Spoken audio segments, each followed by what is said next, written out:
bust them in. Rolling up at 12 a.m. Squad heat, plus a couple friends. No heat, or we break your limbs. Oh my God, or we bust them in. Friday night, like 100 degrees. The block stay hot, but my wrist don't freeze. Didn't pull it out, never had to squeeze. And I stay all day just collecting fees. Pulling down my scully, it's about that time. Better cross the streets, better tuck your shine. Gonna walk these dogs, gonna take what's mine. You know what it is.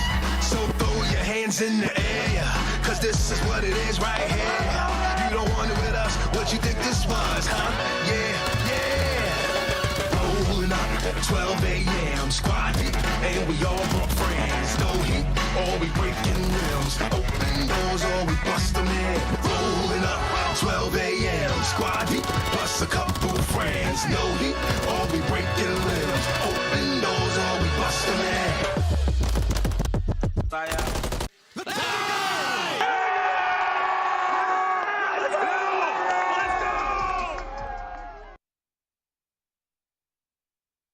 You're still unbroken. Go one to your left, okay?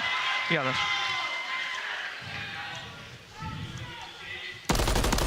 Push me. I already pushed. I'm a forklift. Take your time. So. Probably won't hop in this situation.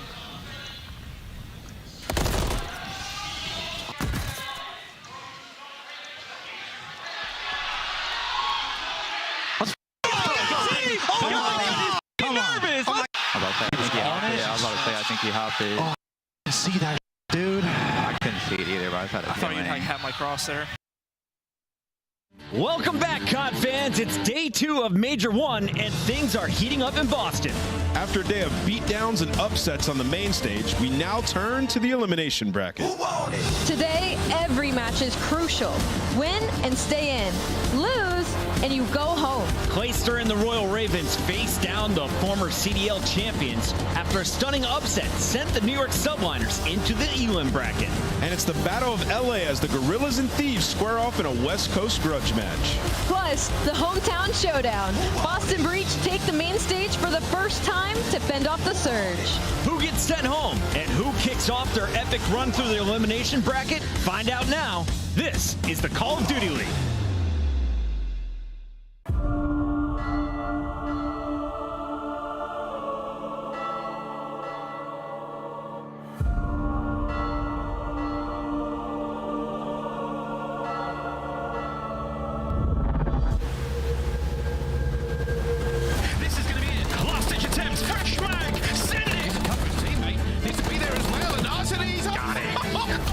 Versus Ghosty in 1 HP is all he needs. Shotzzy is tearing apart everyone. Journey, who's been the MVP of the map, hits again. 3 in a row. They can't kill him. They cannot kill him. Snoopy is frying right now. Next guy drops. Dashy, 1v1. First Illey, former teammate. Just guys, gotta hold these flames back. Forward you go. LAG has managed to sit forward. Skyz are on top. And I believe what we're seeing.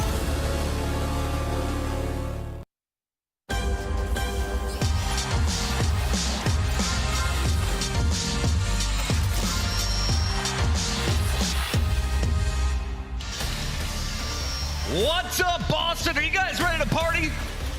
Make some noise, everybody. We are live at Fenway, the MGM Music Hall, downtown Boston. Host of the first major of the 2024 Call of Duty League season, where the best Call of Duty players from around the planet are all here in the venue today. Welcome into the desk. It's Chris Bucket alongside Alley Cat and Nameless. And joining us this morning, we have Shift once again. I hold Shift. Love having you on the season. And so far, we have had a crazy major to open things up. For anyone who missed the day 1 storylines, what was the biggest one for you? New York, reigning champs, fall. Not just fall, though. They fall in 0-3 fashion to a Røkkr squad that is looking absolutely polished, coming off of a huge win streak during the online qualifier. They definitely stole the show. Allie, after day 1, do you have a favorite player or favorite team left in this tournament? Ooh, that's going to be tough. Maybe Toronto, just because of the way that they're looking right now. They look disgusting. All right, keep your eyes on Toronto in the winners bracket. They play tomorrow. The teams you see today, though, They're in the elimination bracket, and the Subliners are the surprise name for me. Minnesota came in as underdogs after losing 4 straight in the qualifiers. They won the last 3, and then 3-0'd New York. I don't think anyone in the pick'ems had this coming. No one saw a 3-0 at least if Minnesota was going to get the win. Yeah, I mean, 12-2 map count in the last 4 series, they have been unbelievable. And yesterday, Giga, Gargantuan, Omega Wake, some would say, came out map 1. They had to win it twice, by the way, Chris. But if you're a Minnesota Røkkr fan, you kind of saw everything that you want to see in that series. Lynz in the 1v1 versus Hydra, icing up at the end of the hard point. You saw accuracy drop at 2k damage in the search and destroy. Everybody had their moments, and for Minnesota Røkkr, they are a dark horse now in the winner's bracket.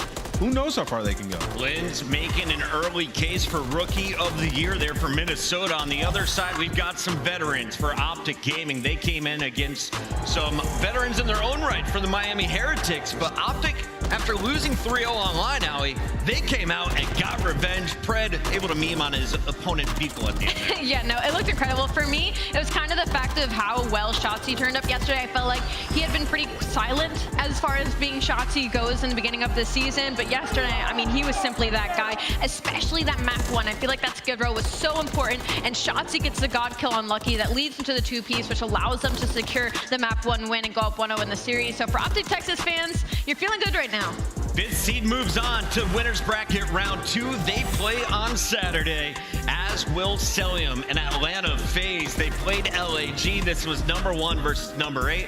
LAG not expected to play as close as they did, but it's plays like this that separate you from the rest of the competition. Cellium knows Fame's not going to check that. He just goes for the quick defuse.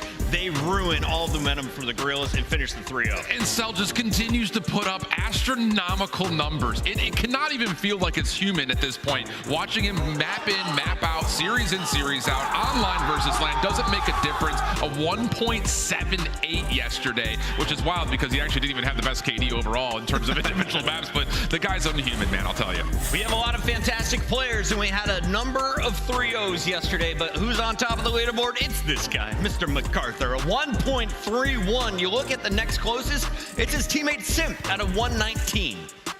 Not close. That's all you have to say. And obviously the Toronto coming in 3-4-5 after what they did versus Seattle, I think that's pretty much expected. But I will say Skyz did put up good numbers again. He's been great for New York, so that has to be the case here today with their losers bracket matchup.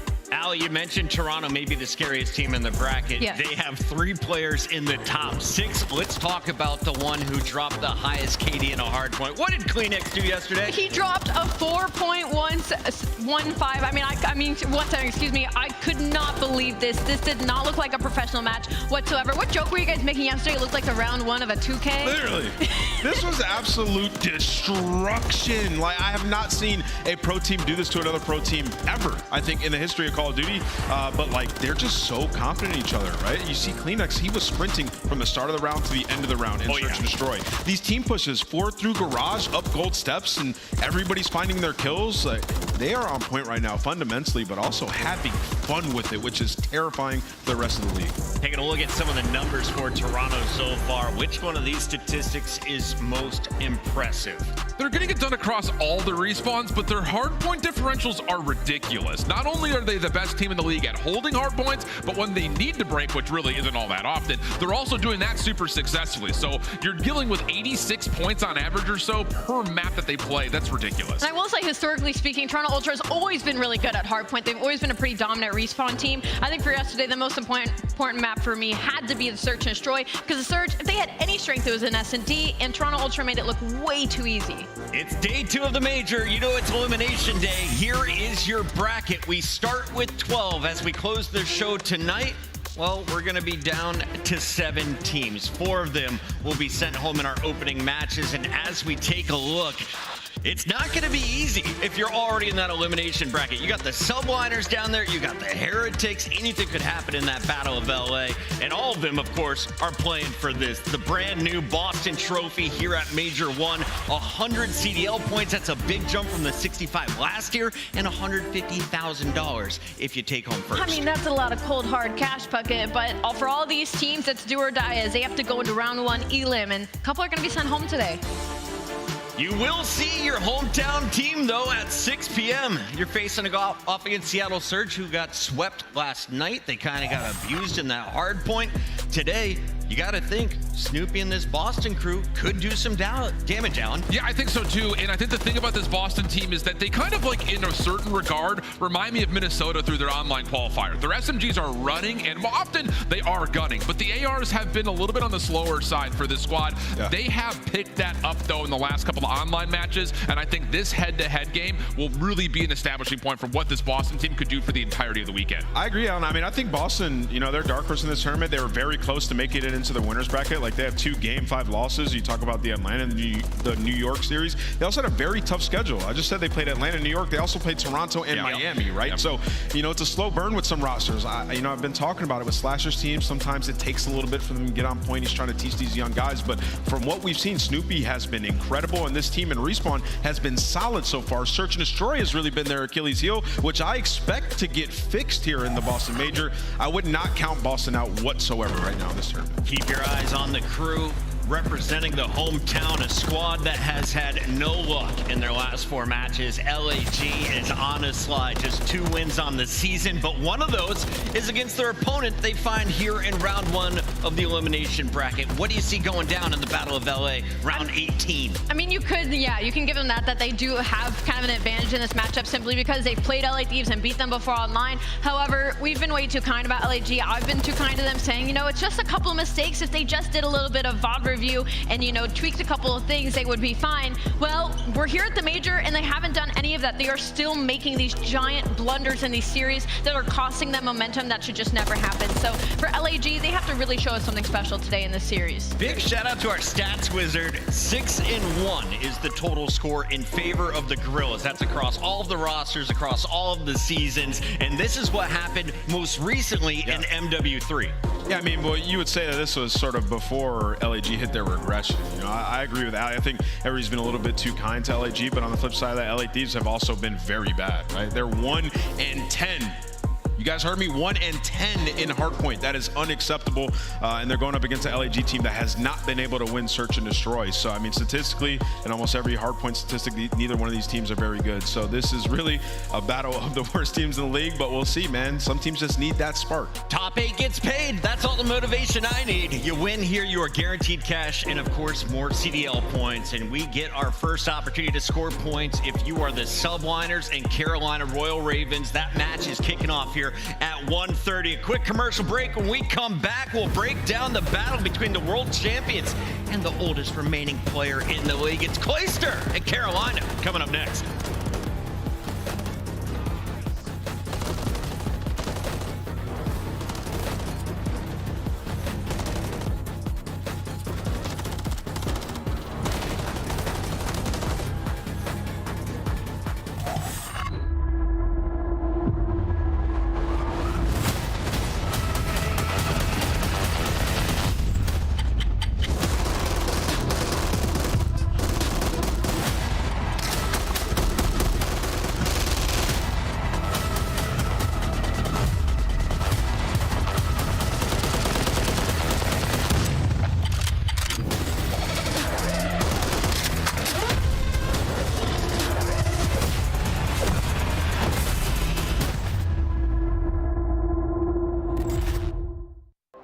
Tune in throughout Major 1 this weekend to earn awesome in-game content. You can rock the Frostbite Blueprint, charms, emblems, calling card, and get XP tokens. Be sure to link your account now to start earning. We're back, ready to kick off day 2. It is Elimination Friday as we say goodbye to our first 4 teams here in Elimination Round 1. Chris Puckett, Alley Cat, Nameless, I Hold Shift, all joining you at the desk. And it's time to start breaking down our first matchup. We are all surprised to see that the New York Subliners are facing off against Carolina. Carolina, of course, coming in with a bottom 4 seed. The Subliners came into this event with a top 3. Let's start with the underdogs, though, because they have some players with an incredible resume. Let's start with Clayster, Nameless. Yeah, I mean, Clayster's been great. I mean, obviously he's a world champion, multiple at that, and he's still around, this old man. Everybody knows him, everybody loves him, and he's built a new roster, and they've had some changes already. 2 new players on the team in Fellow and TJ, and they have figured it out, at least in the respawns. As of late, they've looked incredible there, especially in Hardpoint. A lot has to do with Clay leading his team at 4.4k damage per 10 minutes is absolutely insane at his age and role on the squad. So for the Royal Ravens, they they've looked pretty good as of late, man. They got to be confident headed into the series. And that's where they're going to have to win this series is when it comes to those respawns, because like you can see on your screen, 1-9, last overall in the league when it comes to search and destroy, where that's New York's best game mode. All right, Alan, I know you talked about him in the green room. We don't have a ton of time, but as we look at the Monster Energy pregame, Gwyn might be the guy to watch, right? Thank you. Are you kidding me? Challengers guy here. I was like, well, how are we not talking about Gwyn? He has almost single-handedly dragged Carolina through the mud to this point. Single-handedly? I mean, pretty darn close been considering good. that half the team is now different. But the big part is their hard point is an opportunity for them to maybe punish New York after some big follies that they had yesterday. I think there's also chances for Gwyn, who's been good in control, to take care of a couple of vulnerabilities there. Well, last year we saw the Ravens tie for last place basically across the season. A win here would be a huge jump, a huge start to 2024. Let's see if they can get it done in the battle. We have this one ready to go. Boston, are you guys ready to party? So am I. Let's send it to the stage with Blaze. Yeah, Boston, I'm ready to party as well. It's day number 2, and we got an awesome matchup coming to the stage. Now, this first squad coming out, they don't want to be here, and they're looking to make a historic run. Get ready, because here comes New York.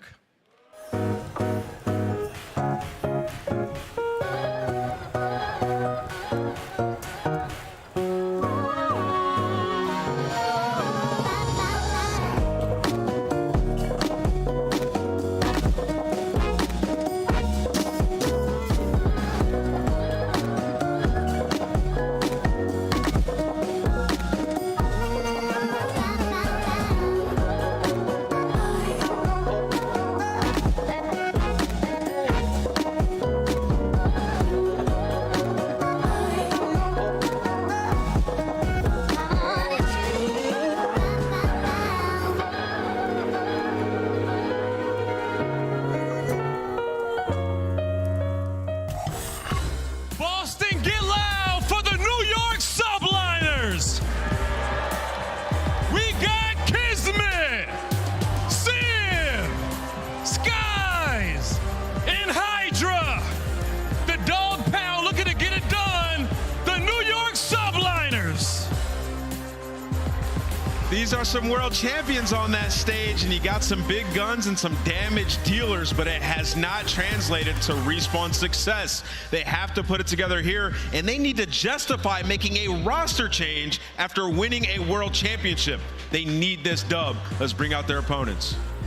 It's time to bring out their opponent. We got the big dogs on the stage. Now give it up for the underdogs. For the first time, the Carolina Royal Ravens. Show some love to TJ, Haley, Gwyn, Felony, and the 3-time world champ, Clayster, your Carolina Royal Ravens.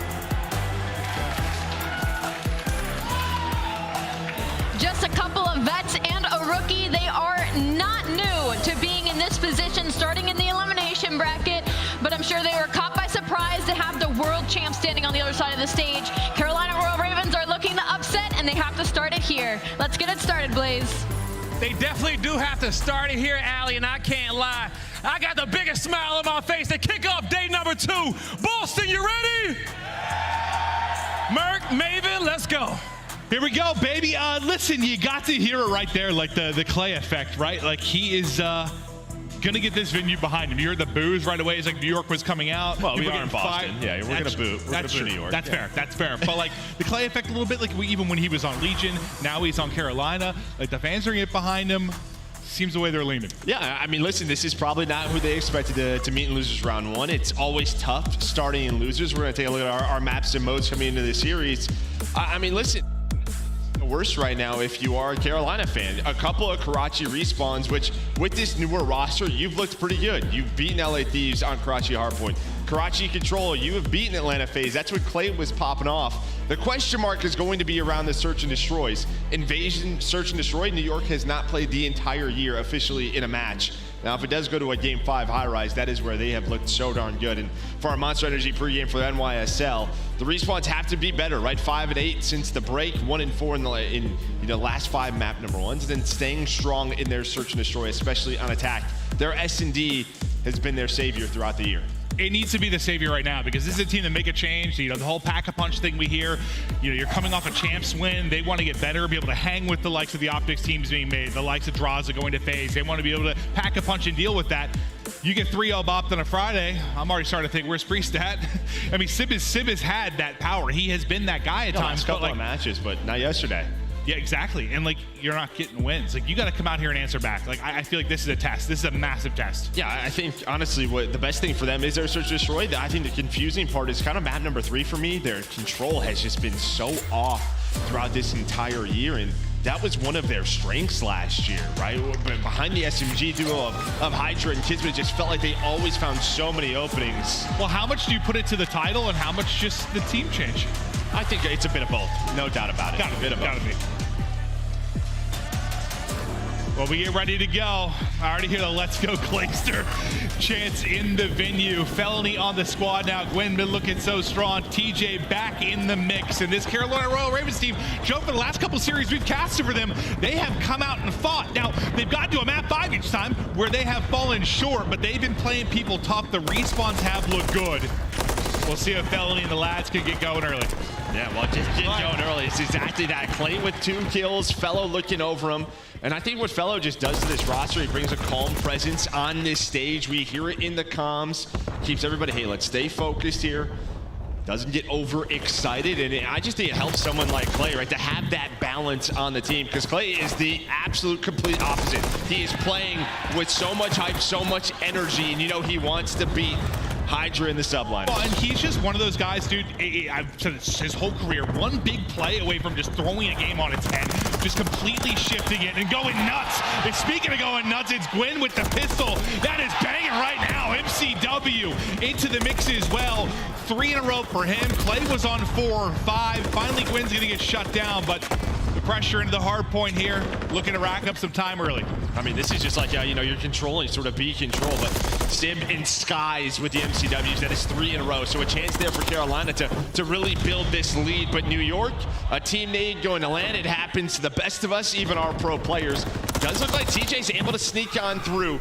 Carolina, they are starting to rotate, but look at this. TJ, he's going to find the kill, fight for this scrap time, and you see the yellow arrows immediately turn around as TJ starting to snap. 6 kills on the board. Clay there for the trade. And on the other side of the map, you do have Gwen and TJ spawning up, controlling this P3 area. Just a quick question to you about just being on land, like kicking off yesterday. Do you see anything from like a gun standpoint that stood out? Like I was wondering if like the Renetti was going to maybe be a little bit better as you saw like Gwen get that kill. I didn't really see anything that stood out with the rival of the MCW that was that nuts. Like, oh, they're not getting that kill online type thing. I mean, the match recasted lasted 45 seconds, so I didn't see much besides Ultra being Toronto Ultra. But over towards P3 rotation, you win this early on. If you are Carolina, you got a 50-point lead. A great start here on this first map. Looking so good as you look to lock down Junk. Head on a swivel inside the point. It's the Ravens' chance getting started here in the venue. Gwen up top taking orders, but Kismet able to get the pick. And now see if New York Subliners can start to rally back into this as you are getting tested early and often against this Ravens team. And you got to think, like, each map, like, you go in a hole of your Subliners, man, it's just question marks across the brains of these players. Yeah, we saw last year they had a lot of ups and downs, right, winning Major 1, but then after that, it wasn't until the end of the year. So this is a team that, obviously, you don't want to go through periods like this, but they have experienced it before. That is very, very true. But it's Gwen from up top that's able to get the double and answer the 2 you saw from Hydra. Tough gunfight there from Simp. It's a frustrating one through the railings, and he's got multiple players to deal with. You can see via X-ray from Skyz POV. 3 inside, he's just trying to get information, maybe get some tags in, but this is all time for Royal Ravens. Still 50 seconds here to work on the hard point, Joe. You got 3 in a row for Gwen right now, who's hitting triple positive. Gwen is bringing it. Yeah, and right now you're really just fighting over hill control, but they knew about that. Everybody bringing out the rivals for this hill. Civ with 1, Gwen with 1, and now New York only down 30 behind that break. Clay's gonna find one off his spawn, and now TJ's starting to work up this pinch. I know you love that, though. This is old school player. Like, sort of wait, take your time, get a really good push, don't get staggered, and how successful that was. But you get right back in now if you're Royal Ravens. We're starting to think about the other side as we get ready for the rotation to come up in about 15 or so seconds. Skyz bringing it on one end as he's his 10-7. Getting close to that 100-point mark if you're Royal Ravens. Solid lead, lock pops on the minimap, and now we get ready to go. Playing from back diner, you'll have TJ there early. We'll see if he can win some fights. Yeah, but on rotation, it's been Hydra. He's won a couple of gunfights. He was 4-8, now 10-9, starting to get going over towards P5. You're gonna have Sib in the hill, and he's starting to slay on out, but TJ right back into it, and now here comes this 4-on-3 push, trying to use their numbers to their advantage, and they're able to get through for now, but here come the reinforcements of the Subliners. Yeah, still a skirmish around the point, but good patience there from TJ. Just wait until he can get the pick, then collapse with the rest of the team. Hydra is taking heads off, but he's able to stay up. Nobody in the point for now as everyone's just battling around, trying to get a foothold here for position. Felony, the newcomer to the team, sitting at 6-10, but still plenty of time to get going as the pistol hits there. I mean, honestly, these last couple of hills, both teams just really fighting for map control, right? Just not flooding those hills, taking their time. You will get these final 20 or so seconds, and that is just a ridiculous shot from Clay. The snap, obviously, that's a rival on the Hydra, but not easy. He's up top near that satellite, but now Clay trying to find Skyz, and you know, through this first set of rotations, a 40-point lead. Some of the stuff we see in the rival too, range too, like it can certainly hit. There's the other side of it. It's the rival just absolutely obliterates Clay. Second story. And now as we get into our second set of rotation, get ready to get going. Subliners looking to see if they can get a lead change. He's still got 45 here, but it's TJ looking to pounce. Not quite able to get through. Sib able to get on his belly, but Quinn will be there for the trade. Legends gonna have a one-on-one for now. But it was Skyz who was able to take him down. Nice shots out of Gwyn, up to 13. Like half his kills are on his pistol. But meanwhile, Skyz has just completely controlled top red, looking over P1. He's up to 17 kills, 5 in a row. And now you start to see Subliners starting to win a little bit more of these gunfights. Skyz looking for that cruise. Yeah, Sib's done a really good job, like, in the hard point during this. Like, he's been able to pop and get a couple of kills. We know what a difficult position it can be. I think he's gotten 3 or 4 from the point, which can be so hard to do. Usually you're just laying there in belly, like, how do I get involved? Well, usually it's a rival, right? That's the difference. He's got the MCW, can take some of those gunfights. But on this rotation, still a lead for Carolina. But is down to around 15 points now. You're gonna have Hydra on the point. Clay just rips Sky's head off. No cruise missile earned for New York. Here we go. TJ. Fellow through in the mix. Hydra just trying to stay up and lurk. The information is he's there. Gwyn just able to get across. Hydra gets so much damage in, but he doesn't actually get any kills. He got 35 left to go here. Still comfortable inside, but how long is that gonna last? Not long if Kismet snapping like that. Gets a little bit of help on the second one. 3 through there for Subliners. You get back in, and now you're looking for another lead change. These guys are just throwing punches at each other right now, Joe. No, a nice comeback here from New York, right? You started to feel some momentum shifting their way these last couple of hills, starting to win some more gunfights, but a chance here for Carolina to win a big P3 rotation. They're already set up. TJ off spawn, spawning across the map. He got taken care of. New York know this, so they're gonna try to go for right now. Carolina down 14 points on top of New listening with Carolina. Nice. Back down. We can go fast, okay? I'm laying over.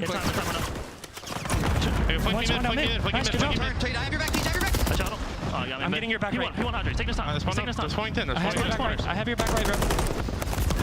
I want bottom market, guys. Sit, bottom market. I want to know. Market weak.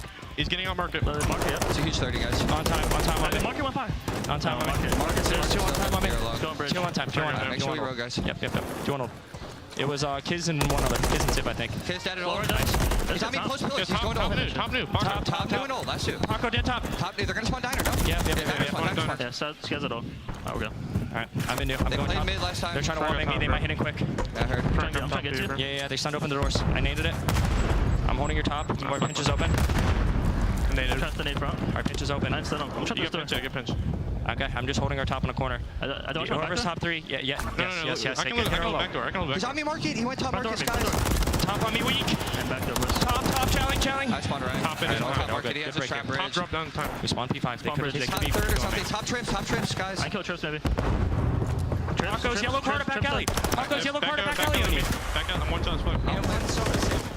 You got a frustrating sequence at last. You didn't get the early setup for Carolina. Like, the comms are there, the positions are there. They just kind of get smoked, but now they're fighting back in. Yeah, I mean, you heard Fellow. Our pinch is open. Our pinch is open. That was the right call. That is where that push was coming from. Just, yeah, nobody back bridge really looking over it with an MCW. It was just all sort of in corners with the rival. But as you said, it was the fight back through from Carolina that's kept them in this game, because it was a P3 break, now a P4 break from New York gives them this solid lead. But with the rest of this scrap time, you're going to be within 15 points. If you are the Ravens, we're going to head on over to P5 where Subliners is going to be set up. This could have easily been like an 80-point deficit. Like, you're looking at game, honestly, if they're not able to break in. This is some terrific stuff from Ravens. Now you still got a chance. 14 points separating these teams. New York going to be in the point early as TJ. Knock, knock. What's up? Able to get in, take out Kismet. Now they'll get into the hard point and take control. Down 20, trying to make the rally is TJ. Connecting there with Felony. Felony's popping off. TJ with another. He's up to 23 and 22, leading the way for his team right now. TJ, some question marks maybe with him coming back. He's been in and out of the league, but doing it right now in this map 1. I mean, he'd just be such a streaky player, right? We saw his hot start, slows down a little bit, now starts to get going. New York, they're going to need a break here. This Fellow on the hill. Again, another lead change comes in, so we're going to see. This Fellow's able to have a FaZe free. Nice shots on the one. Back over to TJ's POV. Maybe to fight for the scrap time, and he's going to win the gunfight on the Hydra. Yeah, you still have, what, 15 or so seconds here that you can get. So healthy chunk of time. Then you're going to get back to mid-map, which you know how hard it can be to get a lot of time. Last time, it was Sid there from New York that did a really good job inside. We'll see if New York can do it again as we get ready to rotate. Yeah, but it was Skyz, right? He's really the one who set them up, but he does it here again. I mean, he finds 2 kills on rotation, up to 26. We'll see if we'll finish here at P1. We're going to go to the second hill over to Carolina. You have TJ on the pinch, maybe trying to find the opening. The trade's going down. Hydra on the hill, but it's Fellow from the top rope to take down 2. Looking for number 3. He connects up to 21, and now Carolina putting the pressure on the Subliners. Now, Fellow's had some big multi-kills down the stretch. Remember how slow he started? He was like 5 and 10. Now 21 and 21. You're about to that 240 mark. Just 10 points needed. Everything on Subliners now with this upcoming push is they get ready to go. Sib is there making the play inside, able to get 2. Still 1 player lurking. It'll be TJ, but you have the numbers here. You cannot win it now if you are Subliners. You've done enough if you are Royal Ravens, so we get ready for the rotation. I'll be honest, Carolina, they spawn very close to that back alley. They catch Skyz off guard. Skyz actually spawns here again, taking his time, but he's going to put some shots in. Fellow's going to find it, so now it is a clean rotation for Carolina here. Map 1, 10 seconds, they win it. Here we go, baby. Just 5 to go. Winning the fights inside. TJ still getting the damage. Kismet just trying again. He's able to take out 1 win. Good job just getting on his belly. Letting him cover from above. And Clayster is roaring. It's a map 1 victory here for the Royal Ravens.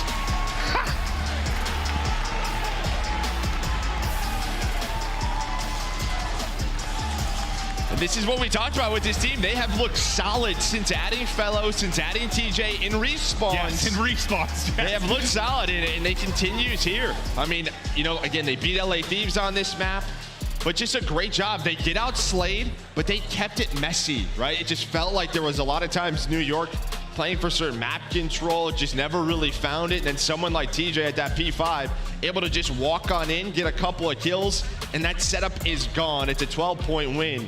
I mean, you had a great game out of Sib, a great game out of Skyz, but on the other side, it's TJ leading the way. Feels hard to like fault Sib at times when they're losing, like, and you just target him because he's the one change, right? But like, he's 6K damage, like he's putting up numbers. Gwyn got it going earlier with the pistol, but I think you heard in the listening like what fell out of this team. Just the calm there. You know, he was calling the pinch, I know, but once they got broke too, just not too much panic. Even on both breaks, we got to hear both times they got broken there. And it was just always sort of like, all right, let's set up for next. All right, let's rotate. Like, they never really got down on themselves too much. No, I mean, and that's just with this title, you have to be able to respond, right? Yeah. I mean, whether it's a full 60 hold on certain maps or a break of your own. And I think Carolina, that second set of hills, that P3 and P4 were not great for them. That's probably when they'll go back and watch the VOD. Our setup was not great here. TJ was spawning out. I thought that's when New York, we're going to start to run away with it. It was sort of right here in this point of this highlight. You had the 40-point lead. You get the P3 break. Kismet slides on in. That is a 4 dead. But as you said, it's right after that. The response from Carolina, then this P5 break from TJ just keeps the game close, and they execute towards the end. Yeah, no, I'm with you. When they had that 40-point advantage, the break up P3, I thought that was it. I really did. I thought that was going to be it. But They do it. They keep it going. They get deep into the game. Then once Wynn's able to get inside, a good job is laying down. Let the boys look over me. Take that close gunfight if you need to. Just don't get picked out of the point. Don't put the pressure on them to race back in. Just trust your teammates.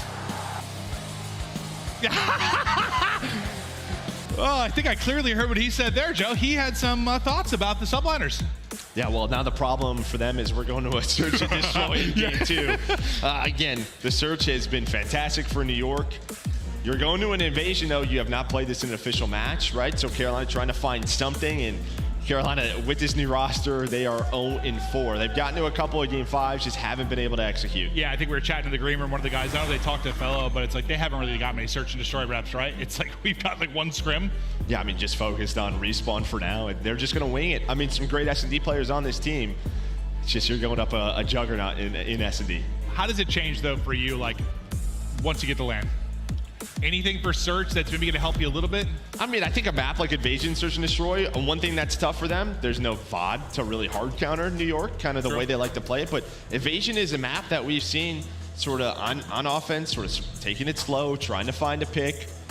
It's standard setups for the most part that you will see. So I think this is a fundamental map this team should be solid at. We're going to take a look at some S&D defense stats as we get ready to go into this map, too. You see the record. I mean, Carolina's not going to have much to shout about, but it's also going to be, we're just not going to take a whole lot from it just because the team change happened so recently, but it's like the search is kind of been the same. Yeah, 0-4. Yeah. So that part you can. Yeah, no, I mean, this is just it. Every graphic we're going to show of their Search and Destroy, it's not pretty at all.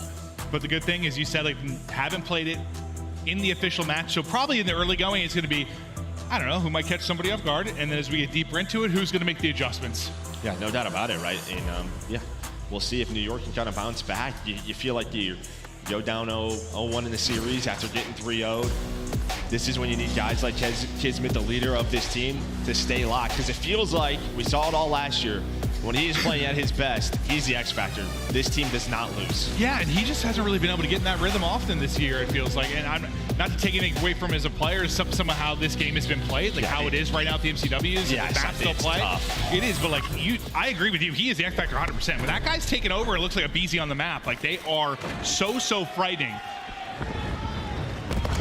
But now map 2, as the fans thus far have been behind Royal Ravens, they're able to get the victory in the early going. TJ, when he's in his bag in Search and Destroy in his career, he has been one of the biggest threats on the map. The Iceman getting the first blood.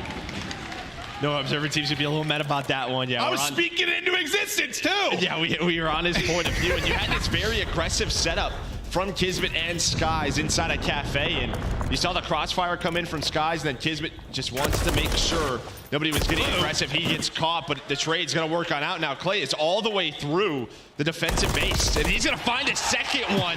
Beautiful shots onto Simp. Yeah, cooks him, considering Simp, the 6K damage in the map 1. Now on Skyz to try and clutch in the 1 versus 3. And we'll see if he can do it. Some time to work with, surely, but now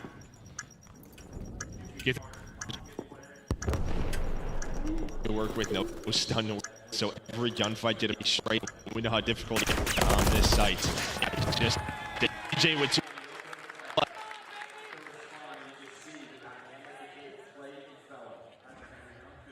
You see the extra there's just in that one. TJ with the final. TJ going early. Yeah, and you know.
early three is Gwen just shotgunning him up close and personal. Now going to be Hydra left alone, 1 versus 3. His spot has been given up. Now we'll see what he's going to be able to do. Is to my understanding, for those of you watching at home, some technical difficulties hearing Joe and I guess we're back. Hello, hello. Yeah, we're still hot to the house, so. Yeah, no, we just kept on casting, so sorry for the technical issues, but welcome back. It's Felony. Again, getting involved. Just a great job staying alive throughout that round. Just so much of it. They're so worried about his position. Yeah, Hello there, handsome people. I mean, right from the get-go, right? I mean, the early shots come in. He's down at 13 HP. They try to nade. The team kill comes in. You saw the repositioning from New York to deal with Fellow. Repositions again, and then, you know, just allows Gwyn to find those easy kills. Yeah, it just feels like those mistakes are the ones that maybe the Ravens should be making. Yeah. Not really on the other side of it, but hey, it's called no pressure on this team. True. At times, as we know, when you play your best. How many times have we seen that in the history of Call of Duty? Been casted a long time. Sometimes no pressure is everything. Is Gwyn feeling himself. First blood thrown into this. 3-1 up. 4-3 advantage in this, but his fellow drops. That advantage disappears for a moment, but TJ will get the kill. He's on 3 in a row, 6-1. He started things off, but he's been playing so strong. No trophy on point. Skyz just gonna send it. They are so weak. Now it's all gonna be on Gwyn. 1 versus 2 though. Can the young man do it? Yeah, they bait a smoke, I think, as well. And yeah, you kind of saw just sort of the issue with this A bomb site. That nade comes over, just weakens them both up, and Skyz is like, this is a free 2-piece. One of their bodies is still pulsing. He got hit hard, Joe. Yeah, no, he's dealing with it right there, but much needed win there for NYSL. Yeah, because that's looking good. You know, off the back of the first blood, if you are Carolina, you get a quick trade for TJ as TJ kind of got to 6-1, then we just saw that nade hit. And I didn't see their like health values at the time, but look how fast they. I mean, it's 1 bullet for each. Literally a bullet, and they are gone. Skyz quickly pushing off of that. Then he'll get the final one. Fantastic play there from Skyz, and that gets him to 4-4. So he was sitting on a kill before that. But now it's where these mid-game adjustments start to come. And this is where you think the deeper we get into this, more of an advantage for Subliners, you would think. Yeah, you would think so, but again, just not a map they've played a lot of in matches. Gwyn with an early first blood, some trades going down around A. I think it's back-to-back first bloods for Gwyn. He's got 3 so far out of 6 rounds. They deal with Hydra, so now you have this man advantage. That's where a 2-on-2 goes down near the middle of the map, and Fellow comes out on top once again. Gunfight at range. Clay able to stay up full, get some damage in as well. Now what can Sib and Skyz do in this position? You are basically opposite each other. And you're hoping you could just maybe get a pick, turn this into a 2 versus 2.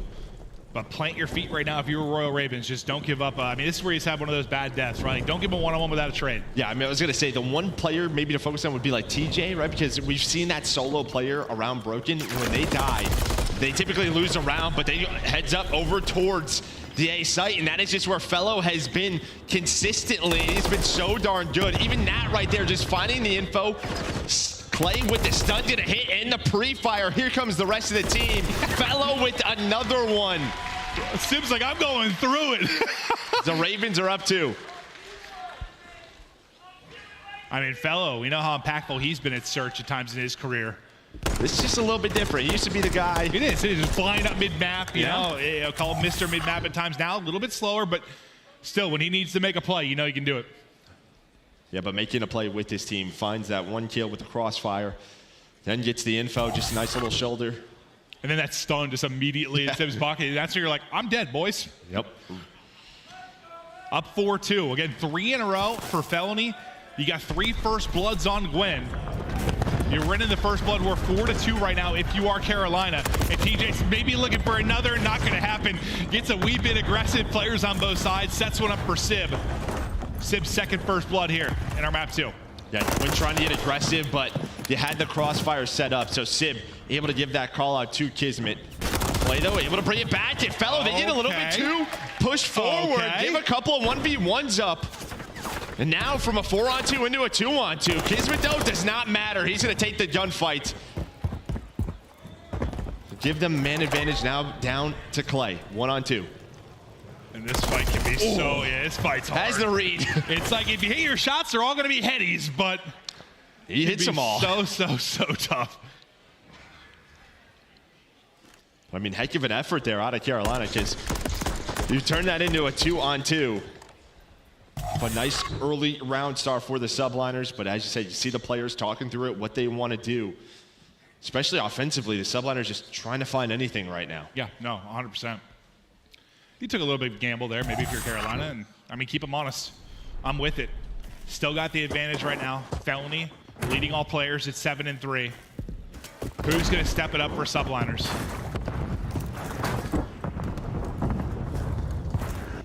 Checks the wrong corner. He looks right. Gwyn is left. The trade comes in instantly, but that's a fourth first blood now for Gwyn. I know that one's, yeah, we're doing 3v3 pretty quickly, but he has been involved early and often. Yeah, would love to get out, right? Maybe find the second, place for the second, but the trade is there. And now still with a minute left, kind of keep your Carolina on their toes, but you can see the two players. There is a trade. A nice nade out of TJ, but look how aggressive Fellow and Clay are. They're just kind of going. They're reading the map so well. They know in the 3-on-3, they don't want to leave TJ by himself for too long. And then Fellow's able to work the pick, and Fellow's going to find another one with the angles. Look at the play calls, how confident they are with the way they're playing this map. Yeah, and this is just one of those, it could just be more standard, right? Like you feel like, I know we haven't seen them play, but like you think they'd be pretty comfortable here. Now you need one more round.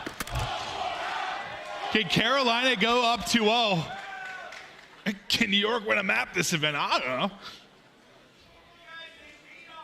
Woo!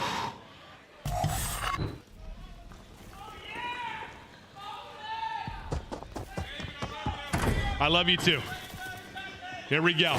5-3. One more round needed. Can they do it here on offense? They've been doing so well in the first blood department. 5-3 advantage. Gwyn's been leading the way there. Can Gwyn find another? Maybe keep an eye on that number 6. Not really looking to be involved yet, but he's the one that's been picking him up. They were able to find Kismet. Kismet, again, got aggressive through Cafe. He's going to have to back down. So you're in a more standard round here for both of these teams. The crossfires are in. Fellow just going to back down. Maybe just try to find a nade with a teammate. There is that info. Stuns, open the door. Gives himself the angle. Sim now has to play his life. He's the only player here kind of behind an island. As soon as that goes down, Hydra tries to get aggressive and he backs away. Pretty sure Fellow has taken like 400 damage in this round. He just keeps getting ripped. He's been one bullet like 3 times. But guess what? He has to drop. Now you get aggressive. Clay's going to come with a wide peek. He will get traded out instantly. 20 seconds now to go. Smoke is out, and Hydra wants to go right through it. You got to make a decision quickly now if you are Royal Raven. They're going to start to track back on the other side. Simp is going to get dropped. Gwyn wants to get involved. Fellow winning another. Skyz now left alone, trying to get there in time. See if he can just get him off it. Can he get him? Not going to happen. 2-0 edge to Carolina.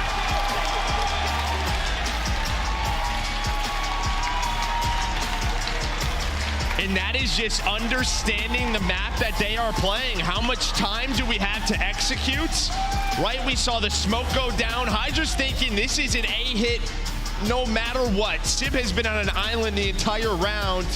And as soon as Simp, he gets pushed up towards Alley, right towards the end. He gets picked, and the call is B is open. We gotta go now. And you only had like 15 seconds on the clock. You need to get there quick, yeah? Yeah, I mean, there was a chance there if he gets that bomb planter towards the end to win the round. But it does not happen as Carolina now up 2-0. Carolina team's looking like a threat. You gotta think, I mean, with the way they've been playing Respawn, I know it's been a week. It's been a week of like solid Respawn. If they can just get clicking in search, man, and you know how it'll happen at an event, right? Like, you just, things start working. Every decision you make just works in search. Suddenly things are clicking and you're on land. If that can happen, who knows? We got ourselves a dark horse, bro. I mean, it's not even, they don't even know what works. They're just, they're trying to figure out maps. Again, I think you look at sort of the vetoes in New York, they opt to play a map or allowed to go through where you have 0 reps. So New York's probably like, screw it, let's go for it. Unbelievable. It has been a Carolina house so far. Everybody behind this team, and they are rallying up 2-0. Your defending world champs are up against it. Are they going to win a map? I don't know. But we're getting ready to go to break. When we get back, we will see if they can bring it back, or Royal Ravens, will they run away with this one? Don't go anywhere.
The painted aBeZy bundle is available now in the Call of Duty store.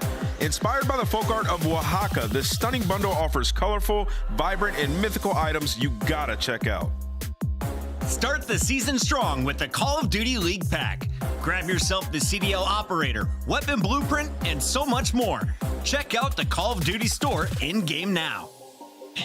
Here we go. Welcome back and ready to get to it. Here we go. You gotta dig deep if you are New York. You are up against it. It's been all Carolina. We're gonna take a look at some control stats as we get ready to get going into this next map. But man, I thought they'd be tested, but I think it'd be in an 0-2 hole, Joe. Yeah, I mean, looking at the defense metrics for both of these teams, and looking at Carolina stats, going to be a little bit tougher just with this newer roster. But on Karachi Control, we saw them able to take down FaZe just last week for the NYSL. Again, just a lot of question marks here with their control. 1-3 on Karachi Control on the year. They've lost the last two. They just lost it yesterday to Minnesota Røkkr in round 5. You're just sort of questioning sort of the teamwork. Why isn't it similar to last year? They're trying to work through things. Can they find a little spark in the match on this map? Yeah, I think we were all kind of shocked when the change came through. I think we all love Simp as a player. He is fun to watch. His moments can be incredible, but it was just what needed to be fixed exactly when you just won in a 5-0 fashion in a champs final so quickly. And maybe the ceiling will be higher for this team, but we sure as hell haven't seen it. Yeah. I mean, I think we've seen individual moments. You just saw one for the team, hell no. Yeah, Kismet right there, right? He had one versus Vegas last month, last month versus Vegas, 25 and 15. Can he be what they need? They need somebody to step it up in a big way, because you're firing on all cylinders right now. If you are Carolina Royal Ravens, Clayster and the boys can be playing with some confidence, but now you get a little break throughout the commercial. Hop to the restroom, look to fire it back. It's Kismet with 2, but Felony winning some gunfights to get them onto the point. As TJ about has his second bid done, he's able to win that gunfight too right after we swap off him. Now you get the Felony on the other side off of his gunfight win. He's going to head to the other point, so now you're going to make a decision how you're going to deal with this defensively, and you're going to kill just about everybody. There's one more one-on-one on the point, and Clayster's in trouble. He's 0-3 to start. Yeah, I mean, Simp he takes care of A himself, so off spawn, Hydra wins the one-on-one versus Fellow in the middle of the map. Simp takes down 3 of Carolina. You're hoping to be done with A. Time extended, but that is not the case. Only 2 ticks, some pressure over towards the B point for Carolina. Gwyn very weak. Nice job by Hydra. And as you said, Clay 0-3. So with these close B spawns, Carolina, they're just kind of going for it, putting pressure towards B, but so far it has not worked. Hydra trying to hit those shots at range. You stop the clock for now. They're looking for an extra minute. You're working to get up top if you were TJ. Not going to happen. You go 2 for 2 on either side of this, and now you get the extra minute to go. Even though you got on B a couple of times, you're able to stop the clock. You weren't actually able to get any damage onto it, but you get a kill behind Gwyn. They're able to trade that out quickly, though, so no easy transition for Royal Ravens. Yeah, and then Skyz just really just dealing with the push over towards B, the transition over towards B. Doesn't find both kills, but slows Clay down enough, so there's no threat over towards the B point. Inside of red, though, comes the next push. TJ Gwyn with the rivals. Fellow just with some awful timing starts shooting the corner. Oh, it's like his fellow lagging out. He's just looking at the wall. But yeah, just awkward timing for him, as you said. Hydra stunned up, lurking by the bus. They're hunting for him. Got him turning in circles. Now Hydra can pounce. He's able to get both. Only 9 lives remaining now for Carolina Royal Ravens, and they're trying to push out junk quick. Yeah, trying to go fast. They know a couple of players are off spawn, dealing with players coming off the alleyway. Skyz with an nade. You're into 11 versus 7, though. Nice job. Again, just not allowing really anyone to get towards this B point. I think Fellow was the only player really to touch it so far. They have just been standing strong, and now 4-life lead. Maybe a chance here for Carolina. They find a couple of kills. That's going to be 3 dead. Civ, the last player alive. We've seen players with MCWs in this spot take over, and he finds 2 to once again 3 lives for Carolina, and that might just be enough. I mean, the hell of a job by Civ. You're in trouble there. You've got 3 down. You're hoping for 1 to delay them. 2 is gravy. Then you're able to stay alive and help your teammate get the 3rd. Gwyn gonna be the last guy up at a 1 versus 7. Oh, there's some lovely shots with the rival, but just not enough time, not enough lives. That'll be a defensive hold here for Subliners early. But he's shooting right now. Yeah, just staying hot. is Gwyn finding picks, and he's going to carry this streak into the next round. You see Skyz smiling there like, ah, damn, that boy is shooting. Good thing there's not a couple of Gwyns left on the map. Yeah. No lives remaining for Carolina, but yeah, I mean, a couple of moments, Sib over towards the A point a few times, then over towards B. It's just they never allowed Carolina anywhere near that point. Yeah, I didn't touch on it. When Fellow got there early, that was really it. But we'll see. Maybe this turns into a streak. You take 4 in a row into this, keeping the gun hot. Incredible stuff there from Gwyn. But he is hit by a nade and tagged up at 30 HP almost instantly.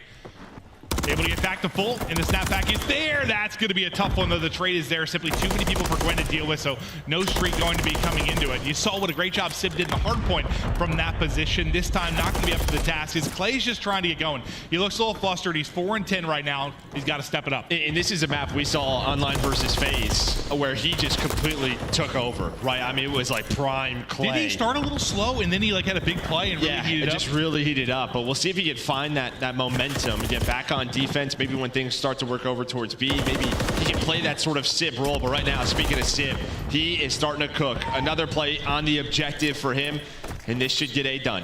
He shoots real straight, so he gets this spot, he gets an idea of where they're coming from, and he is beaming, but he seems most comfortable when he's just getting there by it, whether it's the hard point or whether it's the A point. But now in transition, what can they do? Eyes on the Gwyn, trying to get damage in, a swap to the pistol, and that'll hit there for Skyz. Hydra with a headshot of his own as well. He's a 16 at a Hydra at double positive. He is stunned up, just trying to stay up.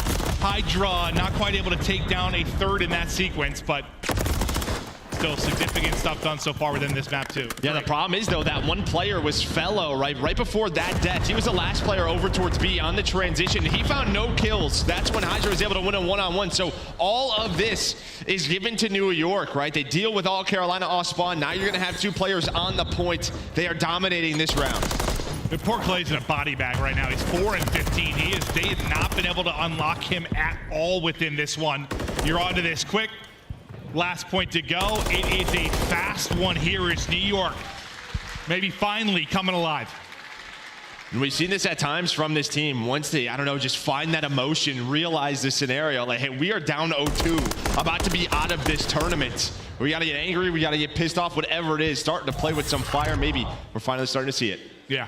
I mean, that's a good way to get the edge here. An offensive round that takes a minute. That was certainly successful. You're 19 and 10 if you are Hydra, nearly 3,000 damage already through 2 rounds. He has been terrific. Can they close it out here defensively, or do you get one of those big plays from Clay and he starts roaring? Because nearly quadruple negative so far in this one, just cannot get anything for positive momentum. Oh, I thought Hydra was going to sneak on through there. I think Fellow hears him pop the Diddy right towards that second because he dodged all the nades with the lightweight boots to get aggressive. Sib, though, he's just going to back down. This is the last player alive for now. It's going to be Clay on the point. TJ getting aggressive alongside of Gwyn. That's going to be 3 dead. Let's see what Carolina wants to do with this. 5 in a row for Sib. Can't quite make it 6. You're able to take him out of the picture as well. Carolina, you're sending 3-4 while leaving 1 on the point. The problem is Clayster loses that one-on-one as he can't buy one within this map 3. The rest of the team steps it up though. Felony and Gwyn getting all the kills. Kismet's gonna be the last guy up. Would have been Sib in this position. In that round 1, he was able to get 2. Kismet just doing a good job staying alive as long as he can, but it's Gwyn and Clayster through on the feed as well. Some damage getting done on both points. You got 1 tick done at both, Joe. Yeah, I mean, you were just never able to get into this spot if you were Ravens in round number 1. But really, it was Fellow, the transition player. He just kind of snuck up over towards B, found the 1 player playing on an island, and that allows them off spawn to just hit this point now. B is done. They have 2 minutes to work with. Already a tick done at A. We may be seeing around 4. You got 5 spree right now if you are Gwyn. We'll see if he's able to get the cruise. Clayster on 3 in a row. Maybe he's starting to feel it a little bit within this map. Come alive a bit late, but a chance to get to another round. There's 6. There's a cruise. Now, can you just seal the deal here on the point? They have a 6 life advantage, 90 seconds to work with or so. picking them apart one by one. You're in a very good spot right now to get this to a round 4 if you were Royal Ravens. Yeah, they don't send like too many resources over towards the point. They're dealing with one player top red, now dealing with the player up top in Skyz. Now you're able to get TJ onto it. Now that's 2 in. Clay with some nice snaps. He's had a couple of sprees now, up to 11 and 17. Yet really struggled through the first 2 rounds, but Carolina on the board. Here we go.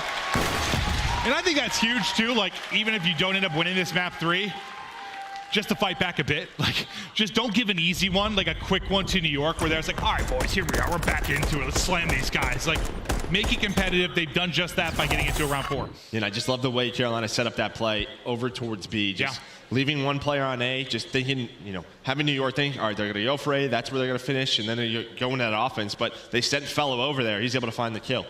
Well, I thought once they lost a player on A so fast in that play, I didn't think it was actually developing much, but then they kill all 3. So, yeah, becomes something real quick. Now can you hold defensively? Because last time on offense for Subliners, it was a fast round where things fell apart. Start mimicking some gun sounds, maybe. Pew, pew, pew, pew. Yep, pew, pew. 1 dead in Fellow. Boom! Clay 5 in a row. We'll try to get that audio fixed for you as soon as we can for the people in the house. And there we go. I can hear it now. We're back. Yes, let's hear it, guys. Positivity and love. Thank you. We love you all. You sexy individuals.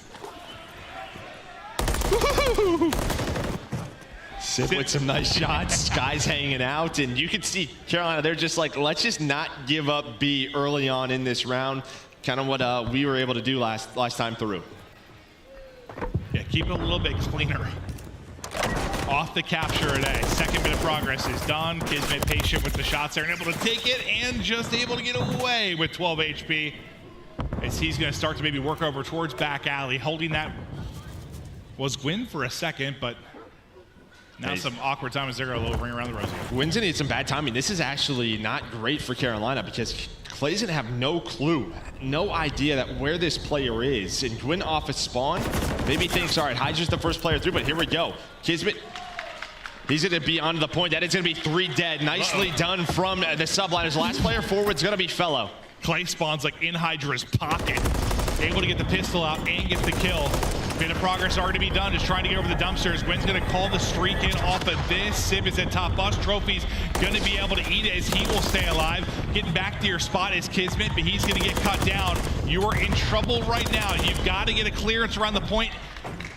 And Simp still winning fights there with Hydra. A team kill comes through as Gwyn is going to fall. Simp's just been laying top bus. You get into the mix if you were Kismet. Second bit of progress is done. You're just getting chopped down as you try to get over. And I don't think you're going to get close to that one. Good night. You get a map on the board now as you're in business if you are New York. You look strong there in the map 3, Joe. No, you absolutely do, especially their attack. I mean, Carolina could just never get comfortable with what we saw. There was never a player back cafe finding multiple kills like we saw just last week. Even right there, it was very patient out of the Subliners. You saw Fellow kind of pushed on up. They just ignored him, dealt with the players back alley, and just really bled the lives out of the Ravens. Did it sort of start with that sort of awkward sequence they're getting by Gwyn, where just was it the opening for Kismet to get to the point? Get on the point, yeah. Kind of start right there, but also during that 3 go down, right? Just sort of a 3 clean dead. True. Allows that setup to come through, and I think really you got Hydra going, you know, obviously our MVP last year. When he is in this form, they are so tough to stop. They really are. And Clay started to turn around. He was, what, 4 and 15 or something at one point. I think gets up to 15 and 22, starts to bounce back. They get a successful round, but you're going to push him a bit, but it wasn't all that competitive there in the map 3. Now we get ready for Terminal Hardpoint. Thoughts on that one going forward? I mean, we really haven't seen Carolina play this. Or on the other side, I mean, looking at the vetoes, it's not the worst thing, right? I think NYSL like 0-2 on this map. So again, when you have such creative, aggressive SMGs in Kismet and Hydra, this kind of negates that, right? This map, it's all about security control. We all have seen it. We've all played it.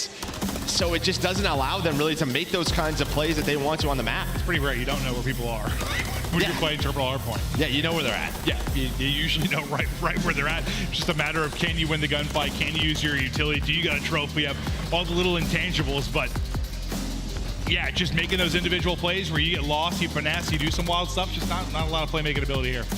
Yeah, and obviously New York, I mean, not their map pick, so they're going to have side choice starting on that stronger side. Can they just carry that momentum we saw in this map to really build that lead that we see through those first couple of hills on Terminal? And just considering, listen, I know you won the map too if you're Carolina, but the search has not been great. Like, do you need to win it here? Do you need to win this map 4 if you're Carolina? Yeah, because Game 5 is one of their best in Subliners. I think they're 3-0 on High Rise, and a couple of times we have seen Carolina on High Rise, they're 0-2 with this roster. I think it's 5-12 round counts, so not the prettiest. I mean, I guess at least you have some reps, but New York, it's been one of their comfort picks on the year. Yeah. So win it here in the map 4 is what you're thinking. That's what I'm thinking. Yeah. But who knows? Who knows? I mean, when we've casted Carolina these last couple of times, it's been going deep to a map 5, you lose the map 5. I think they're definitely thinking, let's win the map 4, boys, here. We don't need to get into another search and destroy. We did what we needed to. We won that map 2. Can we win another respawn? We start with a strong side on here on Terminal. You want to get some damage in. Oh, sorry, you said New York starts with the strong side here on Terminal, correct? So I mean, obviously, when you're up 2-0 in a series, you're kind of the underdog. Yeah. You always kind of want to close it out in that map 3.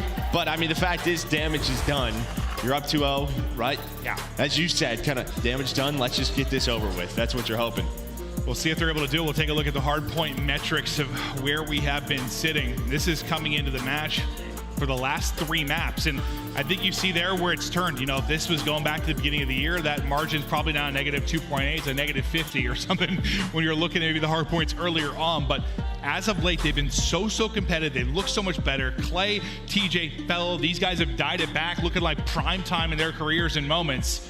You need that again. I mean, now it's 4-0, but 2 Karachis, 2 sub bases for this Carolina team. Obviously, Team Jedi have to figure out kind of, you know, if they continue on in this tournament, how to veto against them. But I think sub base was the easy call because that is where they've just looked so darn good. No, they really have. They really have. That's why we're on Terminal Hardpoint. Well, the Terminal, we get ready to go. The pressure on New York is they're in loser's bracket early. Get knocked down there yesterday unexpectedly by Røkkr, who's been hot out there 3 straight in the league. They come. They weren't scared to play him. They knock him down early. Then Clay and the boys like, all right, cool. We're playing New York Subliners first round of losers. Didn't necessarily expect that, but Clay and the lads looking to get nasty.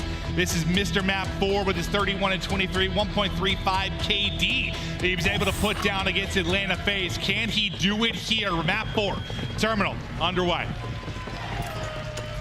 Okay, coming into this for Subliners, 0-2.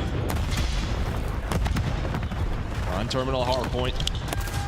Starting on the strong side, though. TJ's able to work through Bookstore, trying to find maybe an early pinch while the rest of his teammates come off at spawn, but kind of what you expect. Starting strong side, finding that early time. Yeah, you're going to see this more often than not, that's for sure. Soaking up the time early, guys. Just holding the angle close. Getting the objective time for his squad. Clayster just comes jumping up over the top, able to take it. It'll be Hydra through the mid-cut. Hydra is snapping, feeling it early. He had a hell of a map 3. You don't want this guy to get going because one of the most fighting in the league. But you see the strafe there with the mobility for Netty. That was looking naughty. Yeah, nice shots there from TJ. Now Carolina have to go. 38 points earned in the first hill. Already in that setup, Kismet. It's going to be 3 dead for Carolina. The last player was Gwyn, maybe with a chance to flip the spawns, but does not happen. He gets taken down, and as you said, I think this man already got going last map, 29 and 20. It just feels like what he is, I mean, one of the best POVs to watch in the CDL when he is locked in. This guy is an enigma. Honestly, the sound I made was when I saw the spawn come in for Ravens. I'm like, you're tracking it. Hold on now. Terminal trying to get here. Hold on They now. start to line it up as TJ dials it back again, as that'll be 3 for him. They'll bust through quickly. Slide on through and just slapping him in the face. Sib gets put down. Gwyn making plays. He's there with the read too. Kismet maybe back down for now. My guy's in his bag. I mean, you're going to find the last 20 or so seconds. You can see 3 players spawning out. They know where Kiz is, so you're just getting this set up. Job well done if you are Carolina. Now you're trying to hold on to this rotation and get this hill. Yeah, otherwise you're down 100-0. Yeah, no, you needed that. Need that, but now how do they want to play this? Because they have security spawns. That's going to be 3 dead. Maybe they want to try to hold that, and that's going to be the play. But a couple of players spawn behind. Skyz with a bit of a split top Eskies. Fellow, he's going to have the play call, and now he's got to give all this info to his teammates, but NYSL right off his spawn, able to take down 3 of their own. 6 in a row for TJ here, lying prone, but not quite enough juice there, and then the MCW to get the kill. So you'll battle back in with 30 seconds remaining if you're subliners. Now you think about fighting a rotation if you are Royal Ravens. You're already tucked away deep. It's going to be Hydra. They're able to get one through the mid-cut and Skyz. Kismet's going to get dropped. He loses the one-on-one on the other side of it. Now some big gunfights in front. Comes down to a 1 versus 1 for now. Hydra on one side, Felony on the other. All right, Fellow's able to pick him out of it. Yeah, you just have the spawns, though. You have the security spawn. I mean, you have to deal with all of these players. I don't even know. Sky's already crossed. The cruise is in from TJ. Comms will be coming on through. He's going to hit the roof. Maybe just trying to find some info. Not the most effective cruise that we have seen, but hey guys, Sky's just still so you on know, the points. The roof's dead. The roof's dead. But they get it. They get it, and they get the spawn. So this is great for Carolina. Another couple of force sprees as the gun's heating up here for the Ravens. It looked so scary at multiple points early going in this where you were subliners, you had a chance to run away with it. But now Clayster is clipping wings as the drop shot is in. That's 6 in a row for him and up to 9 in 9. It's 6 in a row for Fellows. Also 2 more cruise missiles to go since that P3. The Ravens have come alive. Now they have the lead. They have security spawns to carry into P5 in the next couple. Oh my God. What a sequence here from Royal Ravens. 10 seconds left, and now we'll get into book. You had a presence here already if you are New York. They're fighting back and forth. Clayster backing down for now. Maybe waiting for some help, trying to get the read on the other side of the snap is there, but the gunny is up for Hydra. Fellows got to play this smart. You see he's just all the way in the back here. Clay does spawn up Dreams. They're trying to find Hydra, though, number 4. They're able to find him to keep this side of the map. That's a heads-up play for Fellow.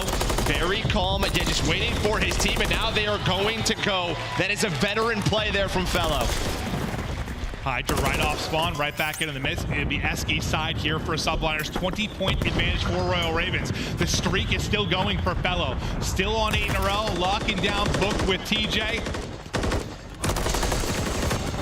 Fellow's gonna drop, TJ still here. TJ gets 2, gets on his belly, and then Clayster comes through with the kill. You're gonna get up to what, 40, 50-point advantage out of you this time. It's TJ just sitting it on forward. 5 in a row before he drops. My man's getting nasty. Yeah, another 5 spree for Carolina. As you said, 13 and 8. So through the first set, I mean, you have a 50-point lead if you were Carolina starting on bad side. That's impressive stuff. Yeah, impressive work. Now for the Subliners back against the wall, our world champs. All the pressure on them, but it looks like Hydra, I think he gets a dream spawn, so maybe a chance here for him, but on the hill, all the gunfights going the way of Ravens. Kismet off a spawn hits the stun, but you see on the bottom side of the minimap, it's Gwyn versus Hydra. Gwyn's gonna trade it on now, but some more pressure is here. That is just a ridiculous chow with the Renetti. You wasted so much time from 2 players if you're Hydra. You're able to get them off the point for a moment, maybe if you are Subliners, but Gwyn right through a book, right over the decks, and he's ready to get mixy yet again. Still the 55-point advantage sitting, 20 seconds remaining on the hard point. And I think why the next, I mean, those are lovely. Those are lovely. The next hill right here at P2 is so important here for Ravens. If they win the majority of this, they could lock down Burger later on, but Clay right now lining them up. NYSL down 70. Let's go to a listen with Subliners.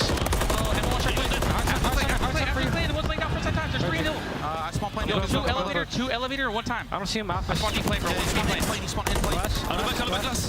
Yo, get on me, team. Glass. 1 shot. Yeah, get on me, slow down. 1 shot, back to 2. Yeah. Both to mid together again. Yeah. Get on me, Teach. He backed up to the corner. And one's in the back elevator.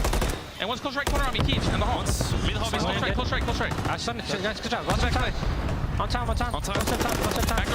Weak time. Good job. Shit. Nice. Flip. Yo, turn around. They're gonna be playing. I spawn plane, they spawn S. We're trying to here. I spawn in plane. I'm watching How weak, going front cockpit. Yo, back just on you, ammo, pocket, watch out. There's 3 on you, 3 they're weak. I think you heard the listening, sort of like, they're kind of like, what's going on? We got to slow down. We got to slow it down, boys. We are getting hammered. They're down nearly 100, but you still have got a chance here. Show that World Championship form. Start to bring it back if you are Subliners. I mean, this is just so tough. This is honestly what we see on like Invasion, right? Setting up for Palace Hill. It's the same thing here for Carolina. To me, you just take your time here and make sure you win rotation to Burger. As Fellow able to find a big kill on Civ on rotation, they're going to try to break this plane hill. Fellow's gonna stay Dream side to cut off the reinforcements. Carolina going for the throat. Yeah, and this is where you could do it though. Like, you've got your choices on how you want to end things. You can win it here. Now all the pressure, you've got to send it forward to plane if you're Subliners. You got to worry about the rotation. But Carolina Royal Ravens are thinking, get him out, send him packing, send him home. It's Gwyn is on 3 in a row, and now Felony rallying up the slide. There's 15 more points needed, and big old Fellow chopping him down. Not quite able to take out the last, but you still got the victory here. You can feel it, you can taste it. It's waiting in the wind as Clayster went 2. This one is done. See you later, New York. Fly on home.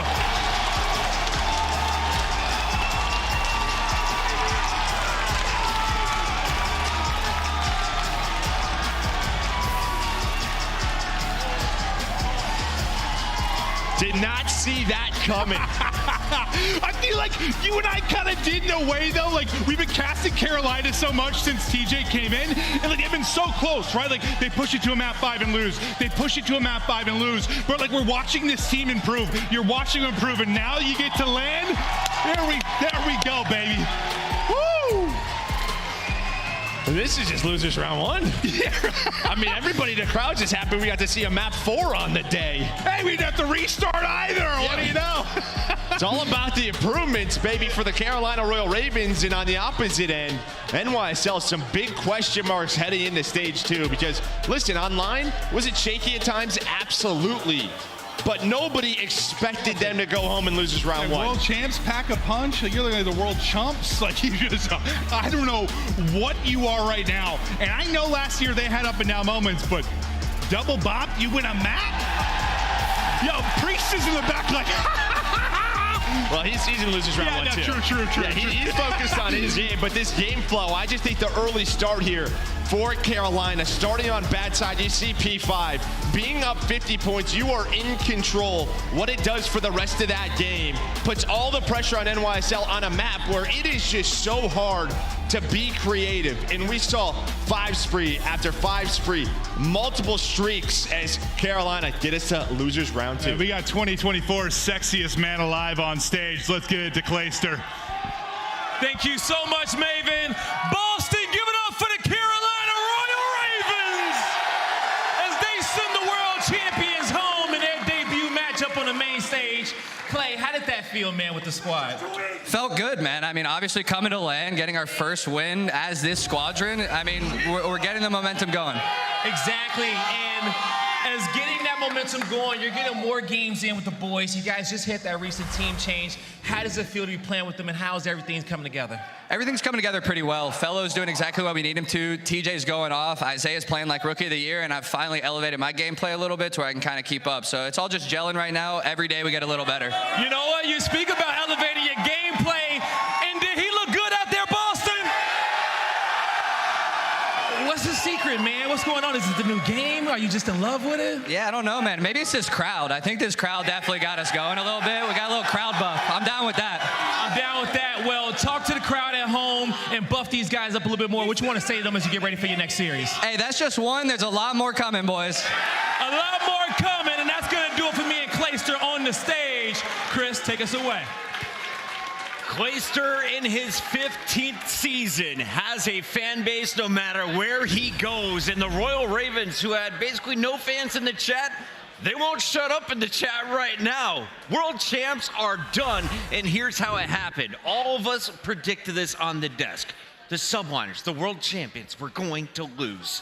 to the Royal Ravens, the 11th seed. We saw it coming from day one. Absolutely. No, I mean, it's a tough call, right? But with the Royal Ravens, we got to give them their flowers, Chris. What an incredible series that we just saw from these guys. And even with the game throwing them for a loop in that terminal, spawning behind them, still just getting it done, and everybody playing so well. The rotations were absolutely on point, and, you know, it came down to the very end of that Karachi hardpoint, a beautiful break that they needed to get done on that P1. What happens? It's Fellow, one of the newcomers. Huge two-piece to get them in, and then that momentum. I think the most impressive thing that I saw in this series, not only everybody playing well, but the search and destroy. It was beautiful. Yes. They're going up against the best search and destroy team we had in the qualifier, breaking them down with win 4 First Bloods. Unreal gameplay. And it's not even just that. This was a Carolina team that came ranked last in every opening duel metric in Search and Destroy. But today, they won 66% of the total opening duels, and they converted on almost every single one of them, save one round. Impressive stuff for a team that just got formed.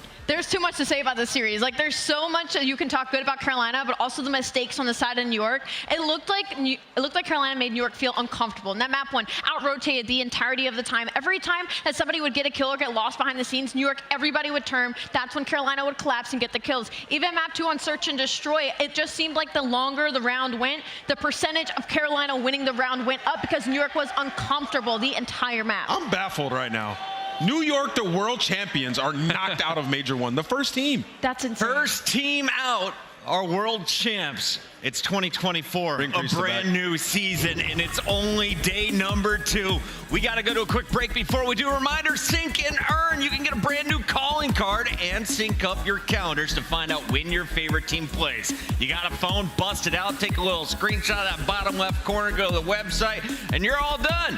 Thank you all for tuning in so far. When we come back, we've got our second elimination battle of the day. Don't go anywhere. It's the Call of Duty League, live from Boston.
Welcome back. It's time for the Battle of LA out here on the East Coast. It's round 8, and so far, if you've been keeping track, the Guerrillas, they're up 6-1 all time. LA Thieves, though, looking to continue the chaos here at the MGM Music Hall. Welcome back in. It's Chris Bucket. We got Joey D here on the desk alongside Alley Cat and Nameless. And I want to start with you, Joey D, because I was looking at the numbers, and there is nothing nice I can say about LA Thieves when it comes to respawn. So let's throw away the statistics. You've been a champion. You've played for $1 million before. What do they need to do to start this weekend? This is their first match.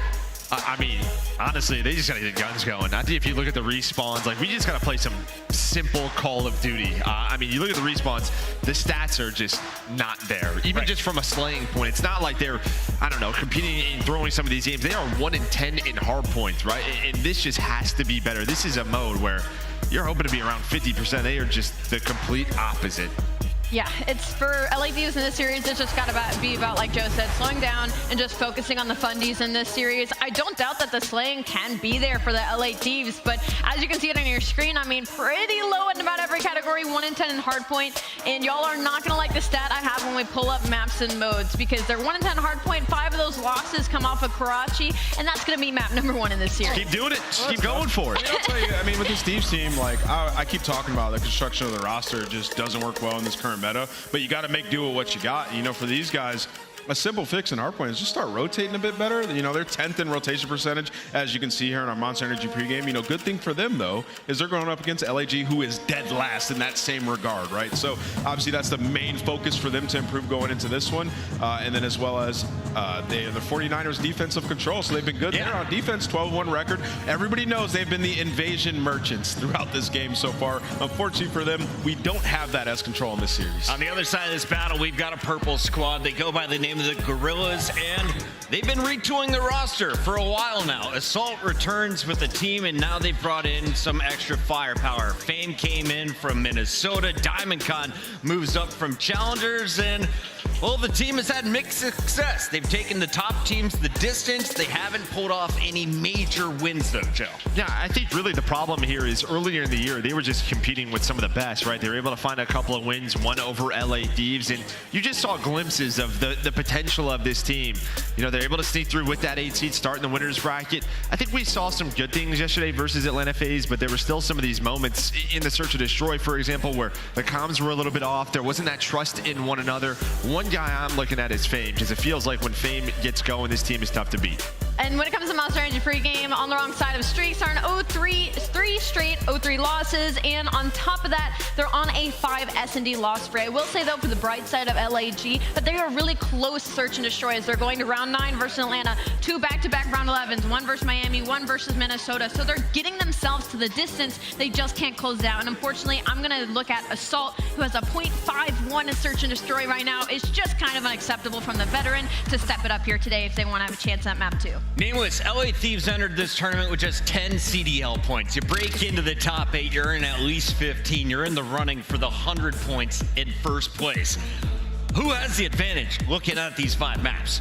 You know, it's tough. It's going to be a bit back and forth. But for LAG on the first 3 maps, they don't even have a win, right? So I guess if you're LA Thieves, you're feeling the most confident you could going into a series against LAG. They've had a massive regression. I mean, I said in the pre-show, everybody's been way too kind to LAG because of one impressive series that they've had. The last 3 weeks, they've been terrible. So they need a big turnaround today.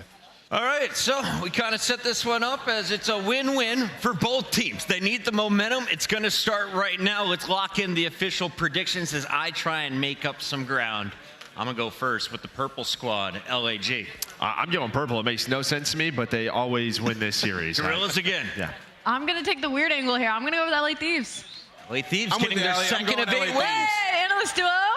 Going with LA Thieves as well. We are split here on the desk. We need to know what the fans think, so get your pick'ems in right now. Let us know on Twitter as well, and join us in the YouTube chat. Before we kick off game number 1, though, let's break down the numbers. These are the hardpoint stats that we've seen. Joe mentioned LA Thieves, one of the worst in the game, if not the worst we've seen in the CDL currently in this game mode. On the other side, 36.4 break percentage, is that good enough for LAG to stay competitive in this Hey, listen, I would say they better be good at breaking because they're last in rotating. So at least they got that going for them. And we have seen some very close LAG hardpoints. I think a lot of it has been pressure on Diamondcon, though. He was sort of a star early on when they were finding the hardpoint success. And it's just a lot on his shoulders. We've never really seen him do that on a consistent basis. So going up against LA Thieves, though, they definitely have the edge in that game mode. And everyone was kind of saying if Diamondcon was on LAG last year, maybe they'd have different outcomes at their major events. He's on the roster now. It's time to find out, and I'm told the stage is ready. So let's get it going. Boston, put your hands together for Guy Blaze. All right, Boston, it's time to get this next series underway. And it's time for the battle of the City of Angels for LA to see who ranks amongst the top. Coming to the stage first, get ready, because here come the Thieves to try to run it up again. So much history in one place. It's time to make our mark.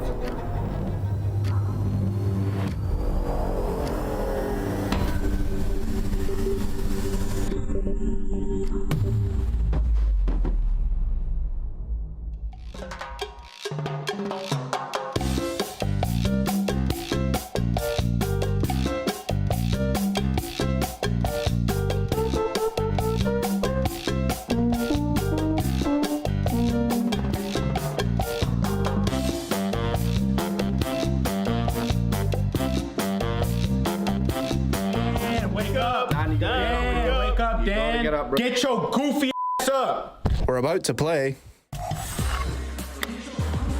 Boston, show some love to the Los Angeles Thieves. We got Ghosty, Joedecieves, Cammy, and Afro. The Los Angeles Thieves ready to go. It hasn't all been bad for the LA Thieves. They have turned it around in Search and Destroy and Control. As you saw in their intro video, there's a rich history in the LA Thieves camp against everybody but LAG. The Battle of LA has typically went towards LAG. Can this Thieves roster turn that around? We'll see. Let's bring out LAG. All right, let's see if they still got it. The next team coming out, get ready, Boston, because here comes the Los Angeles Guerrillas. Make some noise for Diamondcon, Astro, Fame, and Assault. Give it up for the Los Angeles Guerrillas. LAG was given a tough round one, but now they get to head the stage into a battle they know they have the advantage in. They've shown a glimpse of hope of being a good squad, and now they have to put it together to keep the Boston dream going. Blaze, let's go. Let's see if they can put it together. Boston, you ready to go again? Miles, Chance, let's get it going. Let's get it going indeed. Well, Boston, I think Assault knows, right? He knows. He definitely knows. He definitely knows. Well, we're excited, though, to get the battle for LA underway. A very one-sided competition chance historically. We'll see if today's any different. It's one of the weirdest stats I think we have in the CDL that almost makes no sense. But yes, LAG as an organization have absolutely had their number, and this is a situation where they need that trend to continue, right? This is loser's bracket. You lose 3 maps, you are done. Your tournament is over. You go back home, and that flight to LA, it's a long one. It is a long one. Well, here we go. This is a look at the maps and modes. If the devs didn't already break it down, we're going to do our best. Karachi up first, Invasion Karachi. That seems to be the state of things so far here at the Boston Major. Only day 2. Day 1 was obviously full of thrills and spills, and today we even got to see a map 4. I mean, a map 4, it was a great looking thing, and maybe a map 5 on the horizon, but it is not even a map specific thing that we really need to talk about within this series. It quite literally just is the focal point being hardpoint for LA Thieves, a 1-in-10 record overall. It has been abysmal. The talk of the town, or at least behind the scenes though, is that in scrims, it's not that bad. Like, they're actually capable, typically speaking. It has just been in match play. These guys have not delivered. Well, it is LAN. It is when you need it the most. They need to find a way to bounce back, and we will get our answer in map 1. Karachi, they have an 0-5 record. They gotta respond. Oh, we've seen the Guerrillas play yesterday against Atlanta FaZe, and a heartbreaking loss for them in a Search and Destroy, but they've had it all happen. We'll see if that warm-up was adequate enough to get them rolling now up against the LA Thieves. And the crowd wants something in particular. I wonder if production will give it to them. It's on its way. It's such a needy crowd. They just want it. And there it is.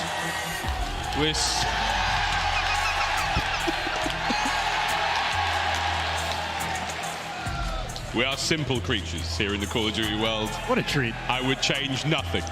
That's it, man. That's gonna come into play like in the middle of maps and whatnot. Like he's just gonna. He knows. He knows, Boston. You've done it. We gotta let him pay attention. He literally is at work right now. Let the man focus. He's got to play against LA Thieves. That is going to be unbelievable as we work our way through it. But again, map is actually successfully loading up, so we will be on Karachi shortly. Here we go. Map number 1 here in our lower bracket matchup. The battle for Los Angeles. The battle for an early exit, which no one wants to take. It's a long way home for both of these teams. FaZe yesterday. Actually, no, even that was a stat from Miami, but yesterday's gameplay, not bad whatsoever. Here we go.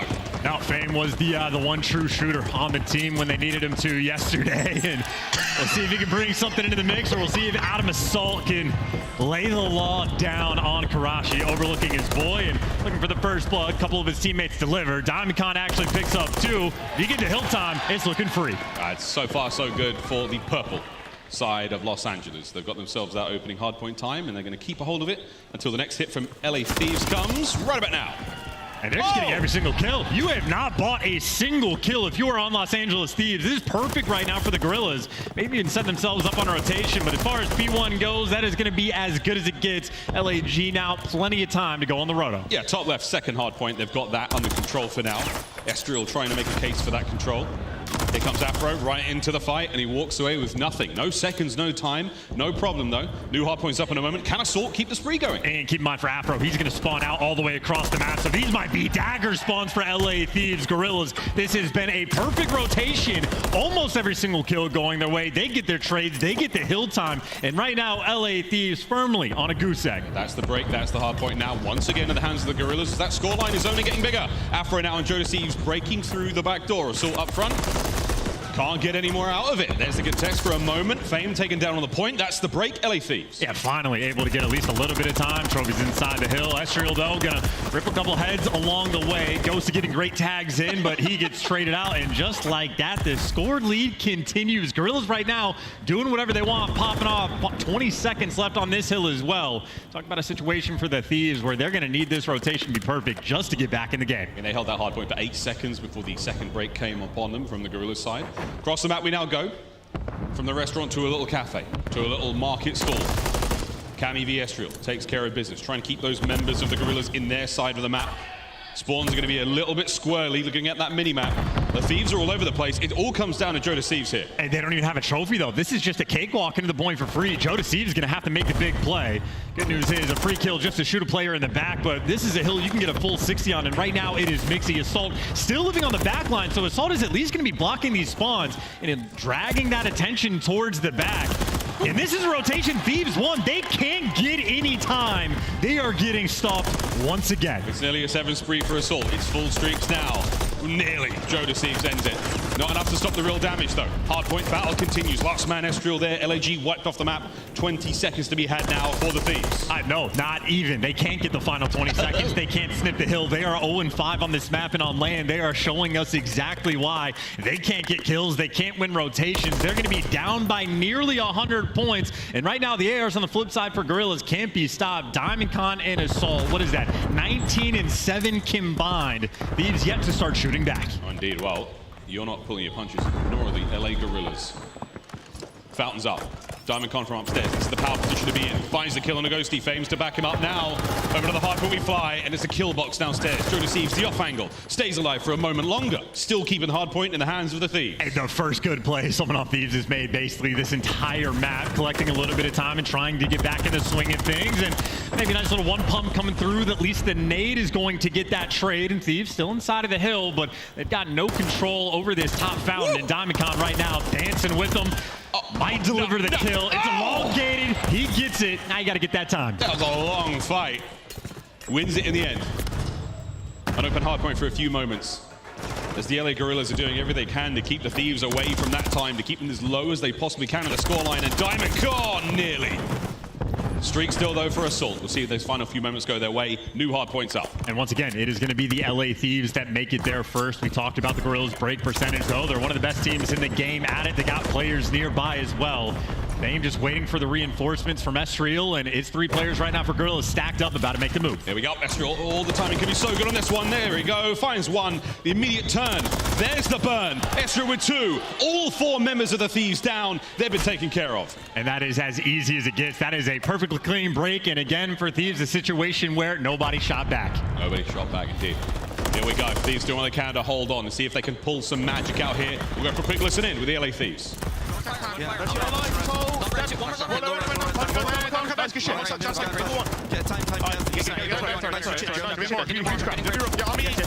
Weak all day. Mark it, okay? I have got it. You can talk me. Yeah, I got Ridge. Assault and time come low. Assault and time come low. Go get top 3 for me. Nice one more time. Yeah, I'll get up there. I'm getting top 3. Top 3. One more time. I got it out time. Probably rubble. I think pitch before. Yeah, P4 pitch. Nice, Joe. One more time. I'm gonna play rubble. Don't play, right? You got time?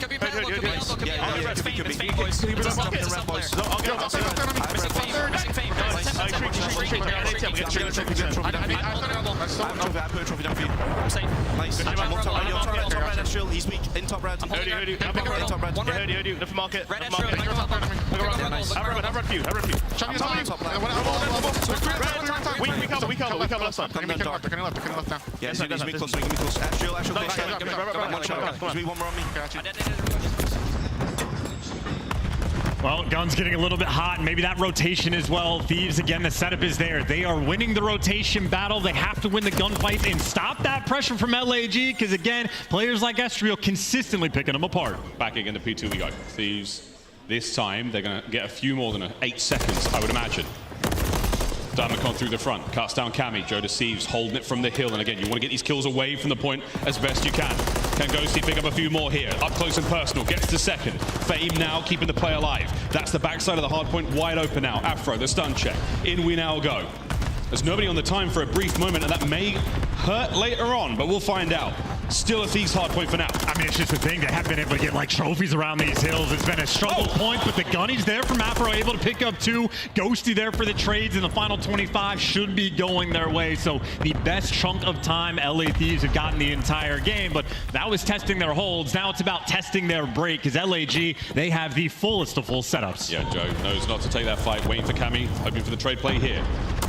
Joedecieves tries to run the rabbit. There it is. Cammy does get the kill. That's an open lane to play with now towards that new hardpoint. And you get scattered spawns everywhere on the map. So 2 players from LAG actually trailing 2 players from the Thieves. Junkyard's going to be open, but Fame trying to read that pressure has to back down. You at least have clearance to get towards this point. Cammy and Ghosty now trying to make the break. Fame takes care of 1. Ghosty up close and personal. 1 down, 2 down. Ghosty gets the break. That's 3 members of LAG out in play for now. Afro keeping Junk safe. And we tested their break. They absolutely delivered. Still a long way to go in this game, but that is the opportunity to get back in the swing of things, and a very tight setup around this hill, but you still have everything covered. LAG, though, that pressure is swarming. A couple kills going their way. Final 2 players coming through the junkyard, and they made the cross towards the back. Joedecieves, the pistol, can't get it done. Fame, only member up for LAG now, trying to get the break. Ghosty will know.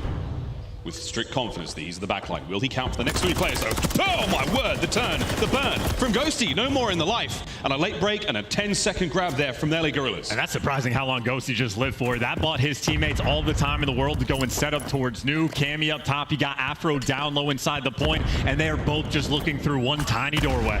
We're over 200 points now for the Guerrillas. 140 now for the Thieves. Holding onto the fountain. Cammy guns up.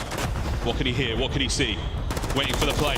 Fame down. Afro gets his as well. Thieves hold. And you have 1 player right now from Guerrillas trying to flank, but they got it covered. Joedecieves is ready for it. The timing isn't great, and neither is the gunny. That is a clean break. The first 2 kills go for the Thieves, but then they just break down. Oh my word, the House of Cards collapses. The win won't be found here for LAG, but they're going to do what they can to get close enough. 3 kills once again. Go to the way of the purple LA squad. Cammy through the front line. Gets 2, the 3rd no. Fame shuts him down, 25 to go. Hey, this is so problematic too, because you're forced forced to flood through this time. The Fame, he's ready for the pressure, and his teammates set up on a rotation. Double challenge perfect, though, just to get the scrap. Afro able to pick up them both, and you get a bit of a wipe.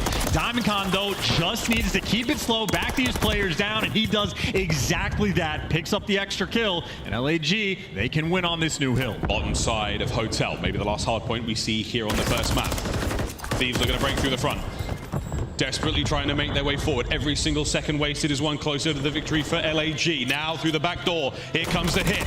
Estriel can't get any. A lot of damage done. Assault now up next. Can't get anything done. Thieves hold. Okay, we got ourselves a ball game. Thieves inside the time, and right now it is just going to be a front smash through the hill for the Guerrillas. No flanks coming through, and that just means it is gunny on gunny. It's a while to go.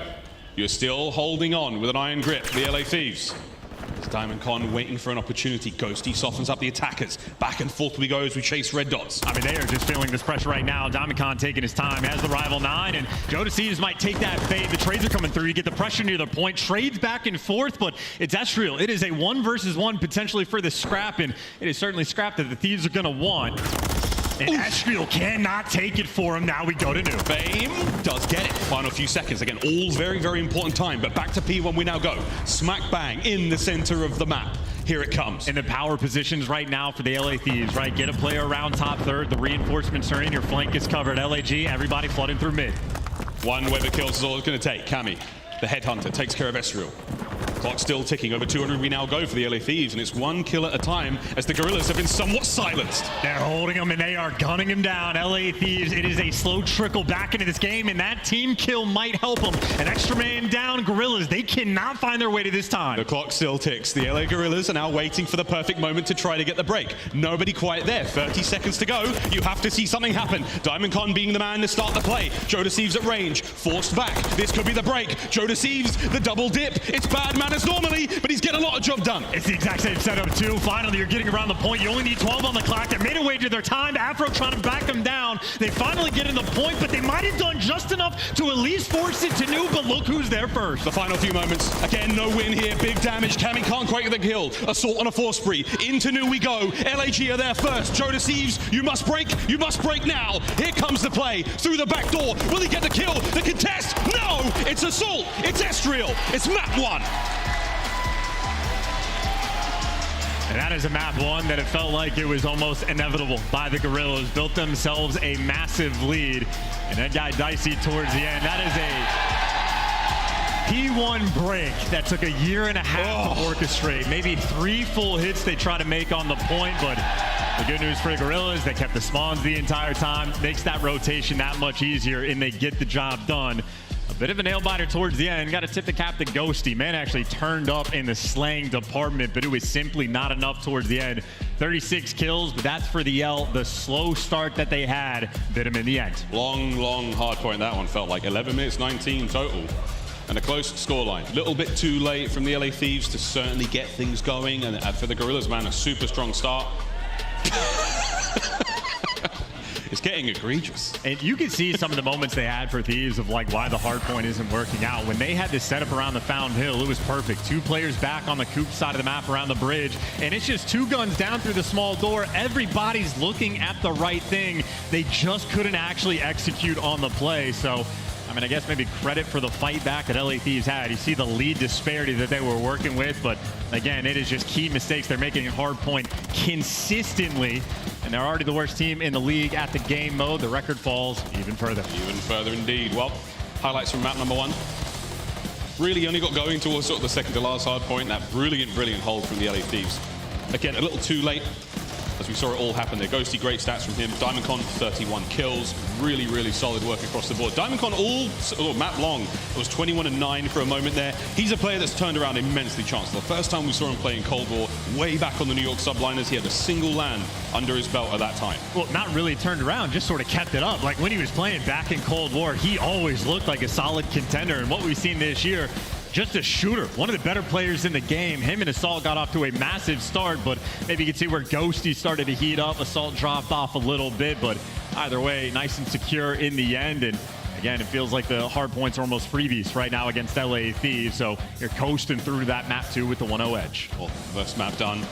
A quick look there at the game flow. Again, it certainly looked like the Los Angeles Guerrillas all the way, the purple line there. Not until that P1 just towards the end, the penultimate hard point, that's certainly where things really, really changed. Good work then, either way, out of both teams. We now say goodbye to Karachi. We say hello to our next map, Chance. A little bit of search and destroy. Invasion, yeah, and that's a run it back for LAG. It is certainly a map that they had to have been talking about endlessly. Just those little situations rather than be bomb site. Fame was very close to having one of the best plays we've seen in Call of Duty. Instead, Sun gets the ninja defuse. It turns into an L, so they want redemption on Invasion. Good news, though, for the Thieves. You've got plenty of tape of the Guerrillas playing this map only yesterday. We'll see if they put that to work. We'll have a quick look now at our SD objective metrics, Chance. Yeah, I mean, if you're looking at the stats, there was a clear-cut edge towards the Guerrillas on map 1. Maybe now a clear-cut edge towards this Thieves on map 2. On the objective front, fantastic in the post plants, and on a map like Invasion, it's not entirely like common for the bomb to go down consistently, but even when it happens, the retake's on point. This is shades of Ghosty running through the smoke, picking up those 2 kills on the Toronto Ultra players. So Thieves in this game mode, it's like night and day, much stronger in search and destroy. We'll find out how it goes, though.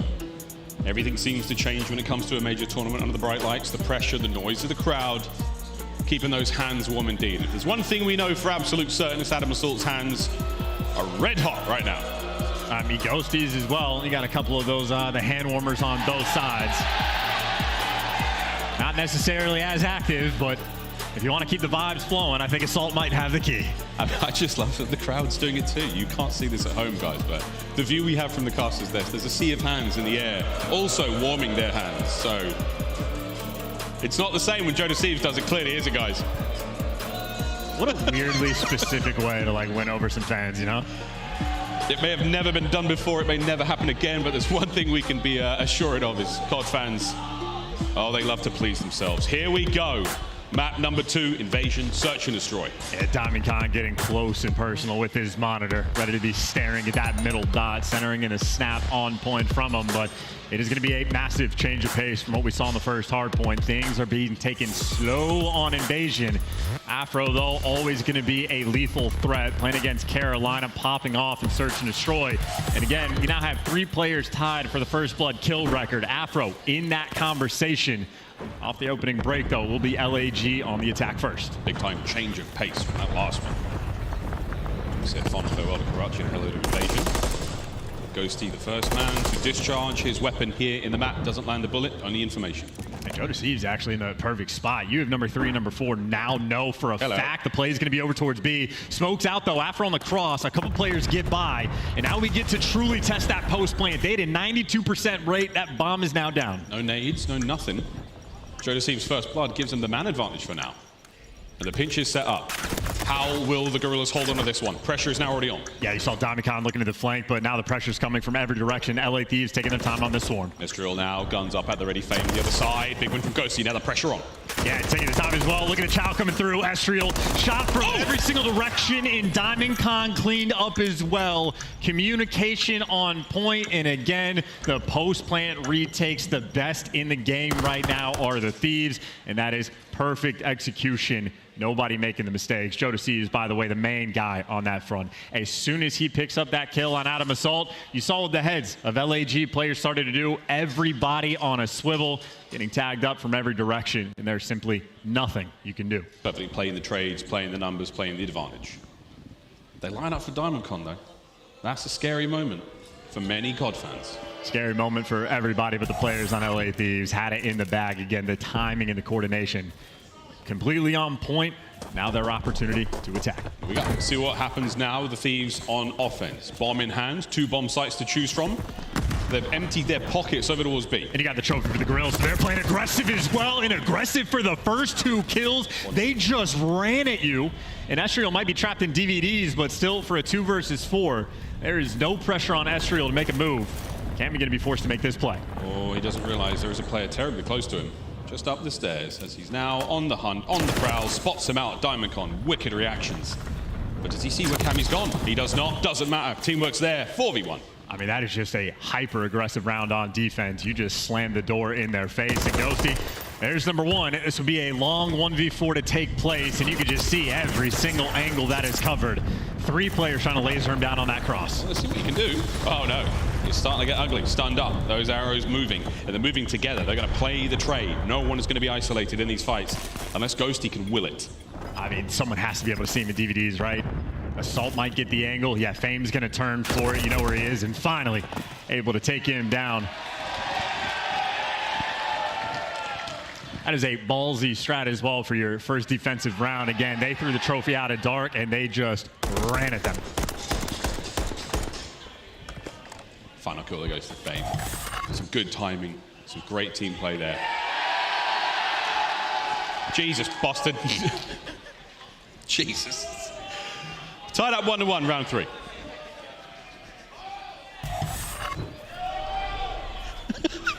It felt like a long time, that cut, right? That was an incredibly long time. That made me nervous from what we were dealing with yesterday, but smooth sailing thus far, and LAG going to be pumping those brakes, maybe waiting for the response. If we were playing hyper-aggressive on defense, Thieves might attempt to do the same. You see the spot Joedecieves has put himself in. That is an interesting angle. He might have moved in the perfect time. Knows Ezreal's going for the check spot, but that stun does not connect. He's invisible in the moment. You make the read, you at least get the trade, but still a 3 versus 3. Plenty of time. Now what do you do with that information? Afro by the mid tank.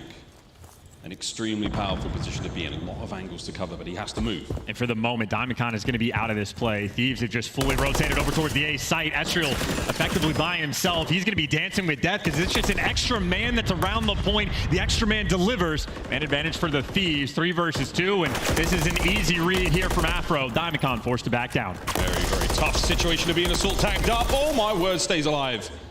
Cammy looking to get the pressure on Diamondcon now. Looking to get back at Afro. 25 seconds on the clock. Magnificent shots from both of them. Yeah, literally just dancing with them, and now with the time ticking down, someone's just going to be forced to slide in and take a bad gunfight. Assault makes the moves, and Diamondcon might get a trade, but he is still trapped on this tank. Get some great tags down, but the problem is just the time. Not enough to work with. Elite Thieves deliver on the defensive end, and it's just a clean rotation by Ghosty. Coming in from the B site, reads the pressure. And again, Diamondcon out of the picture down that B street. Thieves deliver with that man advantage. Maintaining the advantage that they've worked so hard for. I would love to be a brand new Call of Duty fan tuning into the stream for the very first time and not knowing why we're cheering. Like, this is Salt Guy. Everybody loves him. It's my favorite player. He's really good with his hands. Here we go. That's not what I meant. That's not what I meant. Fame tagged up. Yeah, great tags as well. Fame, typical to play the spot. Once again, Ezreal finding himself in these aggressive positions. Afro might be waiting for it, though. See LA Thieves responding to the pressure that they felt from the previous round. Oh, there's a lot of red over in this part of town for Ezreal. Tactical retreat to the bomb site. Again, a lot of these positions, you're going to know these players will be in. The question is, do you have a tactical? Do you have a lethal throw? And Fame's the guy to sort of suss out this push, right? LA Thieves are still playing a little bit stagnant, but they're certainly leaning towards A, and the comms are good. Diamondcon has made the rotation back towards the middle of the map, but might be a 4 versus 3 around A. Ezreal might be the player out of position for the moment. Question is, can they find this first blood? Fame's been told, here they come. Absolutely spot on with the information. The frag grenade out, the slow cook. Trophy intercepts. A bomb site might be the play right now. Fame gets his. That's great damage too, though, at least on the trade, so Fame can't challenge too quick, so the bomb does get planted. Here we go, bomb down. Assault getting his way in there, gets himself on the board. Ghosty takes some heavy tags. You've still got numbers for the Thieves. Cammy from behind wins it. Great Cammy for 3. No, Fame makes it a 1v1. And he's got the 1v1 as well, but he's got to take his time. Ghosty knows he has him trapped, but he's giving up the pinch. Ghosty to clear the street. Might just wrap back through dark. The question is the timing. And you see Ghosty going back in. Fame, not a clue. Heads up and gun down. LA Thieves, nice execution once again. Scary spot to be in, if not for Cammy's 2-piece in the middle there. If he makes it 3, obviously the round is done, but Fame gave the boys a fighting chance. Assault finds his first kill of the map. And we swap sides. This is going to be a tricky situation as well for LAG. You're down 3-1. You're back on the attack. You really need to pull something creative out for this round. You do not want to fall down to 4-1. You're losing attacking rounds. Got to find a way to respond. I'm now waiting for the first time I play ranked and I get killed by Assault's hand warmers. I'm sure the X account has already been created. Lovely damage. right here, too. That's great damage, but yeah, he just gets left out to dry. So damage is one thing, but the kills are another. Guerrillas might have their answer. It wasn't enough for anyone to really move into position. Afro's now got himself over here, but right place, maybe the wrong time, the wrong weapon. He has to get closer with a rival. How good is the peak for the plant spot? Well, the bomb's going to go down. You get a taste their retake percentage again, but this time it's a 3v4. He's just peeked the door slightly. Afro's there. It's the Thieves versus the Guerrillas. A man down for the Thieves. Now another. Diamondcon in the smoke. It's awkward. Joedecieves stays alive. Afro finds two, and it's now a 2v2. 1v2, but he is behind him. Joedecieves getting some damage. There's the trade. Last guy, where is he? He's behind you. The distant man on LAG to seal the deal. That is a dicey moment for the man advantage, but they are taking care of business in more ways than one. Assault gets it done. That final kill was an important one. And that is the value of winning these attacking rounds. You're still down 3-2 for the Guerrillas, but they trust themselves on defense. LAG on defense now. We'll see if they can find the equalizer. Thieves once again on the attack. Typically what? 3 nades over this side of the map. No trophy spotted in the distance. Oh, Diamondcon answers back. No trophy spot in the distance, and that'll be the punishment for it. Those are deep frag grenades that are rolling through, so LAG on point again. LA Thieves might have plenty of time to work with, but it is back to a default setup on defense right now coming in from LAG. Looking for maybe a bounce to see if you can catch Fame, but Fame is backed up, nowhere to be found. Yeah, smooth move from Fame there, just to retreat enough to get out of the distance of the frag grenade. The blast rate is pretty solid in this game. Ghosty, he's getting antsy. Oh, he's found the timing, he's got it. Across he goes. Catches Assault! What a damage dealt though. Ghosty has to back up. Is that enough to pull the members of LAG now from the top side of the map? Oh, Cammy, this is it though. Yeah, that's the extra trade. So many men to deal with, and the Rival 9 right gun for the job. Still can't even get the plant down because all those nades and tacks are coming through. 2v3, not a lot of time on the clock. Too many mans, the smoke now from Joedecieves. This is a hope and a prayer. Ghosty, just enough to pull a little bit of aggression, but Fame is there for the kill now. It's a 1v3, 20 seconds on it. That's the equalizer. It's 3-3. That is so painful from Ghosty, that extra little bullet, but even more so Cammy just getting caught. If he's just able to stay alive and be out of the picture, his teammates are out there making the play on the opposite side of the map, but that's real there to take him down. Rookie out here making the plays. You lot are unbelievable. What a tournament this is.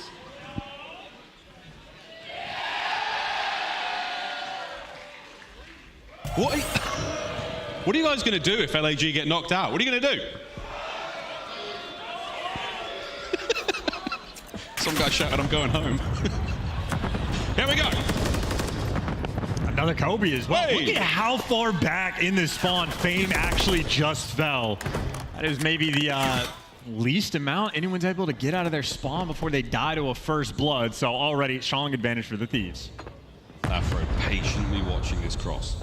He's done this in a few rounds prior. He's extremely important right now for the Thieves to see how many players get across to that bomb site and how much pressure can Cammy take, though. In the meantime, they'll have the line of sight on him. If you're on Guerrillas, you almost need like a smoke play to come out over towards this B site just to make anything happen, because as soon as you cross, that rotation will be very quick, and the angle might be punishing, but it can't get the kill. But you see the trades are there. Ghosty makes the move.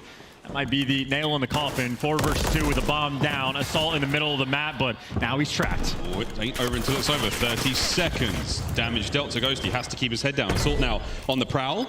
Checks the door. He saw it. Here's the fight. Diamondcon wins it. Now 2v2. Still though, look at where that bomb positioning is down. LA Guerrillas, they cannot slow down in the slide. It's got to make some moves, and Cammy's just going to play with the door and shut it in his face. Ghosty seals the deal as well.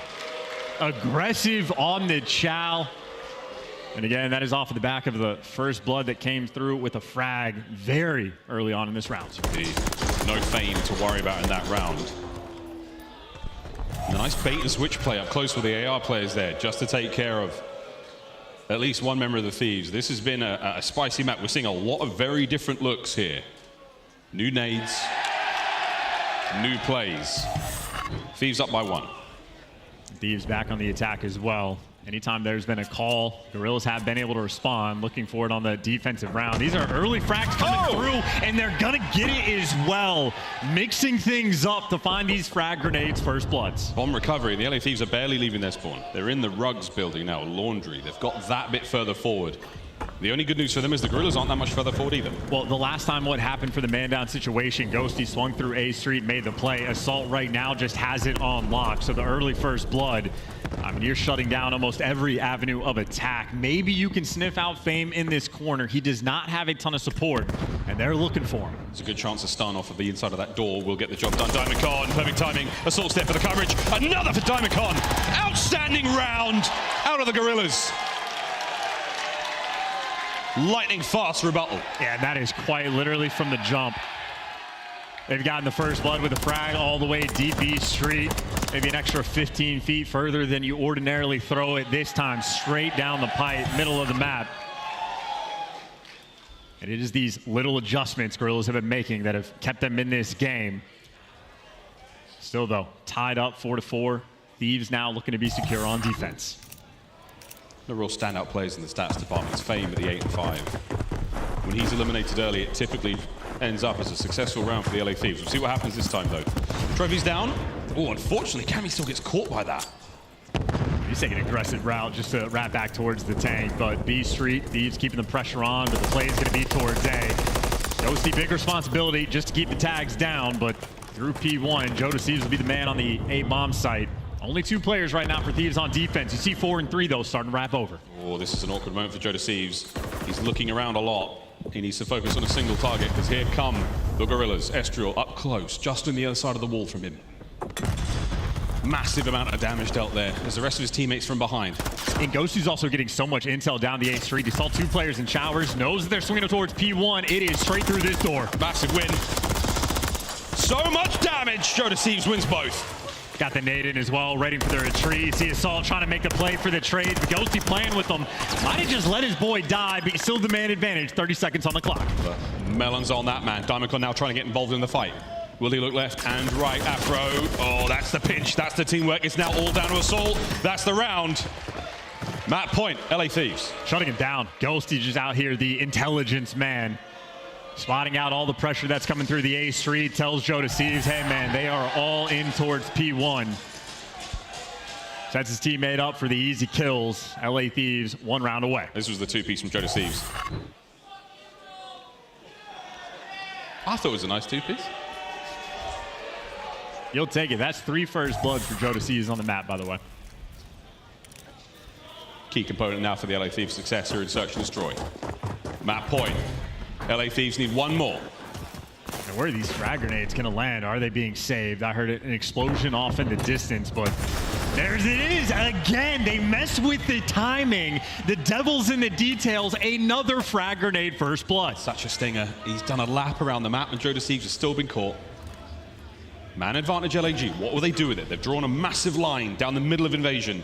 And once again, the Thieves are trapped in rugs. It almost feels like the same thing in Hardpoint, where a lot of hill defenses for Thieves. They just don't have the trophies in the right spots, but now working from a man down. Still a decent chunk of time to work with, but both teams have been on point on defense with a man advantage. Afro dancing around the tank once again. Fame's on the inside. And again, the angle is going to play... is going to decide who gets that blood. Assault damage. Here comes Fame for the play. Perfect reads, though. The trades are on point. It's still a man advantage LAG. And it's a good thing Afro dropped that bomb for his boy, because he just went out and died. You get the trade, but Ghosty's going to fall as well. This is shaping up to be a round 11. Hold on to Cammy. Has to win this fight against Assault. Assault's going to keep dancing. The clock is on his side. And now the gunny. It's time, for the first time here in Boston. Get the gong ready. It's a round 11.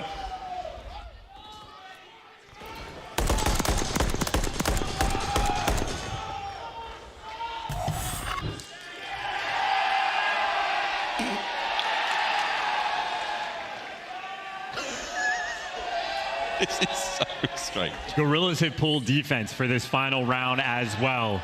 Their first bloods on the defensive end have been out of control, especially with those frag grenades. And if I'm LA Thieves, either get that trophy down or sit in your spawn for a little bit longer. They're working the B Street.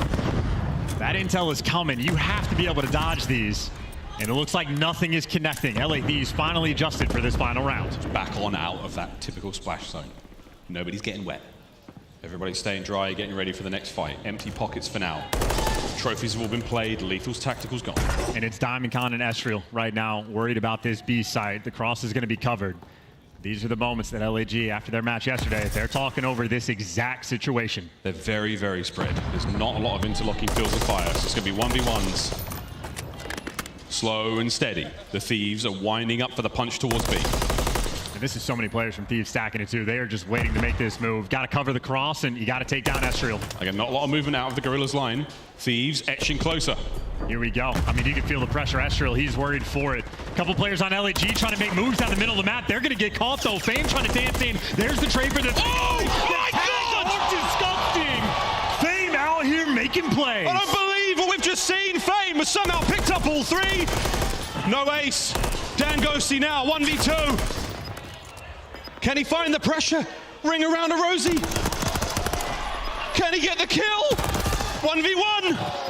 It's not enough time to get the bomb down. Diamondcon is there. My God, what a round of search and destroy. And that's retribution for Fame.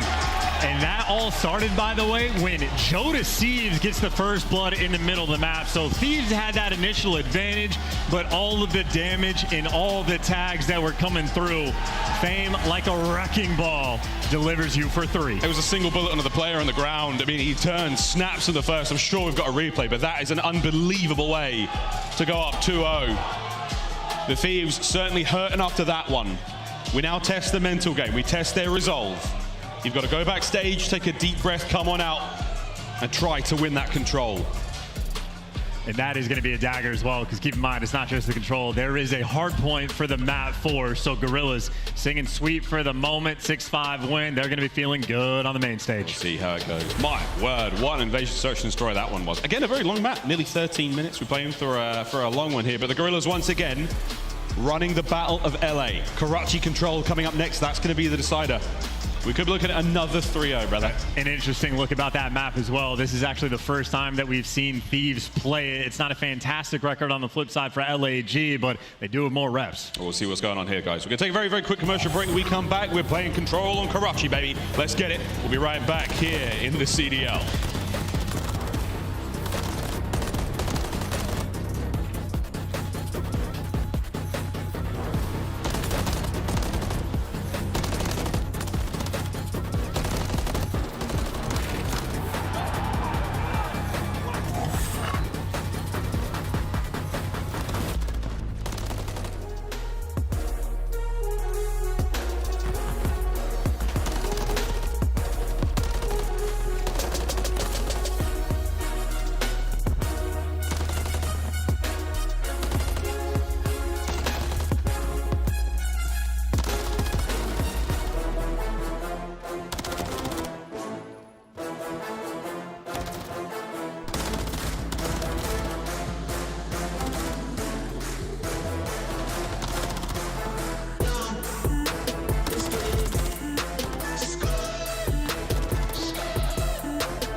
The Call of Duty League is brought to you by Monster Energy, the official energy drink of the CDL.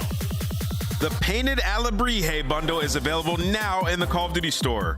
Inspired by the folk art of Oaxaca, this stunning bundle offers colorful, vibrant, and mythical items you gotta check out.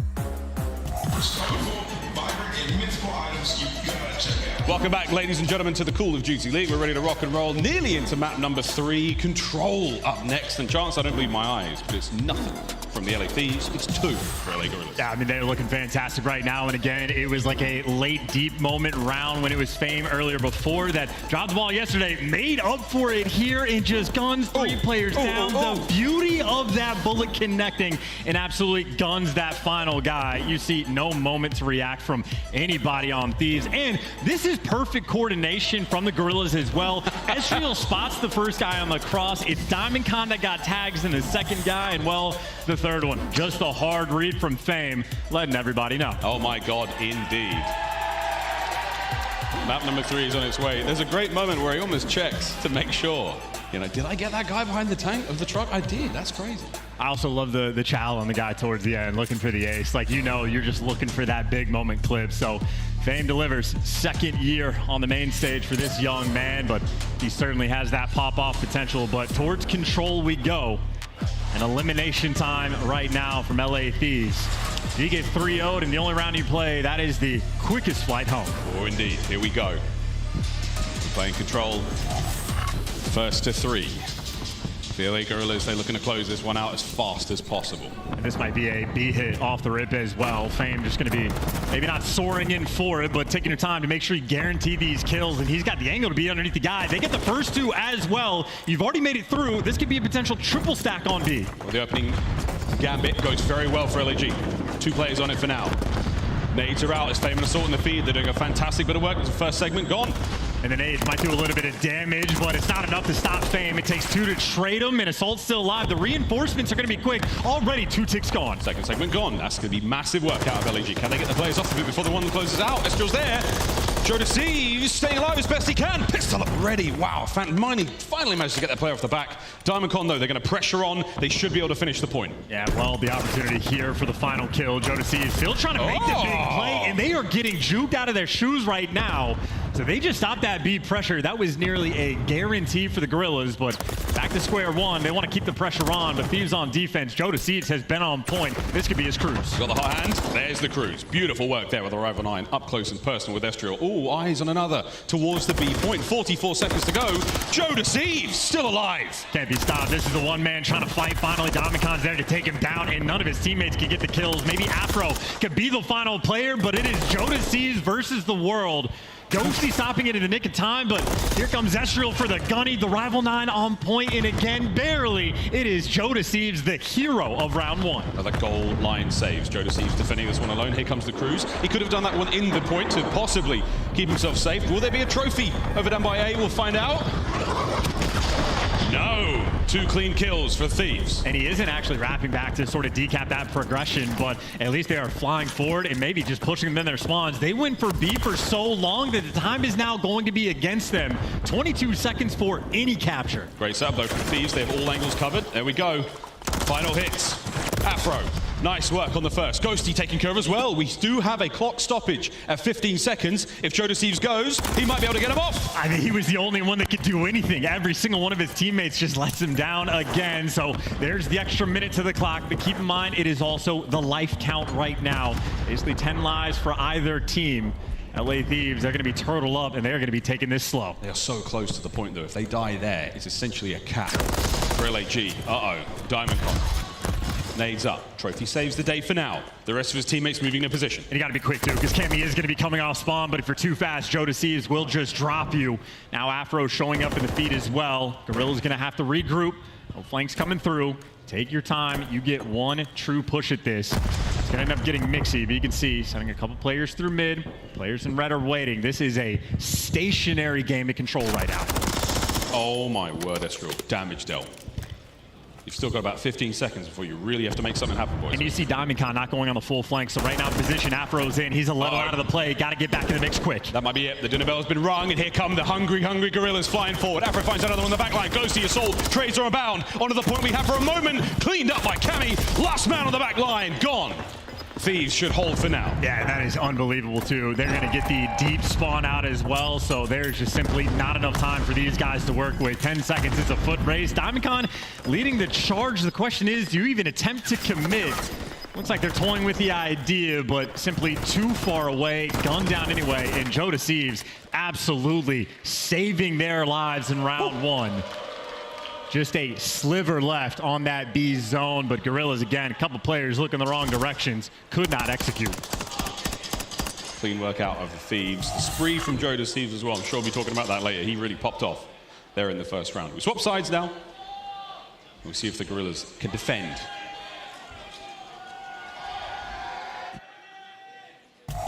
Now off the attack, we've seen some interesting B hits coming through, especially more so this weekend on LAN.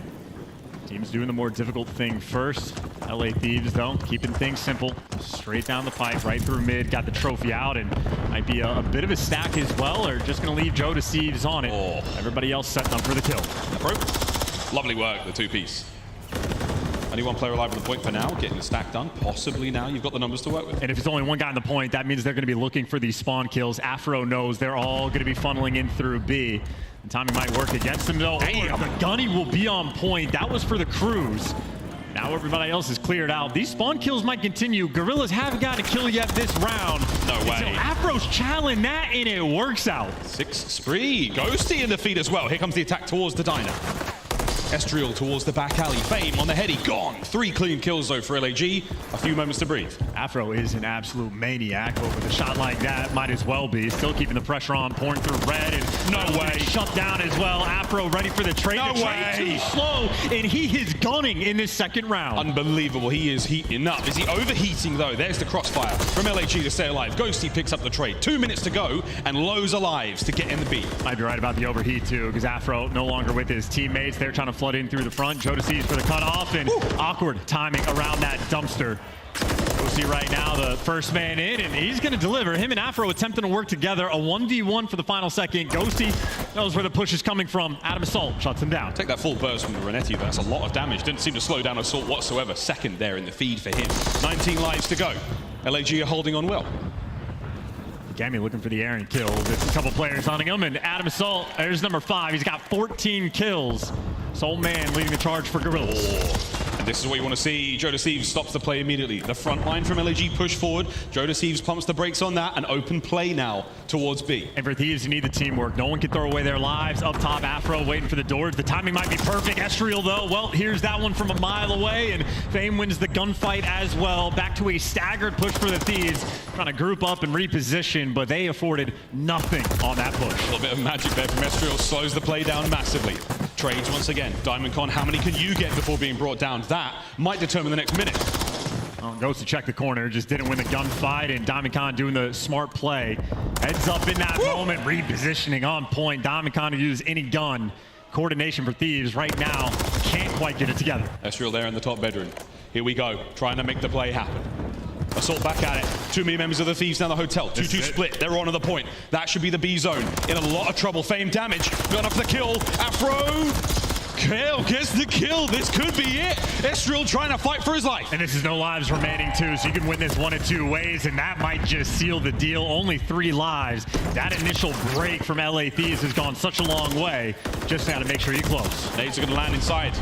A lot of damage. Joedecieves stunned. Pressure now on. You're still getting the capture. There's the kill. As the final segment was not needed. The Thieves slowly but surely. Sometimes you have to bite the orange in order to peel it. And it might have taken a little bit of time for Thieves to break that defense, but that opening break, they were 30 lives to 24, and they had Joedecieves with the slow capture on A. So they bought themselves a massive amount of time to play for the kills, and it's the slaying that went out towards the end. Map point, LA Thieves. Can they make it a clean 3-0 here on the Karachi control and push the series further? LAG now attacking round from them. We saw how it went the first go around. And you see the extra investment. There you go. They're just going to double up around the B zone just to make sure no funny business happens. But of course, the play back over towards A. Standard push off the break, but LA Thieves might be quick here for the response. Omicron by himself in the hill. Joedecieves sent in for the freeze to kills. And now you might have a spawn trap set up as well. LA Thieves spread across the board. Well, let's see how this goes. Cammy from top coop looking to top third. Eyes across a lot of the map from this position, but so exposed. Middle of the map covered now. Ghosty with a little bit of intel. Still has a cruise to play with and on a 4 spree. Yeah, Thieves might have had to spread across the map, but they gave that up immediately and get punished for it. The levy gets opened up on the chicken coop side of the map, and now you're just playing for staggered kills all over the place. Afro getting chased off spawn as well, but Thieves are still just collecting every single kill, already up 28 to 22 on the life count. Guerrillas can't make it out of their base. Oh, Ezreal just about gets the headshot to Afro there. Space now to play with. 40 seconds on the clock, though. Thieves are still holding this down brilliantly. Guerrillas have got to get something going. I mean, they are just slamming right there. There's cruise missile number 1. Afro's got number 2. And there is no hope right now. Ezreal, the lone man on this A zone, but they've just been strangling them on this map. No one to cover, and Cammy can walk on in, possibly get it. Fame, right place, right time. Still keeping the capture going. Joedecieves playing whack-a-mole against Ezreal from behind. Oh, here comes DiamondCon. Space to play with now. There's still a one-man capture. Here comes the two-man stack. We could be looking at an additional minute of play. Yeah, life count's been evened up just a little bit as well, down by a tad, but you can absolutely work with this. Cammy needing the hands, a DC, a heavyweight in the UFC, heavyweight in game. Another hit in the middle. The ordnance from the LA Thieves is seemingly endless. They still have a life lead. One more crack at this. The B zone is all that remains. Can they hold it? And easy reads on the flank as well. Guerrillas going to be taking their time. They're actually getting a pretty deep spawn as well, even without that junkyard pressure. So these right now, nice and patient. No open avenues of attack. And again, these have been very slow rounds on Karachi when it's only the B zone left. Yeah, it's really slow. Front line's getting closed around them, though. The Thieves are in a little bit of trouble here. Joedecieves has got to win a big one against Assault. There it is. Fame now through the middle of the map. Trades between he and Cammy here on land. Ezreal, the last man alive. Atop AC with 45 seconds to go. The Guerrillas just can't get a single push going for them. Afro going to be playing aggressive as well, jumping into death, and you see his teammate actually with the frag grenade going to get the extra kill. So it is now a full hit through the front. Guerrillas have grouped up together. Posted up, Joedecieves, here we go. Final 30 seconds. Ezreal's in. Assault, damage, Del. Sliding, keeping him guessing. Can Joedecieves catch this? He does. A massive 2 kills, 7 lives left for the Guerrillas. One more hit, they're all they've got. Yeah, trades on point. They're trying to get a group together, but they are getting shot down along the way. But it is Joedecieves by himself. His teammate's coming off spawn. If he buys you 1, you're feeling great, and he gives you 2. That's it. That's it. The last bits of air snuffed out of the LA Guerrillas here on Karachi Control. The Thieves stay alive in the series. And that is a dominant bounce back from Thieves as well. That was not even close. Joedecieves popping off on the one dicey moment in round number 1, but clean towards the end. That only buys them an extra map. We still know it is one problem and one problem only for the LA Thieves, and that is hardpoint. That is exactly where we'll be going for the map 4. That's where we're going next. Coach Shane there from the LA Thieves. Glorified water boy at times, but a fantastic coach. He's helped get the squad right back in this one. 2-1 as we go to another hard point. I mean, yeah, he used to be a dog, so I think Shane, he's quite the tour, I'd say, on this LA Thieves squad. But solid scoreboard through and through. Joedecieves popped off round number 1, but his teammates caught right back up to him. So completely on point there, even on the objective front. And Ghosty out there making moves. And honestly, for the one offensive round that LA Thieves had, Ghosty putting in 11. Very solid work. There's non-traded kills again all across the LA Thieves. Everyone was winning their ones there on Karachi. That's huge. That's actually the crazy thing. Joedecieves got 20 on defense. He had 11 just in the first round. But yeah, I'd say on the defensive end, Joedecieves, absolute menace. Absolute menace indeed. Highlights here from that Karachi Control. That's another swift 3-0. See plenty of those here in the Boston Major 1 so far. I would imagine we're going to see less as we move deeper into the tournament, as the sort of higher ranked teams start to get at each other. We'll see how that all goes. Higher the play, presumably, the closer the control games will get. But we will see. Plenty still to play for here in Boston. Man, we saw it all in this one. Plenty of streaks there from the LA Thieves as well. All of those netting their kills. See if they can keep that one going on the hard point. Yeah, and Skid Row is going to be a very interesting map as well, because we talk about the pain point of hard point for LA Thieves, but they've only played this map once, and I mean, you know, we've seen those moments even when they were on map number 1 Karachi where they're winning the rotations and they simply cannot hold on. There are certain hills on Skid Row, especially that P2, that they are very easy to hold. So the rotation game can be incredibly important. Not a hill you want to fall behind on. We'll see the breaks percentage a little bit later on. But Skid Row hardpoint coming up next. We have to go the distance here in this battle for Los Angeles, which the Guerrillas have had the advantage in for the longest of times. It's Terminal, Search and Destroy for Game 5. We'll see if we have to go there. But for now, Skid Row hardpoint coming up next. I get a chance. You talked about rotations being key. Breaks are going to be on point. What are we thinking? I mean, even for like a map one of the Skid Row that we're going to be seeing, like we just watched Afro and Joedecieves go on an absolute tear. So like the boys are shooters. It's really just about that teamwork and like coordination that they have. But the way they're shooting map 3, I'm not going to doubt it. No doubts whatsoever. It's going to be a very, very interesting deal. We haven't seen too many Skid Row hardpoints this tournament so far, but all the ones we have seen, absolute bangers, no doubt. This one will be the same. We'll see if the hands are still hot as we get into this hardpoint. And it's going to be a focal point for aBeZy as well, because you know he's going to be that man on the early rotations for the team, going top blue, trying to lock things down. And this might be a minimal thing, but the small things go a long way. Those trophies I take for LA Thieves, they were getting punished by the nades on map number 2. The trophy guys sometimes out of position with it, even on some of the hard point hills. Got to make sure you get to the right place at the right time with the right equipment. Be paying a great deal of attention to that on Skid Row. On its way. Map number 4 here in this series. As the betting folks know, LAG have had a very, very decent run. As Ant said on the desk, though, Nameless did say for the last couple of weeks, LAG have not looked particularly dominant. We had a lot of hope and a lot of promise for this roster when they first came into the league. Diamondcon shooting fantastic, teamwork on point. Can they turn it around here? And look, there's no expectation for this team, I think, to be dominant, right? Quite a few players coming up from the challenger scene. Ezreal's going to be a rookie. Fame only his 2nd year, in Diamondcon his 1st time in a long time. aBeZy, he's got at least 1 ring, and he can certainly get a 2nd with moves like that. It's got to be very distracting. Genuinely very distracting. I mean, if nothing else, it's like moments of levity. They never broke character when they were playing in the Search and Destroy, even if you hear it in the background. But nice to sort of get the vibes flowing in between maps. Obviously, Guerrillas, they're looking for the bounce back. Need some good vibes. We're just waiting on the map to get started here. As the Boston crowd gets themselves ready. Skid Row hardpoint. Map number 4. It's still match point for the Guerrillas. For the Thieves, it's an opportunity to go to a Game 5. And, whoa, first of the tournament. And again, for a Guerrillas team that maybe they haven't looked dominant, but still the game plan, the work they've put in, the coaching staff through and through for Guerrillas. They understand the game. They play it well. Joedecieves, we saw what he just did in control. In hardpoint, it has simply not been there. This is the issue for the team. They need it fixed now, or they'll be on that plane ride home. Here we go, Boston, map 4. Can the Thieves keep this run alive? And the situation for Thieves, they get the good spawns as well. So a strong opening break, a clean rotation. You can set yourselves on this map like crazy, but the opening salvo commences. A couple trades through and through. Thieves do have that early time, and right now nobody rotating towards P2. A lot of red in that feed. Diamondcon nearly walks away with the 2nd, but Ghosty's there to pick up the trade and they get that time. Over to P2 immediately. Cammy's in position. He's running out of things to throw though, and he's doing this alone.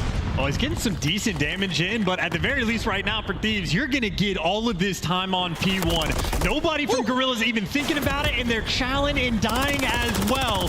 Diamondcon, maybe a 1 pump, maybe a 2. It's enough to get the trades, and 7, can he make it through? Yes, Fame has made the cross over towards P2. So Guerrillas, the early rotation of P2 has been won. At the same time though, for Thieves, they just got a massive amount of time on the first hill. Let's see how Cammy's MCW works at tremendous range.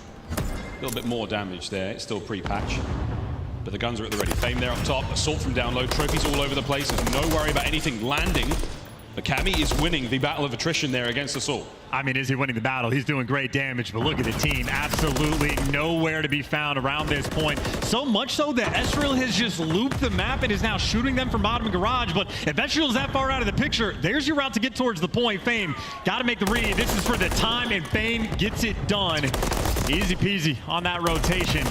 30 seconds still to go, and it is more pressure coming towards the hill. Fame has to deliver again. Fame's holding on now. He's home alone. Here come the Wet Bandits. They're all downstairs. Will they make the hop up the time? It's all gone the way of the LAG squad. They've done a magnificent job of holding on to this position. Rotation's long gone. Yeah. There will be a battle on the south side of the map, but for now, Fame, hats off to him. That's a 6th spree. Yeah, Mr. McAllister going to be having that cruise missile in hand, double hit through the back alley. I think LA Thieves might be ready for it. 2 players stacked up for the trade in the initial time, absolutely going their way. Maybe the 3rd lead exchange we're going to see in this game. It came out of laundry squeaky clean, they ended up dead. DiamondCon making his way through mid. Beautiful shots from Estriel there. Takes care of Cammy. Hard point, though, still firmly in the hands of the Thieves. Heads up play by Estriel, too, just to be switching weapons instead of the rival 9. Has the MCW for the break. Now the pressure coming through. Ghosty has to back them all down, but what can you even do? Estriel off spawn, switches to the MCW, goes on a 3 spree, picking them apart, and Fame hasn't died in a minute and a half. Instant break there. It's 8-2 from Fame.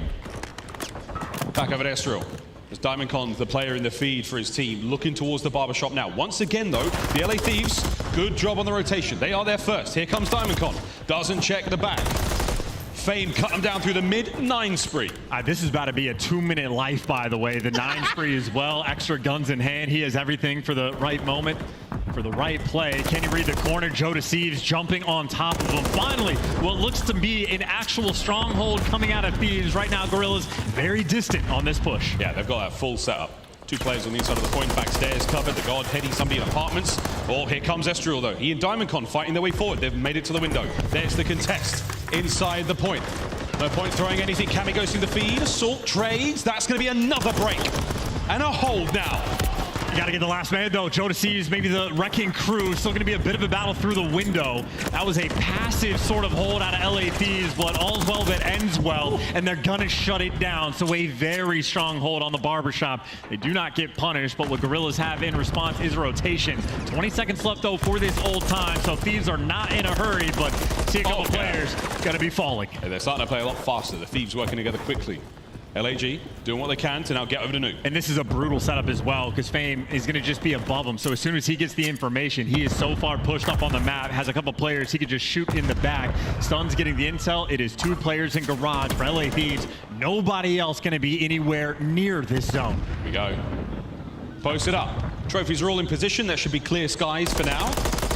Ghosty loses the fight. The feet give them away. Estriel holds on to it now. 10-10. Lead change, LA Guerrillas. And still even on the cross, it's a bunch of players. You see Assault just gunning him down in the meantime. Now you get Fame to go on the pinch, apply that pressure, and just slow him down. Looking to be a perfect hold from your LA Guerrillas. Lead exchange, as you pointed out, maybe one last hit, trying to deal with Estriel. They've at least taken Adam Assault out, and there you go. Estriel jumps up, he's going to fall, and a P5 break might just be in. To the very least, you get him off the time. You might not be able to get it if you're the Thieves. You're still trying to maintain some control through the middle of the map. They don't have it.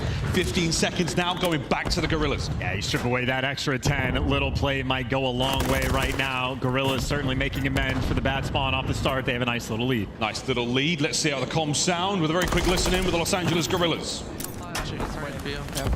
I saw him on me. I don't see him picking me. He's in firing construction room. I didn't have the nade. He's in time. He's in time. Wait, I got pinched. That's one by me. He's on. I'm nice 2-2. He's gonna be far.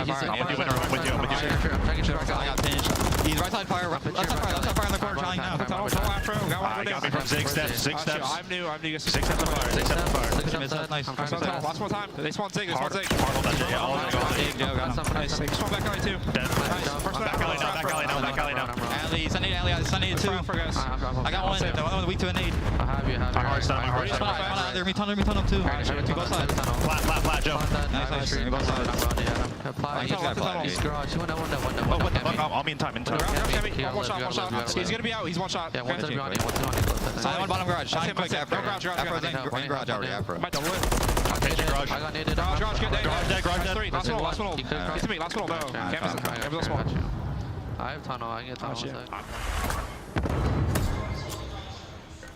Fantastic composure from the Guerrillas. They hold on to blue. They hold on to this hard point, and that could be game. This could be very, the hill of the map in this moment. These, if they don't get the break, they are going to get punished. Couple kills going their way. They have so much pressure on the back end, but the kills are not flowing right now. Assault from the hill, able to pick up one, and the reinforcements down low, softening up the blow. 40 seconds left of this time that they are super soaking in the hill. Oh, and there we go. It's a firing squad from the top, the hard point. The Thieves are throwing themselves into the guns of the Guerrillas. Now Cammy up close. Damage dealt. Not enough to end the life of Estriel. We're looking at 200 points and climbing in a moment as the LAG squad is marching towards a victory. Yeah, Thieves not even remotely close on that break, and this is so much time for Guerrillas to get sent in for the kill on this rotation. You see the deep route potentially being taken by Estriel. Maybe it's going to be Fame going that direction, or they're grouping up together, going to be hitting it through mid. Slowly but surely, the kills are there. Afro sends it, gets cut down. Hard points up once again. LAG, we saw what they did in the first hard point. They had an immaculate hold on Karachi. Can they do it again here on Skid Row? Well, that's a great job reading the pressure through top mid. So LA Thieves stack it, get a couple kills. There's going to be a trophy on this hill. The information might be good. They're going to be towards those mid steps, but the pressure's coming in. Thieves, they know what's up. 3 players for the exact lane of gunfights, and they're going to get it done at least for the first 2. Thieves for the moment, holding strong. Oh, they've done enough damage, but they didn't catch out Diamond Con. More of a Diamond back lying in wait. The damage dealt gets a second. Disgusting shots. Assault now versus Afro in the point. Thieves are still holding on. He dodges the stun as well. Dodges the stun and gets the time. He's in the mix, and Adam Salt making plays. The trades are through, but there's the break Guerrillas were looking for. Can add an extra 17 seconds to the clock. They are going to be an inch away from winning this game. Another rotation, and Estriel is there. He's in Barbershop. The spawns are good now for LAG. Afro trying to make his way across the bridge. Fame is there to end him. This could be it. The final moments of the LA Thieves here in Boston. Damage dealt, looking for the break. There is the break. They're in. They've got some time. That is the lifeline they are looking for. But you got to be perfect from this point on. 3 players through the back. Diamondcon working up top, and Diamondcon the first to strike. So the guys in the hill are going to panic. They got to look 2 ways. Oh, here we go. Back door, bang, wide open. Joedecieves, 1, 2. Can't get the third. That could be time. That could be game. Who's that on the minimap? Cammy. Send it. Fly forward. No. Fame cuts him down. Final 5 seconds. The Los Angeles Guerrillas have done it. They have won the battle for LA, and they have sent the Thieves home.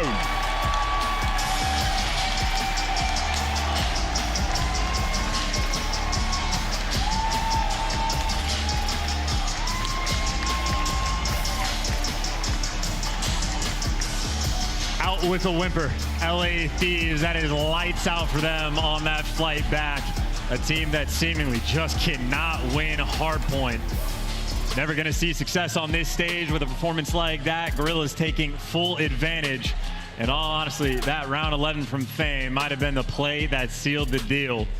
Making up for yesterday, Guerrillas balling out on the main stage. Certainly making up for yesterday in a big, big way. The Guerrillas walk away with a win here. They will advance deeper into the tournament, a 3-1. If not for that brilliant game of control out of the Thieves on Karachi. They did a great job of bringing it all together. You guys have no idea what's going on at the venue. Salt is throwing his hand warmers into the crowd as we look across the game flow. And there were moments, Chance. Adam Salt, very much a fan of kind gestures. We have been seeing quite a few, adding one extra to the list. And this was a bit of a back and forth game, but you see the moment where things turned around, that P1 to P2 towards the end. Guerrillas just drove the nail in. There it is, 3-1, the final score. And it would be, we'd be amiss, Chance, if we didn't throw to an interview on the stage with the man of the moment. Certainly, maybe not necessarily the man of the match, but someone who's definitely going to have a lot of fun to say. Ladies and gentlemen, Adam Assault is on stage with Guy Blaze. Thank you so much, Miles. I got your 2018 World Champion on the stage. Give it up for Assault and the Guerrillas as they stay alive in this tournament. And, you know, from the beginning of the whole matchup, this crowd was rooting for you and the Guerrillas, okay? How did y'all get this one done? Honestly, we just used teamwork. It's what we've been preaching every day. We played more together today. So, I mean, it's about us playing together, bro. It just makes the game easy when we do that. It definitely does, right? Now, did you realize why all the random cheers was coming for you multiple times? You guys love him? You guys are nuts, man. You guys are awesome. Absolutely wild. All right, now the tournament's not over just yet. What do you guys want to work on going forward here to go into this next matchup? Just closing out our late game situations. I think sometimes we just get a bit frantic. So, you know, late game we have a lead or something. Just got to slow down and work something together, honestly. That's about it. All right, yo, we'll see if you guys can get it slowed down and under control. Now, what do you want to say to these fans out here and the ones in the chat that's been cheering you on? Thank you guys so much. I've heard you guys for both series now going nuts, so I appreciate it. I don't know how that meme started with me doing the hand warmer stuff, but I'll take it. Appreciate it. Give it up for the Guerrillas one more time, Boston. Thank you, guys. Take us away. I want to take this guy to Vegas, roll some dice with him, and just nothing but dubs out of LAG. Here from Joe and I at the desk.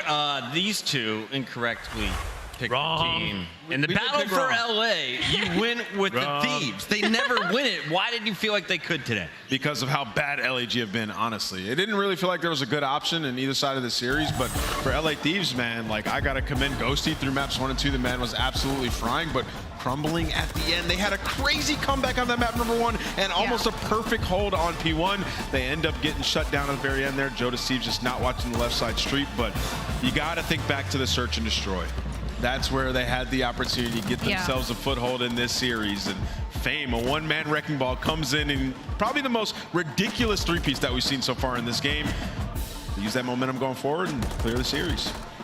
I want to talk a little bit about Diamond Con. He was the player we highlighted on the desk before this series.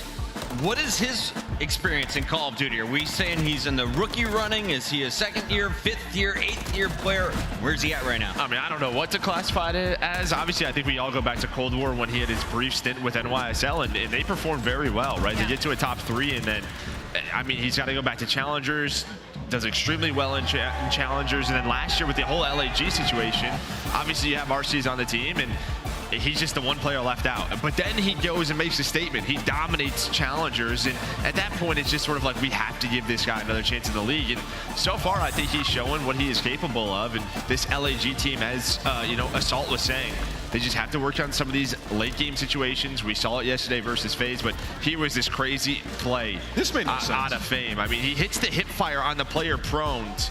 And that was really it. It's Joe right here. Watch this. It's not this kill. It's right here. Is he snapping? What? I don't know. I can't even believe he pulled the trigger in that time period. You know what I'm saying? I think he's just starting to pre-fire. He's starting to pre-fire that second player that's prone. I mean, Joe's going to go back and watch that and be like, what? That one set the internet on fire. Octane said he was doing a CSGO transfer for the 3K. Well done, Fame, and well done, LAG. They are alive for now, and they will play one more time later tonight. We're going to a quick break. When we come back, it's match 3 of 5. What a super Friday. It's a party here in Boston. Don't go anywhere. It's the CDL.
Boston. Welcome in, everybody. Owie is getting fired up for this one, and so am I. We got Nameless joining us on the desk and a very special guest getting fired up to watch Miami in an elimination bracket. Welcome to the show, Maven. Vamos. Thank you for being here. Vamos. Appreciate that. All right, let's jump into this one. We have a fantastic matchup. I want to start with the Las Vegas Legion squad that, coming out of the gates, we thought had potential, that they could be a threat to some of the top teams. You got a world champion in attack. Standy looked like a rock star at times last year. They had some of the pieces, but the match wins have not gone their way, Alley Cat. I mean, this is one of those weird situations where the makeup of this team is pretty solid. They just haven't found their footing yet, I feel like, so far in this league. Maybe a situation where they're still figuring out the game, they're still figuring out their roles. But Vegas Legion, if anybody's going to upset Miami Heretics, I think it could be this team. With Vegas Legion, they've turned around a little bit for me. You know, this is a team where you expect them to be bottom of the barrel coming into the league. When we saw them play OpTic Texas, extremely close. You know, first two maps, they look fantastic. And then Control, that has been the game mode that they have not been able to figure out. Worst Control team that we've had in the world so far. And that is something that they have to fix. When you talk about hardpoint, the differential isn't too bad. They're -10 in hardpoint, -10 differential in hardpoint. Things to work on, but they've shown promise, and they do have talented players. We have seen the potential, and you can see for the Monster Energy pregame, they need to convert early advantages. They're 4th in opening dual win rate, which is absolutely fantastic, but they are 11th in conversion. You have to capitalize on those first bloods, especially with the roster that you have. We know how good Standy's been in Search and Destroy in the history, and then 3-13 round record in Control is just unacceptable. Listen, Vegas Legion has given up 2 reverse sweeps. I think that is the difference maker in the qualifiers. I don't think you can see that happening on LAN. Having the boys all together, they should be able to power through if that's the scenario, if they're able to go up 2-0 again. But you're playing Miami Heretics, a team that was coming into this tournament top 4. They had just 3-0'd OpTic. They had ruined them in the online matchup before getting dismantled in the winners bracket. Maven, walk me through this lineup. What have you seen from the Spaniards so far? Vamos. So for Miami Heretics in this situation, I think they have a major advantage, obviously, right? We're talking about a team that was in the top 4, but unfortunately go up against OpTic Texas round number 1 and just could not get anything going. If they have any serious advantage in the series, it's definitely gonna be in the slaying category. So for the Monster Energy pregame, it's kind of like, where did S&D go? They started 3-0. They've been 2-4 since holiday break. Lucky had a 1.78 pre-break, and now he's sitting at a 0.86. So looking for a turnaround from him, and they might be good at rotating, but if you can't hold the point, you know, there's really no use. So for me, Miami Heretics, just get back to the fundamentals. I mean, I don't know how much I want to take from the series yesterday against OpTic. You know, they did recently play them, and, you know, headed into that online series, it was a situation where OpTic knew that they were going to play Heretics regardless of the outcome of that series, and it just felt like OpTic had every answer for them, right? Like on Karachi Control, we've seen how good Heretics can be. OpTic countered it perfectly, and this is a team that has a very deep map pool, and coming into the series, you like their chances. They're positive on 4 of the 5 maps throughout this series, so Miami are feeling very comfortable headed into this one. We're going to Karachi for Search and Destroy. Keep your eyes on Journey. He is my X Factor for the Heretics today. Maven, which Heretic player do you have your eye on? Vamos! Absolutely. I understand always backing Vickle, your favorite player to stream with. We've got a little bit of time here for some pick'ems, so I'm going to go nice and easy and tell you guys that this is going to be Las Vegas Legion starting up 2-0. And then the Miami Heretics are going to reverse sweep them for a third time. That's demoralizing. Don't say that. Maven, where are you going? Vamos. Miami Heretics. What about you, Alley Cat? Vamos. Miami Heretics. Nameless. I just feel like Legion are going to clutch up. I think Purge turns it around. He's going to have a good series. I'm going with the Las Vegas Legion. We got some Legion fans, and a big shout out to everyone here in the venue and everyone who is across the street. We have a jam-packed House of Blues hosting the Challengers event. Let's take a look at some of the action going on there while we give our players a few extra moments to get ready on the main stage. Alley Cat, yes. You considered playing this year in Challengers. We had to convince you to hang out with us on the desk for another year, but it looks like a good reason. There's a party going on. Yeah, I remember Maven was just at my door banging on it like, no, you can't leave us, but look how cool this venue is. I'm kind of upset I haven't been over there yet because Call of Duty is back, and so is the Passion Pit. It looks so lit over there, but I bet it smells terrible. Yeah, you know, you never know. I've seen some Call of Duty players walking around smelling good colognes. But listen, the Passion Pit is always a good time. We've already seen some of these clips coming out of people screaming, going crazy, getting amped for the tournament. The community has never been stronger. Looks like fun.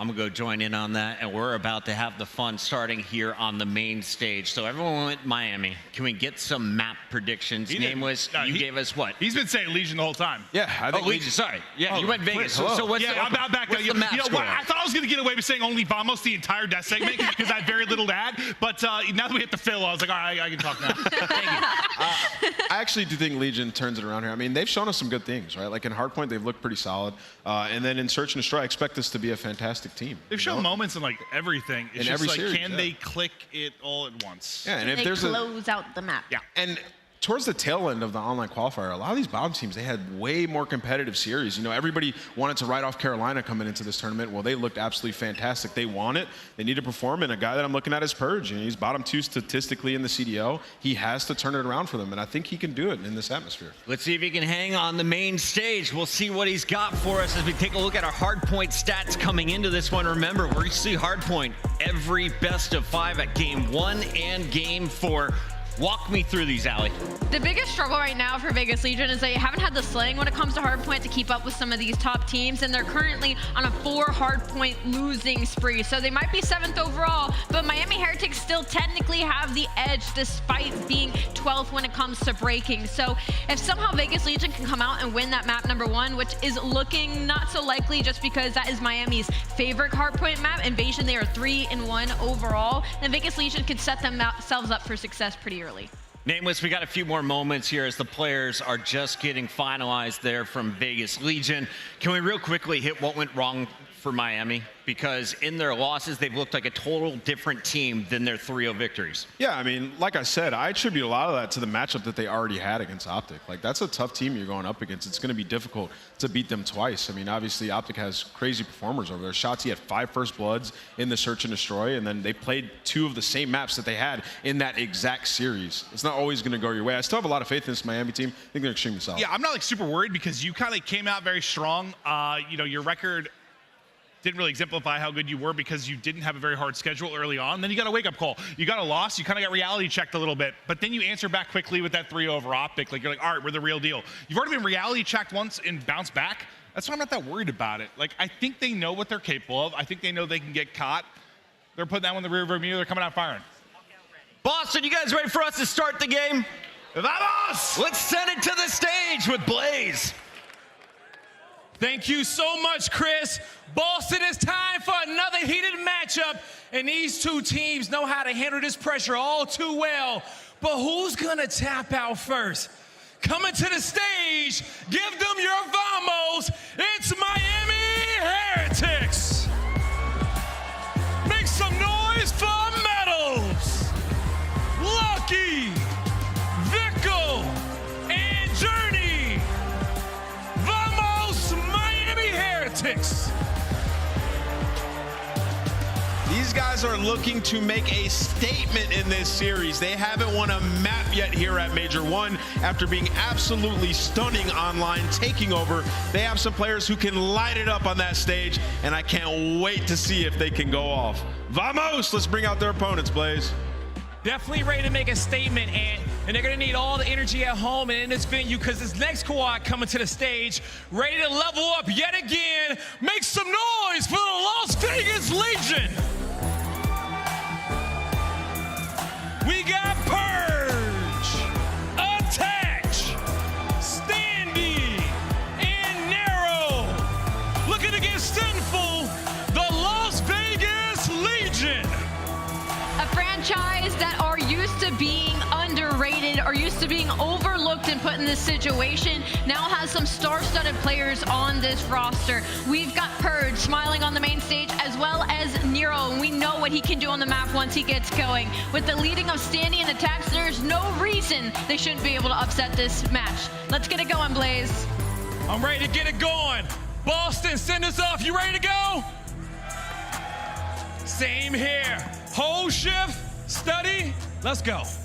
Let's go, friends and family. Lots of Vegas fans out there in the crowd. Patch is that guy, man. He's that guy. You know, he's been around for quite some time. That's true. I mean, Clay's able to get Carolina fans going. Why not a patch for the Vegas squad? On the other side, we are looking at Miami to try to bounce back after their tough loss yesterday versus OpTic. The good news, I think, for both the two teams here, this is a very familiar map set as we look at it. All 3 invasions were played the last time they squared And all 3 invasions went in favor of Miami Heretics. That's their bread and butter. Whenever they see invasion in the series, they're jumping up and down in their chair. But when you go up against this matchup specifically, Heretics yesterday, they look like a shell of themselves. When we watched them all throughout the online factor, their teamwork was just outstanding. And the pressure that they applied on the mat together as a unit, it was top tier. Yesterday versus OpTic, it wasn't really the best. And then on the opposite side for Vegas, I feel like Vegas, even though they started off the season 1-6, their first 2 matches, first one was Minnesota, you get it done in game 5. Second one, Carolina, you get reverse swept in that one. And the next 5 matches that they had to play were the top 5 seeds going into this event. And they played them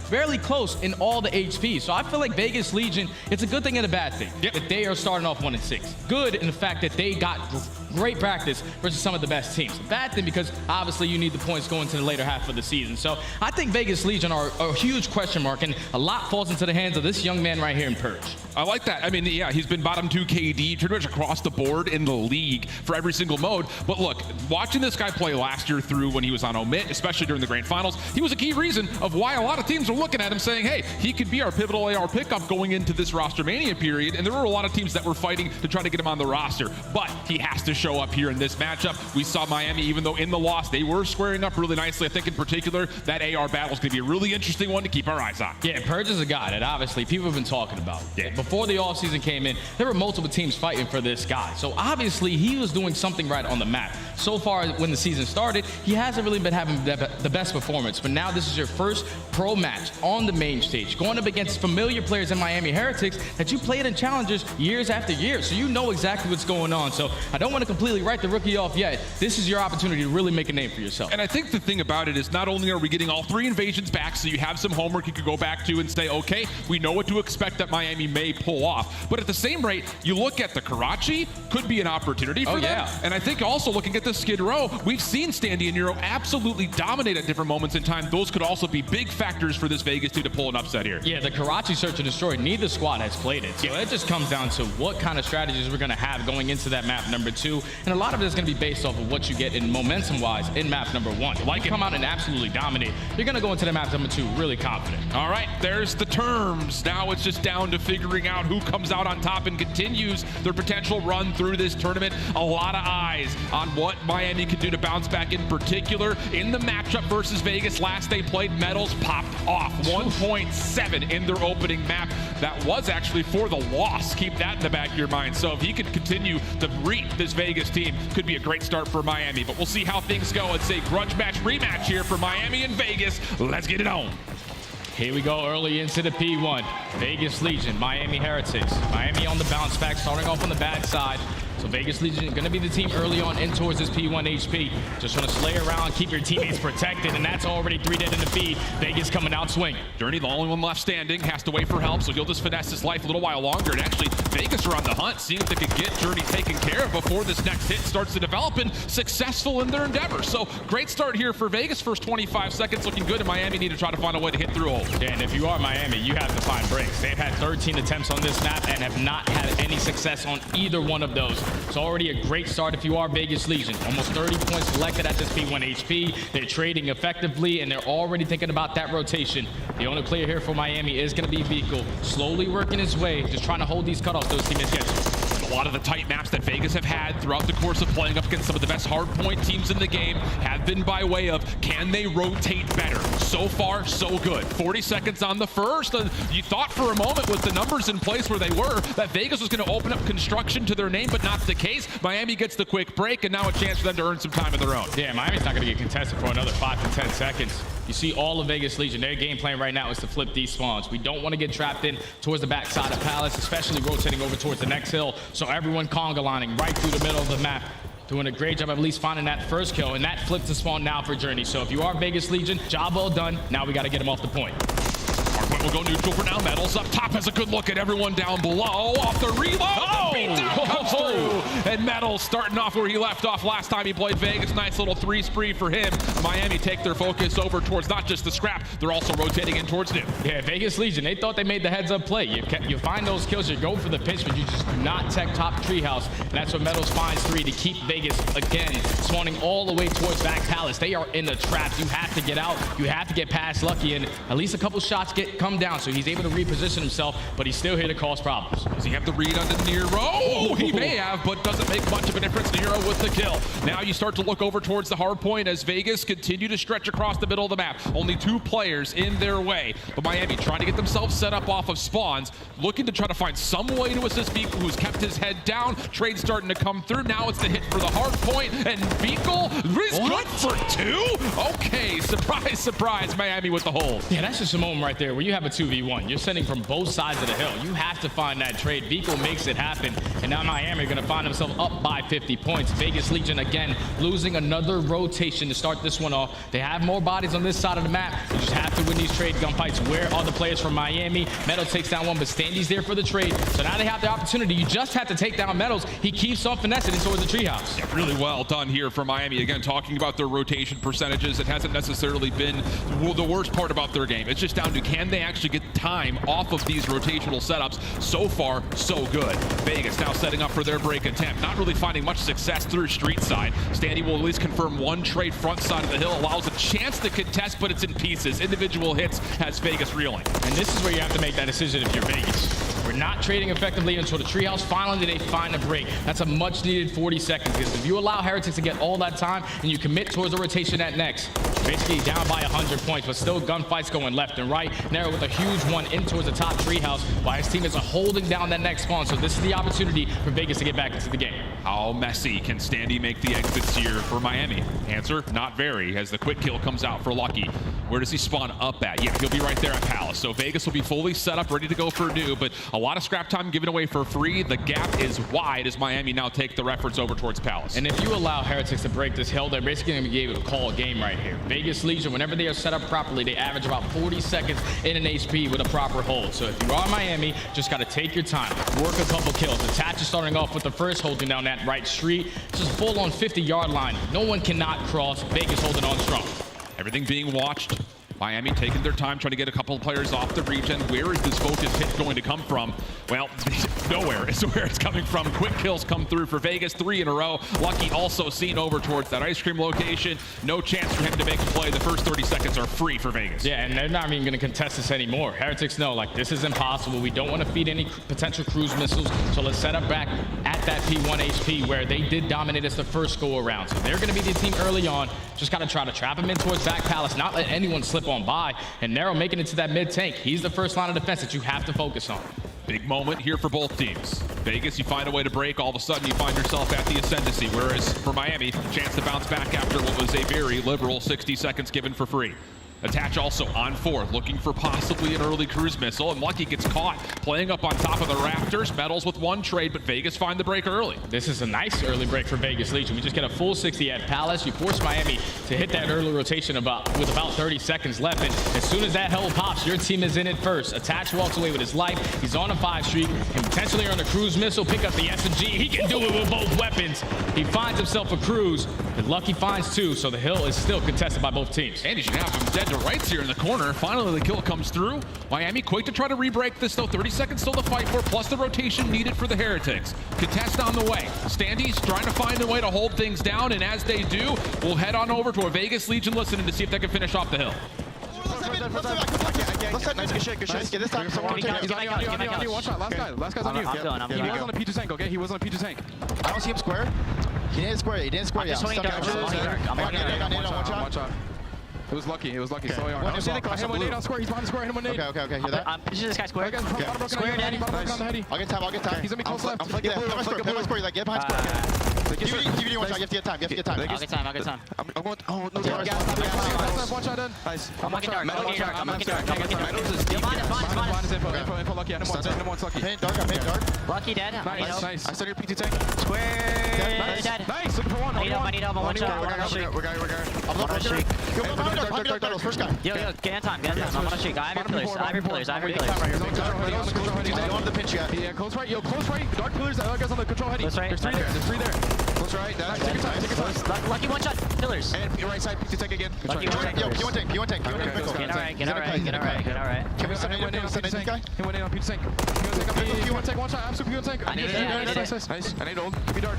Yeah. Oh wait, one fire truck metals went into new time. Okay. Dark. He went to left. He went P4. Lucky's low on me. He went P4. Play for new. I am. In new One stop sandbags.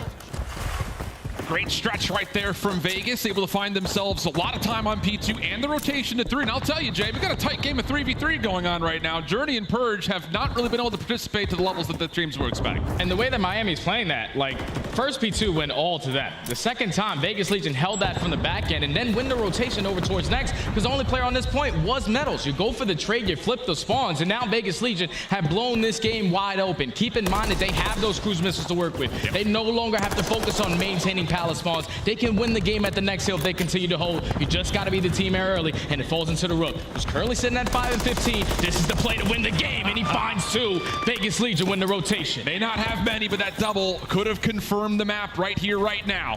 More Miami players, though, coming up the street. 3 and large. Going to be trying to hit this with full force. Purge, watching this, needs to at least take 1 down, you'd think. A couple of bolts will attach, and that will be enough for a couple of kills to come through. Attach on another 5-3, make it 6, as he's really taken over for Vegas. And this is where now, if you're Vegas Legion, only 15 points away from winning the game, Purge is on a 4 streak. Let's let all the cruise missiles start raining, because it's impossible for Miami to try to find this break. It's going to fall into the hands of Metals. He goes through middle, he gets cut down. Everyone through the front. This is basically game. Absolutely locked down by Vegas. 250, 167. I mean, you said it. We've seen this Vegas team compete against the top 4 teams in hardpoint over their online phase. We said that, hey, you just rotate a little bit better, you probably take a handful of maps. Here, they're able to execute nearly perfectly, especially in that second set of hills. And the same thing for Miami Heretics. The thing that's been costing them in hardpoints, more specifically on invasion, is simply not finding breaks. We're talking about multiple P1s, dominated by Vegas Legion. And then in the second rotation, the fact that you were trapping him in towards back palace, Standy was staying alive towards the backside of Tractor, finding multi-kill after multi-kill. When you allowed him to get time there, and you lose the next gunfights off the rotation towards bathrooms, Vegas Legion basically locked it up, man. They just played perfect the second half of this game. Miami were just a little too slow. Obviously a slow start from Journey, but Vegas Legion find themselves up 1-0. I'm telling you, this team is just hard to read right now. 23 and 12 for attach, 4K damage, 18 non-traded. And don't worry about the hill time. Standy Nero's got all that covered for Vegas. So a great opening map, especially for the vet and attach. And this completely changes the dynamic of this entire series, let's be honest. Because coming into a map number 2, we talked about the Search and Destroy being a map that neither of these 2 teams have played particularly well. But the momentum you can find off of map number 1, huge for Vegas. You got to be feeling great if you're Vegas Legion. It's not like any pushovers in Search and Destroy. A lot of the SNDs they lose, they find themselves up in rounds and then slowly start choking their way back to losing 6-5. So if you are Vegas Legion, you're up 1-0. You beat one of the better teams in hardpoint at their best map. Now you're going into a Karachi SND that obviously neither squad has played it together as a unit, but you know exactly what you need to do. It's all about that mid-map control and the way that Standy was playing. On the opposite side for Metals, those guys are going to have a battle all throughout that P1. And we need to find, again, just hitting the points that the Dash talked about. Metals is show up here in the Search and Destroy. First 2 weeks before the break, Metals was godlike. Since that point, though, a lot of the Search and Destroy for Heretics has not seen that same consistency out of Metals in particular. So there are a handful of elements, not just from the team-wise, but looking at the individuals, it hasn't been a 1-for-1 compared to how Miami started off their online qualifier, and it was really reinforced yesterday versus OpTic. Yeah, and alongside Metals, has also been lucky. Like, he, before the break, was a 1.76 in S&D. After the break, he's sitting at a 0.7. That's a whole 1.0 jump. That's completely different from what Lucky is used to. You just have to get back to that teamwork aspect of Search and Destroy. We saw it yesterday versus OpTic. Just a lot of individual plays. We saw Vico every single time on that invasion, challenging Broken. If he wins that one-on-one, they usually find a lot of success. But if you lose it, then your team is in a disadvantage. But as you take a look at the game flow, it was back and forth. But then when at the very end of the game, it just came down to the bathroom hill, to the treehouse hill, and that's where Vegas Legion were able to lock it up. A complete flatline. And again, we talked about this. if Vegas could just rotate better on maps like Invasion, they're going to start to absolutely dominate. They hold one of the best points per hold as they get into a hard point. So great start for Vegas. Now looking over to the Karachi, we can really dig into this one. Like we mentioned, not a lot of results to look at from either side. The one major factor, though, talking about Vegas, is they're great defensively finding opening first bloods. The only real thing to keep your eye on, though, is can they get the bomb down offensively? Because Miami I won't say love, but they let the bomb go down more than any other team in the league, and they really aren't all that successful in getting the retake going. So that's your opening right there if you're Vegas Legion. You have SMG players, you have objective-minded players who like to take a lot of ground. And on a map like Karachi, I think the perfect play that we have to watch is Standy. In every single search and destroy, he puts himself in a position that's so cheeky, that's so difficult to find him, and he gets a kill, gets out with his life, and then eventually challenges again. So on a map like Karachi, where he can switch up that pace, take mid-map control, even pull out the AR, be aggressive on the top ACs, that's a guy who really can change the factor of how Vegas Legion play this S&D. And here is those opening duel statistics for you guys again. 4th overall, but that 65.2% defensive win percentage is the best in the league. So you talk about a map like Karachi, get your ARs padded up, find a way to get that first blood, turn it into a conversion success, and you think that there is a very steep chance that Vegas can start up 2-0 against this Miami team who has yet to find a map here on land. Not the start that they want, but chance to turn it around here, get us to level footing before we consider the control. And you talked about Standy a lot. Don't forget about Nero. He has not been particularly great, but if he can find a way to figure it out, this could be a very nasty Vegas team. Oh, if this guy right here figures that out, he's sitting at a 0.5. I promise you, he's one of the most untouchable players in the game when he is on point. So Nero feeling that confidence off the map 1. If he can trade it into this map 2, even better. But into the search and destroy we go. Heretics on the attacking side. Keep in mind, they're going to place a lot slower at this B point because there's no trophy sets to work with. Vegas Legion have read it. 2 players already working the flank. Oh, and Vico, he does get a little bit of information. I thought he was going to be dead to rights, but that changes everything for Vegas. That full flank now has to be modified as Miami will have gotten the alarm bells ringing that the pinch is on. Just comes down to, can you find any success with the trophies not being here to actually get this bomb planted? You're kind of stuck at bridge. Yeah, you're literally stuck. Right now, if you're Vegas Legion, no one has to do anything. You just got to make sure they don't put this bomb down for free, because a forward for a retake at this B site is not easy to do, but the bomb does get planted. Now you have one player going a full pinch all the way around backside chicken coop. The rest of Miami just holding down this bridge area. Bunkered up, but a lot of noise has been killed. Can Vegas create some doubt on where this retake is coming from? Late smoke allows Attack to start peeking forward. First shot's decent. Equal on the flank, though. Able to make sure most of this hit stays safe. First 2, make it 3 kills for Miami. Perfect. And this bunker has been unbreakable as Nero's the last one standing. This would have to be a 1v4 plus the defuse. And if you can't take it by the candor in my voice, it doesn't feel very hopeful. Yeah, he stands no chance in this round. All right, let's see if we can get a second kill. You know, keep the gun hot, because this first round is definitely going to Miami. But I think if you are Vegas Legion, right there you have them trapped. The only information that you need to make sure that you have on that round to secure it is to not let that bomb go down for free. You let the bomb go down, those are super difficult gunfights to try to take them off the head glitches on the top of the bridge. And then you just win those trade fights on the side of Heretics. Nero finds a second, but still went to the round of Miami. And the opening play for Vegas, love the idea of it. Yeah, I loved it. Put a little bit of extra pressure on the back, keep Miami thinking, but the thought was good. Bunker up, let them come to us. A lot of nades had been spent in the opening as well, so I'm sure that was also tallied. So see how round number 2 starts to develop. Mostly looking again to see, can Vegas find successful bomb plants? Miami have left the bomb largely open, these sites, to allow a chance for retakes. And this time, it'll be Miami getting aggressive through the B side of the map. And there's a chance where Vegas will actually get a read on this. Yeah, and it's 2 players aggressive as well, but Nero, he's not slowing down. Finds his 3rd of the map, make it 4. Tell you let this young man get hot. It's gonna be hard to stop him. Finds 3 on the round. Journey now left in a 1v4. Journey will see a couple. A little discipline coming out of him, but the help is very swiftly there. Nero's already let him know about it. That 0.5 is not going to stand for long. He's gunning like this. I'm telling you, he's playing like that. Just an SMG, super aggressive, super confident. Finds an ace on the round through the middle of the map. 2 kills off earning that cruise missile, an instant response on the attacking side to tie the game at bat 1. Now you're going into the second round on defense. You got trophy systems to work with. I say we save a bunch of our nades this time because we can shut down that B push if you put them in that trap again. Nero's the only one who's got kills on this team right now. He's doing good. 1-1. Yeah, I'll say. See what the mind games will look like this time as Miami's going to head this right over towards mid. Vegas still looking to play a little bit more aggressive with their A, but not as far forward as they had the round previous. But Miami will hold their ground just a touch, and it's Nero through mid-map. He'll find himself another kill before being traded, but the follow-up good, and we'll go into a 2v3. That's a big first kill from Nero. Unfortunately, he does drop, so no cruise missile will be earned, but Standy instantly there for the trade. Now it's left up to Vico and Lucky, who have had a lot of clutches, at least early on into the year. To try to clutch up in this 3v2. Looks like the bomb's gonna go down for B at 3. Oh.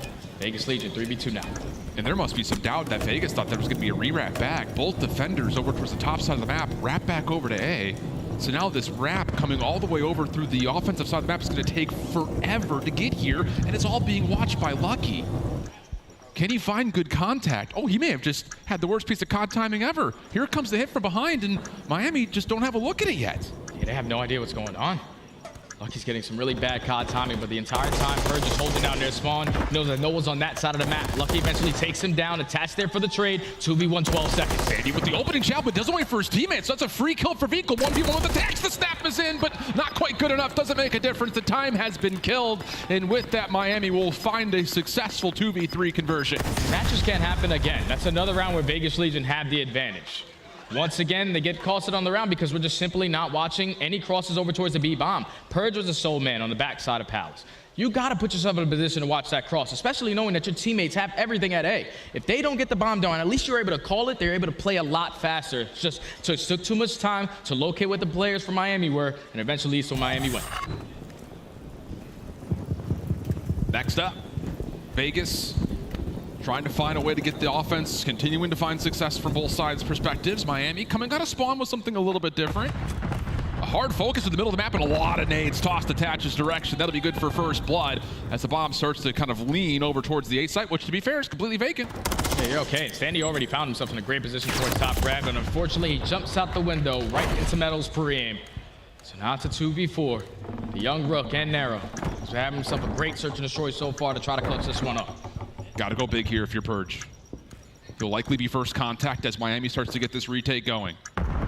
Nero still playing down low. First contact onto Vico, doesn't win the gunfight. Now it's just down to Nero, who he may have found a little bit of timing here. A check for Metals, but the double for Nero. Not fully confirmed to the pistol. Will finally lock things up. Oh my. Doesn't quite track Vico in time. So Miami will successfully retake once again. Hey, if he gets that second kill a little quicker, he probably turns on the third guy, makes it a 1v1 with the way he's shooting, but Miami started off with the first blood onto attach. They sniff out Standy and in a 2v4 to just play their numbers, play the trades, and walk away with the defensive round. Now starting to pull away in this search and destroy.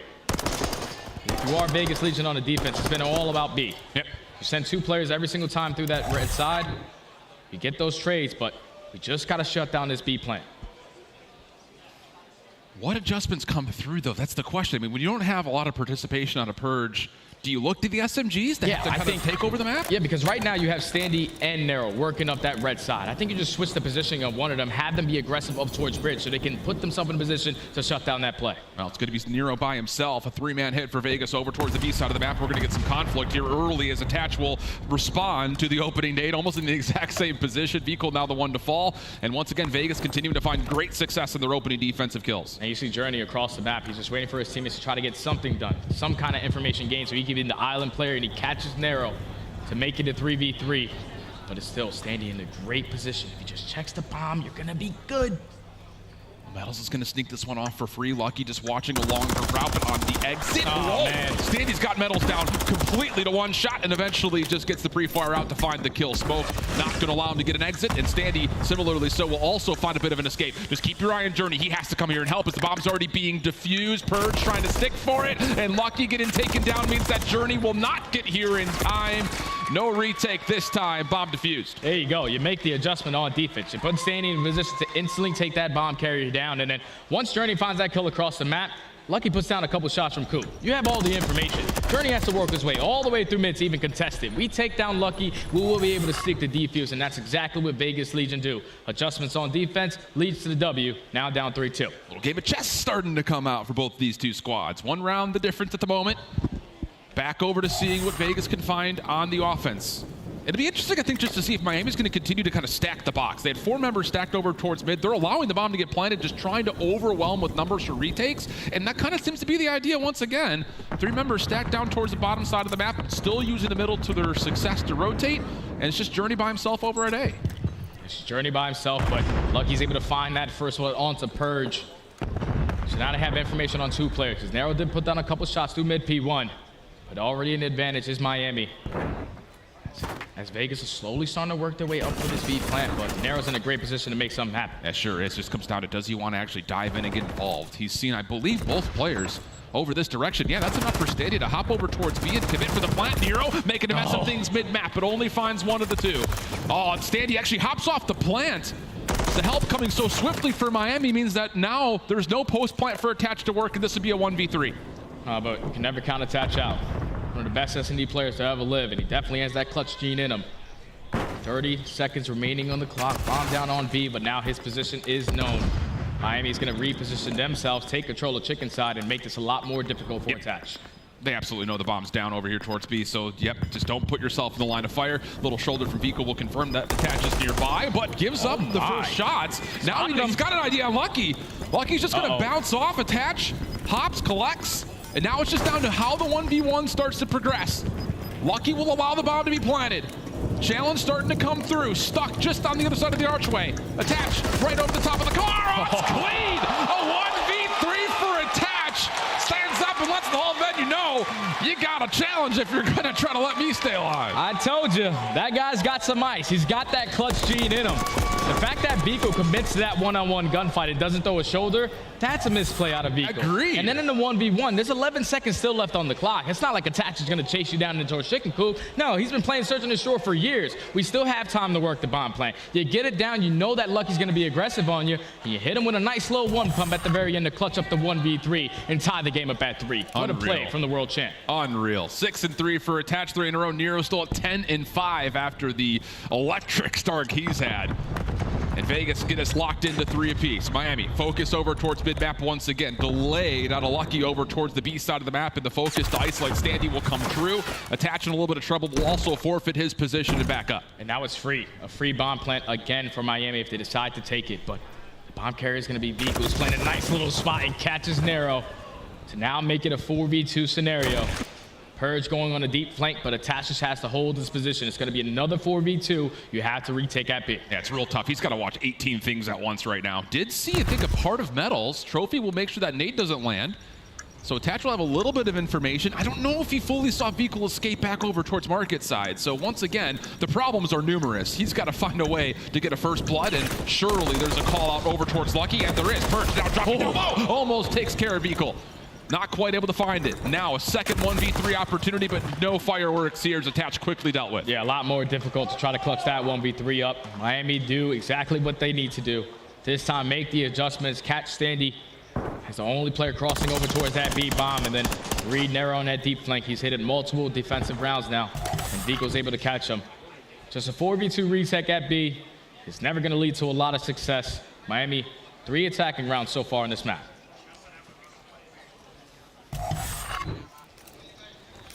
Decision time here for Vegas as well. After a couple of number situations have not really gone their way in the opening first bloods, do you try to maybe just continue to try to bait out these nades first? Try to hit something with a little bit more concentration. This time Trophy for Miami placed aggressively, and similarly so, here comes the B defense moving really far forward. This is literally perfect play right here from Vegas. You get a couple tacks to get invested over by the B point. You also have one player playing slow over towards chicken coop, but Lucky has read the play. Wow. Lucky has read the play, but Attach finds the first blood on the pinch. Already a 3v3 scenario as Journey finds that one, but Nero's there for the trade, 3v2. Oh, Nero doesn't just get one, he gets 2, and then over the top of the heady. It's filthy. And a quick little tempo change. That time it's, hey, look at all of our nades being thrown to B. Exactly. Bomb goes over to A. The crazy thing is, like, they get all those nades to get over towards B, and at that point, they're like, oh, we don't see anyone, so we're gonna rotate back, and it plays right into Lucky's hands, but they were not reading Attach to be the sole man over towards the chicken coop side. He finds that player on the pinch, and everything else falls into the hands of Nero. He plants the bomb, finds 3. Mr. Do-It-All right now in this S&D. Man, this Vegas team is really showing us that, yeah, our online schedule was tough, friends. It's tough. I mean, they're fighting a good Miami search right now. And they're getting it done. This time, Miami back onto the offense. Quick play over towards B. This will be their first for really full tempoed play. You don't really have many defenders in place. It's just Attach is watching at range. One other player up close in the form of Standy. Here comes Nero to assist. Smoke down, but the bomb will not be planted. First 2 kills go the way of Vegas. Now it's instantly a 4v2. Left up the Lucky. Vico gets taken down. Nero's on a 5 streak. You might as well just jump at him. You're not making any bad plays. Him and Standy get that one done. 2 and 2 from both the SMGs. Shut down that B pressure. Now Vegas Legion at game point, but I think when you want to go into this attacking round, we got to get this kill from Nero. Big time. Cruise missile can change the entirety of the game. Absolutely the case. But do you change it if it's not broken? That's one of those situations. Don't need to pull out the duct tape if you're finding as much success as you had, especially with the tempo. You just wait the first 5 seconds. That's fair. You can't get first blood behind it. True, true. Okay. All right. See what the call looks like here for Vegas. Try to get this done cleanly with a couple of rounds in a row and possibly the extra benefit of having the cruise missile in the back pocket. Bomb leading over towards A. This is a very similar setup offensively to what Vegas had done the round prior. They're just shaking it nice and slow this time around. A couple stuns do get invested, but Nero's playing for this kill. Journey going to be the aggressor.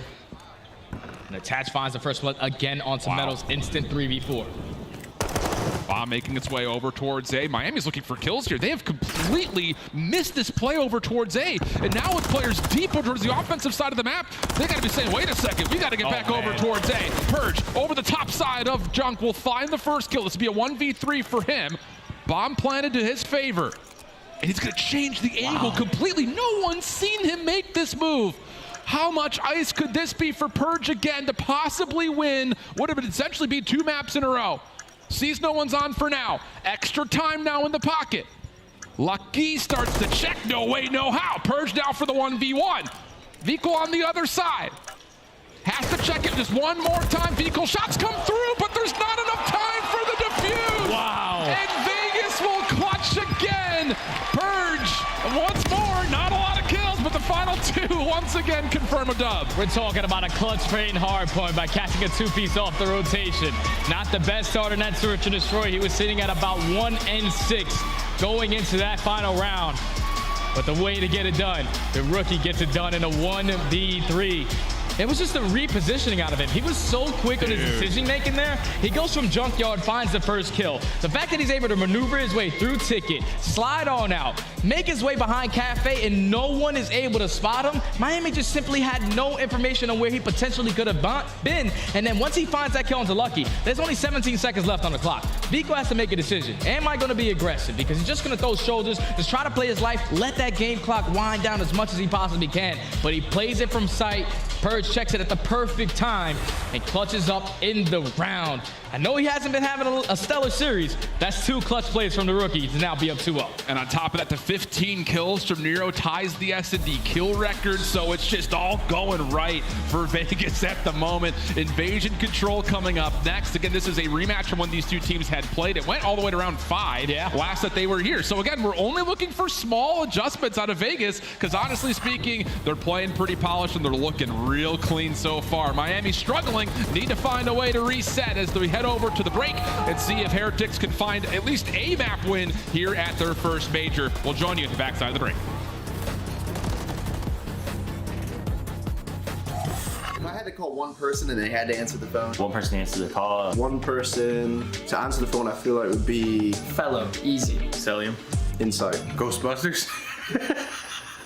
Probably Cammy from Thieves. He'd probably answer me, I reckon. Wow, that's a question. Drazah, I mean, he loves me. We talk all the time though, and checking each other after our scrims. You know, he calls me every single time they beat me in a scrim. I call him every time we beat them. So it's just it's brotherly love. I would do. Definitely teach Lamar. Joedecieves. Let's go with Diamond. How about that? I don't really talk to anybody, so I'd say probably a Priestahh. If I had to call one current player, probably Thieves. TJ Haley's my good friend. He could probably answer him for me. Scrappy. Attach. I would say probably accuracy. Ghosty. I think I would call either Benjamin Vance or Cammy, the old teammates. They got my back, I'm sure.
The Call of Duty League is brought to you by Monster Energy, the official energy drink of the CDL.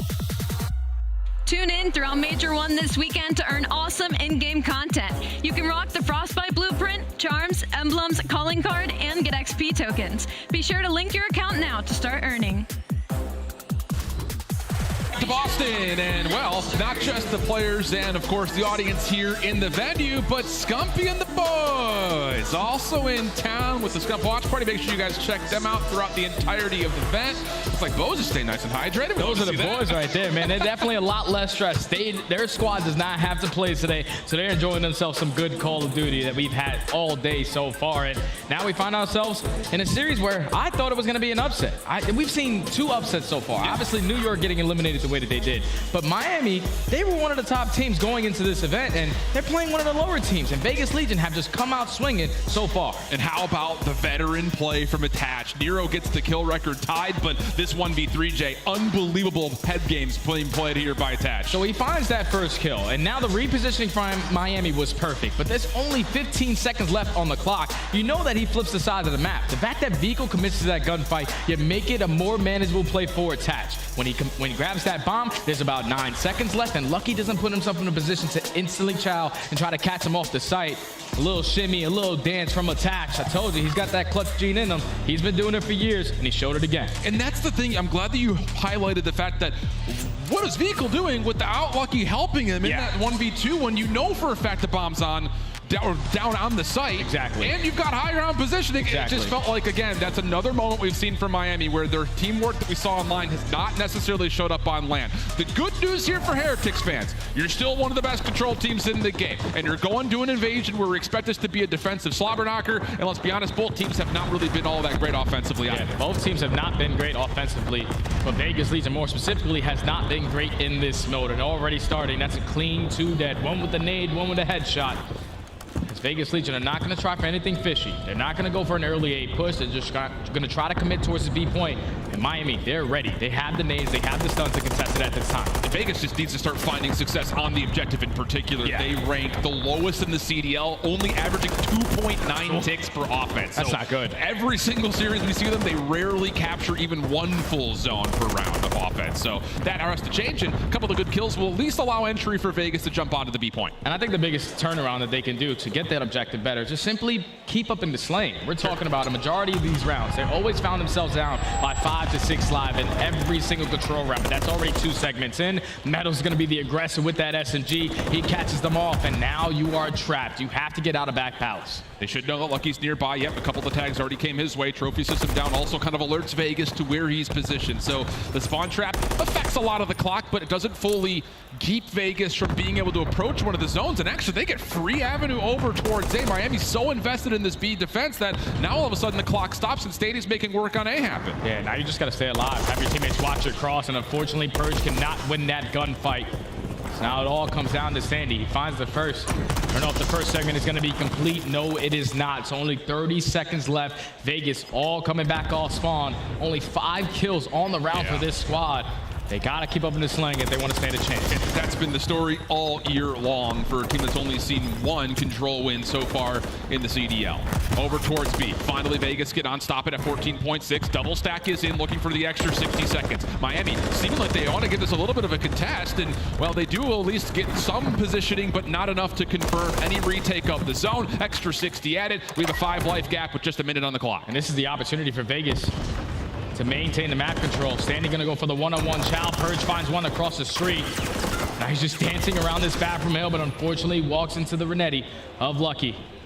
So now you have Attached working on a spree. He does get cut down, but Vegas Legion is still maintaining Cafe. Purge has to put himself in a position to find a couple. Really good defensive control here for Miami, not allowing the OE to be hit.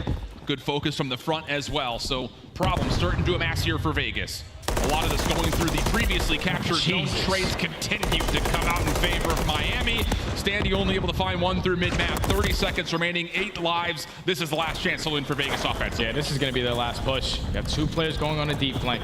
Standy working his way to try to win this one-on-one versus Lucky on the right side of A Street. And Nero starts it off with the first kill, but Vico's gonna spawn close towards the back gas, so he's gonna be able to reinforce himself really quickly. Just comes down to this gunfight. If Standy can find it, no, he cannot. And with only 10 seconds left, Miami looking like they're gonna walk away with this defense. Very comfortably at that. Journey also on 5 in a row to finish off the round, Lucky to 4, so potential streaks to be talked about as we start to go over towards the next offensive round. And even though Miami, I guess I should back up, we said that neither team was particularly great on offense. That's for this map. Miami, generally speaking, actually has been good on offense. It's just been a kind of cracking the code on Invasion that's been a problem for every team really out there. Yeah, it's just not easy to win attacking rounds on Invasion. You get those close spawn towards back gas, so you're able to instantly reinforce over towards that A point. Only some teams are good at it, and Miami, with them only having 2 attacking rounds, believe it or not, they're 3rd in the league when it comes to winning attacks. So Miami winning the defense, exactly what they do. That now puts them to 8-1 on that side. Now, if you are Vegas Legion, you have to stand strong. You have to win this segment battle. You can't give up ticks at it. Even more so, see if you can get these possible cruise missiles out of the conversation as well. Purge on a long cross. This essentially allows Miami free entry in towards A. Lucky right here alongside Vehicle, and Vegas have not had even a look to defend this A zone. That is way too easy. Miami's going to come away with 1 tick and possibly more, and Vegas are nowhere near able to challenge this hard point. Yeah, the strategy is just not the best. You can't have a 2-2 split, because if they win at least 1 gunfight over towards A, that's already the first segment done. And now you're nowhere close to the spawn. They're about to complete the second, but they get in there just at the nick of time. A clean 3 dead, only 1 segment given up at A. Now you got to trap them as best as you can. Vehicle able to at least keep this A street open for possible contest. Nero actually steps out to try to take the challenge. Eventually, help had arrived to confirm the kill on the Vehicle, as the rest of Miami are trying to work through mid-map and try to find entry over towards B. But there's a lot of Vegas defense here, and Standy kicks us off with another double. And this is perfect right now, because Vegas Legion are outslaying. Miami cannot get out of their base. They only have 1 segment with 45 seconds left. You have multiple players from Vegas waiting for the push over towards B. Unfortunately, Atats gets guns out of his socks, and the same player in Standy, he falls as well. So Miami have the numbers. Now we got to get on this B point. First last one left. He's been scouted out, and then the double team. No worries there for Miami. So Lucky on for now. Possibility to stack this up with Metals will join him. So first tick of progress swiftly going to be completed. Vehicle actually bounces further out of the zone, trying to make a mess of the defensive retake, and he's pretty successful in that feat until he runs right into the waiting arms of Attach. Last one left alive, Metals, and he may be allowed the second tick, but he needs help. Yeah, he needs help quick. And all of Vegas Legion, they're cutting off as best as they can. The rest of the players coming off spawn, but Nettle's doing a great job of just finessing around this B point. Second segment gets complete. That's now 3 dead in the feed. Vegas Legion now forced, with the spawns that they have, to give up this B point, now play a minute 30 defense over towards A. Yeah, Journey does survive to get through mid-map and call out Nero playing for that trap, so a quick kill from Metals. 120 on the clock, just a 1 life differential. Miami looking to extend through the B zone, up possibly through Laundry, and once again, Vegas are kind of fighting the war on 2 fronts. You've got a possibility of moving through mid, but there's a lot of focus in the back that needs to happen. Yeah, it's a big kill, though. Coming in from Standy on the pinch, shuts down that player going up the A street. Now you know exactly where the rest of the pressure's coming from. That's through Blue and through Mannequin, but Journey finesses his way around, finds the kill onto Purge, but now his positioning is known. The rest of his teammates all the way across the map. It's only him and Vehicle to try to get something done right now. Not a lot of time. Journey trying to assist over towards the zone, but gets pushed off by a Semtex follow-up. Not good by Vehicle. What's up with the fist, man? It's just all Vegas all the time, apparently. Sparring class in session. 11 plays, 15, 40 seconds on the clock, and now Miami find themselves in kind of last chance territory. Yeah, this is basically the last push coming in from Miami. You have to find a couple kills in the middle of the map. Vegas have every cross covered. Team shots come in, but Journey's able to win that one-on-one versus Standy. So now he's going to maneuver his way up through DVDs. Try to sneak his way into Mannequin while Vehicle finds the second. Miami still have an opportunity to get this done. 3 members could burst right into the waiting arms of Nero. 17 seconds on the clock. The double up comes through, but Standy's able to get damage from afar. That's enough to take down 1. Pistol out for Nero. He's now on 3 in a row off the reload. Does he get a read? Sure does, but doesn't win the gunfight. Help had arrived to confirm the trade. With 8 seconds remaining, Vegas defensively will hold. Yeah, this is a good defense from Vegas Legion, but if you are Miami, you will take it. You know how difficult it is to win attacks on this map. But you find yourself up by 1 segment going forward. So now if I'm Vegas Legion, going on this attacking side, you got to commit something over towards A. Because it can't be that easy for Miami to find just 2 kills and at least earn 1 segment of progression over towards that A point. We know how easy it is to cap B. Just stack over towards the broken side, and you also get that closer spawn. So you just got to try to work for A right off the rip. It just feels like often on their breakoffs, as we've watched them across every map in Control, they're just so quick to fall behind the 8 ball. Their opening breakoffs are 3-for-1 trades against them, which is never what you want to see, especially on offense on Invasion. So that has to be better. Let's see what Vegas wants to try to do.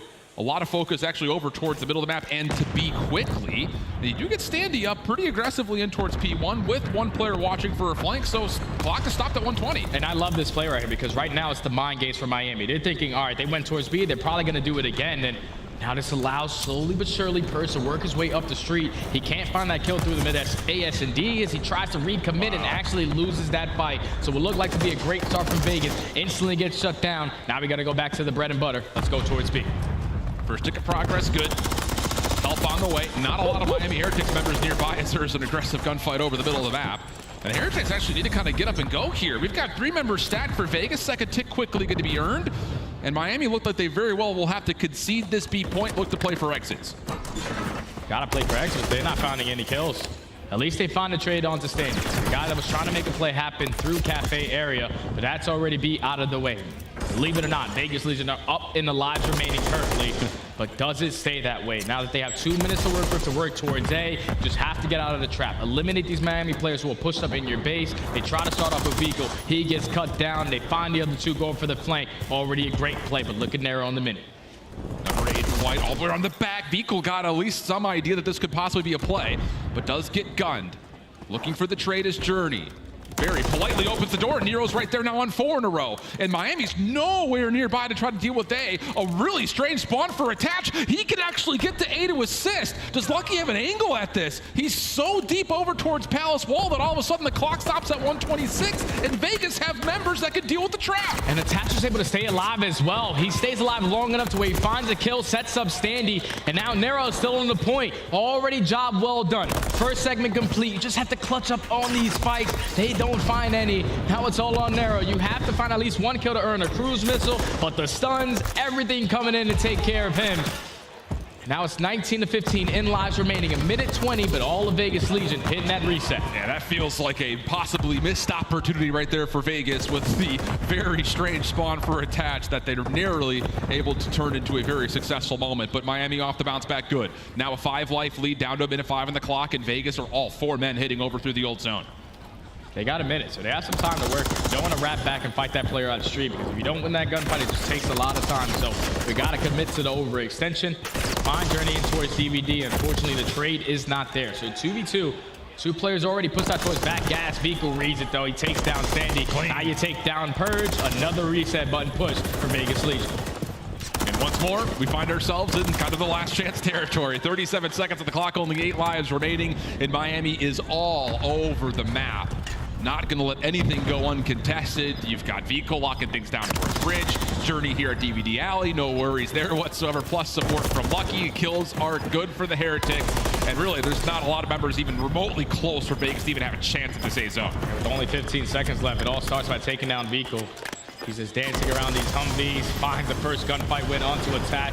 The nade does come in, but now it allows his teammates to hold down this A street. Vegas are not going to be anywhere close. 15-3 in lives remaining. He started to get heavily outslayed towards the very end of this round, but if you are Vegas Legion, you will take that. A team who averages 3 ticks on this map, you get 4 in that one. Now you find yourself up by 3 segments. You just got to not allow them to complete that B point or get anything towards A. And you're going to have defense in round 5. Only problem is Metals in that kind of late spree did get 8 in a row. So he's got the cruise missile earned, looking for possibly double-digit streaks.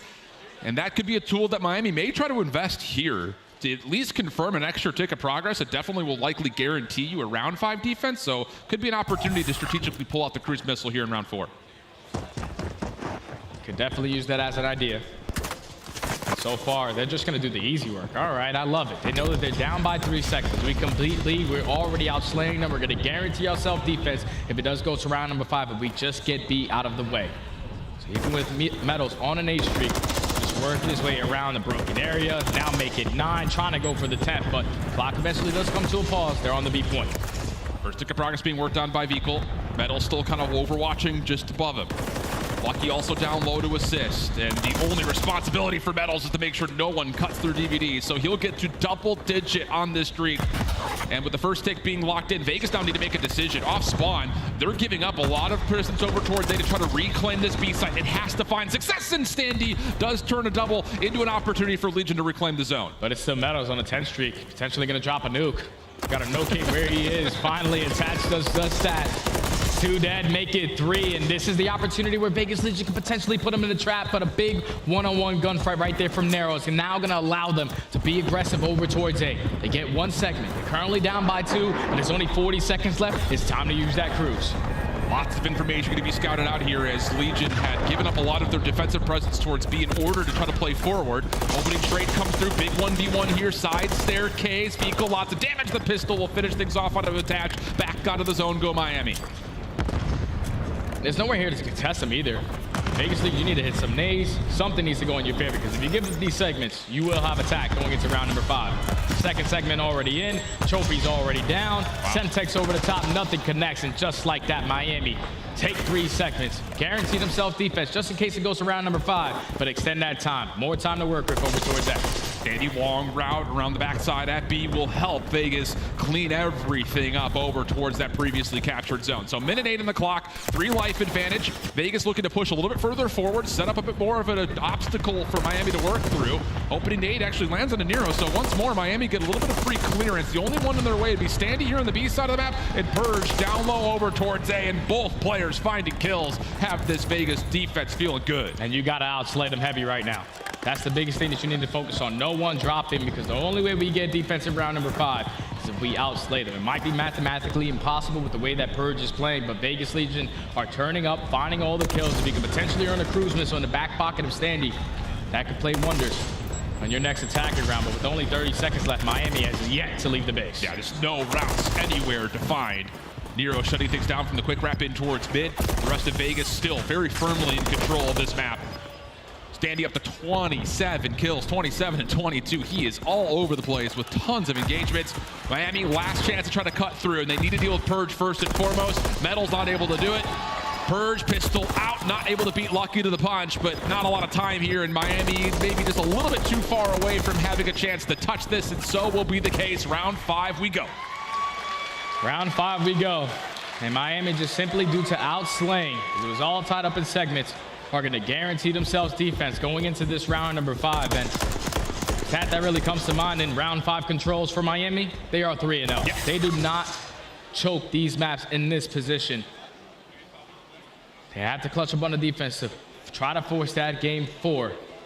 But if you are Vegas Legion, I thought they had a perfect game plan their first go-around. A 2-2 split, you get all of Miami to hit that early rotation. It just comes down to those fights. If you don't win those gunfights, that great-minded play, mind games that's going on, it's not going to work. It has to start with the slaying. Have to be more even, without question, in these offensive breakoffs.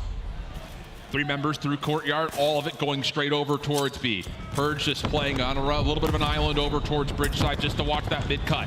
1 player already on, actually make it 2. Vegas looking for quick segment progression here at B, and they're finding eliminations. Journey stuck backside staircase, able to get 1 to turn. Good on to Nero, and that will help Miami try to reclaim defensively. Now Attach has to give up his positioning, but as Attach is doing that, all of Miami, they rotate over towards B, and now there's 1 player already on A is Purge, so potentially the rookie making another game-winning play to try to seal out the game. He has vehicle. 1 shot towards the back end. That's already 1 tick done at A. It's going to turn into a one-on-one gunfight. His teammates drop, and that's a clean 3 dead. Miami have no problems retaking it. Now all of Vegas Legion back in the spawn. Yeah, really needed Standy's help on that crossing play. Neither player's finding elimination, so Vegas have to default off spawn to once again hitting over towards the B zone. Lucky, low on HP, waiting for the regen. Rest of Miami defensively starting to get themselves into place. Nero, the only one on. He'll lock the second tick of progress. Good kills from Vegas over the middle of the map as well. This could lead to a lot of existential pressure over towards this A zone, and Miami are a little caught. They're going to have to chalk up B. That's a big 3 dead, but Meadows is doing a great job of just staying alive, waiting for his teammates to get back into play, and Standy actually turns on Journey to eliminate some of that pressure. It allows Attach to push up towards this street side, but you just want to hold this position. You have a player in Narrow working that deep pinch to blue. just dancing around towards top blue, but they might have stepped them out. They're all chasing them down. Meadows with the big kill, and now forced to play it a lot slower if you are Vegas. Yeah, this slows things down to an immediate halt. Standy mid-map. Has Metals at range, but Vehicle there to support. Purge trying to follow up. These are all your ARs, though, over towards the east side of the map. They don't really have the ability of collapsing into the middle of the map and take away these SMGs. Vehicle following up, gets the wall bang. Now 21 playing 17 in Vegas. Has been completely reset back to their spawn. Yeah, Vegas got to get out now. Again, well, we were saying it, the whole map is always stuck in the basics. Miami find the right kills at the right time, but the big trades come in as Standy finds 2. So now you open up that B Street lane. We can push through. We can try to go for a deep flank up through blue. It's more about eliminating these players through the middle of the map to allow our teammates to get out of the spawn. And as they find that kill towards the middle, Lucky's still in the back palace, just causing mayhem. I mean, he is deep over towards the offensive side of the map, and this is just taking so much time for Vegas. They're finding decent kills, but tick, tick, tick, tick, tick, 50 seconds on the clock. You got to find some success towards the zone itself, and now it's kind of last chance again for this player on the back. That, I don't know if Miami's have fully read how many players are here. Metals trying to flush this out, pistol out. There come a couple of kills. Last one left is Vehicle. He will drop, and Vegas will have a chance to get on. This is their opportunity. The double stack is going to be in. The rest of the players all spawn. You had to try to get over towards A Street and hold the cross down. Second segment already in. Nero finds 1. The trade is going to be there from Attach. Can he make it happen again? He finds 2. Everybody else from Heretics spawning all the way across the map. Vegas can get it done right now. Lucky gets shut down. It's just down to can they get him to touch in time. Vegas, the worst attacking team by progress on control, find a way to make it happen in round 5. And Miami has been kicked to the curb, not winning a single map at their first major. That is insane to say, Alan. The Miami Heretics, who went 5-2 during the stages, 3-0 at OpTic Texas online. They come into this event and don't win a single map. Let me tell you, man, Vegas Legion, we were wondering if they were going to be able to pull it together. They had a lot of tough matches at the end of the qualifiers, but they come in today and they make the adjustments. I know it wasn't the best performance from the young rookie in Purge, but he had to make multiple clutch plays. It was the first one in the hard point, the second one in the 1v3 in the search and destroy, and then at the very end, the dynamic duo of Nero and Attach worked their way around back gas, find a couple kills, and secure the map. Vegas Legion, clean 3-0, they move on. 37 for Standy was 7,000 plus damage. Someone put a leash on this guy. He went bananas. And Vegas, I mean, I'll be honest, and I'll just say it just for everyone to know. You and Nameless both in the green room were like, don't sleep on this Vegas team, man. Yeah, they have a real tough online schedule, and they played some of the best teams really close. Now they've really affirmed that they could possibly be for real. They played good, man. They play good. Obviously not the performance you want from Purge. Sure. When you're playing in some of the higher echelon teams, you need to make sure you perform a lot better if you want to stand a chance. But if you talk about the clutch G in the Vegas Legion, from start to finish of this series, great rotations on map number 1. 2 1v3s in the search and destroy, and then to win your first attacking round on invasion control versus one of the best defensive teams that we have on the map. Very typical performance from the Vegas Legion. Unreal stuff. And Attach our 1v3 to kick things off in the search and destroy, also coming up big there at the end of the control, standing by with Blaze on stage with our post-game interview. Thank you so much, Shift and Study. Give it up for the Las Vegas Legion, everybody, as they continue to move forward. And man, what a series that was, Attach. You know, kind of reflecting on all 3 of these maps, they had you guys by a little bit of a lead in each single one of these. How did y'all start coming back in this one, okay? Because the first 2, it was, was locked in, but that last one, man, I thought we were going to map 4, but you figured it out. Yeah, that's kind of crazy. When we played them in the league match, we were in identical situations on that invasion control. So we kind of like brushed up and read up on what we should do and figured that out. And a couple months later, we're on LAN. It works out. It pays off. It pays off. Practice pays off, okay? And, they were, I want to say 5-2 in the league, one of the top 4 teams coming in. But you guys were able to go back to that practice, figure them out, make those adjustments right here. How is the whole team feeling as a whole, trying to move on through this elimination bracket and come out here with a chip? Oh, we're feeling good. I mean, the tough part about our team is we're all separated when we play online, so we can't really build that like team chemistry in person. And just by being here with each other for like 2-3 days, I've already seen us improve so much, and it's awesome to see. But we try to keep making a run. The crowd's going crazy. We love Boston, so I see a couple of Vegas Legion jerseys as well. Appreciate you guys showing love, man. All right, y'all. That's gonna the stage, everybody. Give it up for the Las Vegas Legion one more time. And Chris, take us away. Thank you so much, Blaze. So Clayster is playing in the next round, as is the Legion. Things are looking good for Attach and Standy and crew. Can we talk about what we just saw, though, in that game 3? Because Standy put up 37 kills. He dropped another 7,000 damage. The man went off tonight. Thank God. Yeah, because Purge had 24 kills on the series. But some really good comms. Let's break this down as we revisit some of the highlights. Namos, I'm with you. We were looking at the kill feed and we're like, what's going on with Purge? This man's kind of double negative, but the team still was able to pull it out. Listen, Vegas Legion looked incredible throughout the series. You know, we had that first hard point where they were down a ton and then they rotate over towards Palace, full 60. Immediately, sometimes we're seeing, you know, teams after Palace, so they're able to break on into that P1 and then they just steamroll from there. It's exactly what happened. Heretics didn't get a point for like 4 straight hills. We get into search and destroy, and one of the points of emphasis coming into the series was, can Vegas Legion capitalize on the first blood? You know, they were bottom 2 in converting that into a round win. Well, today it happened, and we have to give some love to Nero. That man was on a mission today. But like you picked them, but like you were thinking through like 5 games or something. I did, right? yeah. Like I mean, with the way their series have gone, I didn't see this. No. Ridiculous performance from Legion. If you watch their online play, it's a totally different team here in Boston, and they are powering into elimination bracket. Well, that's the first time I heard that they were like playing in different areas. I didn't really know that because, well, I know some teams do, but for the most part of the last couple of years, that's not really a thing. Like most everyone's playing together. So yeah, I mean that could lead to some of those probably tough losses that they've had for sure. I think like it can. You can see the frustration from the Heretics. Their weekend is done. Your play of the game is one of the moments that sent them packing. It's Attached with the 1v3. He is, my guy's got the ice. He always had the way he reads this situation. We got to fast forward because he takes a route around the entire map. And in this kill here, Vickle's head is just gone, bro.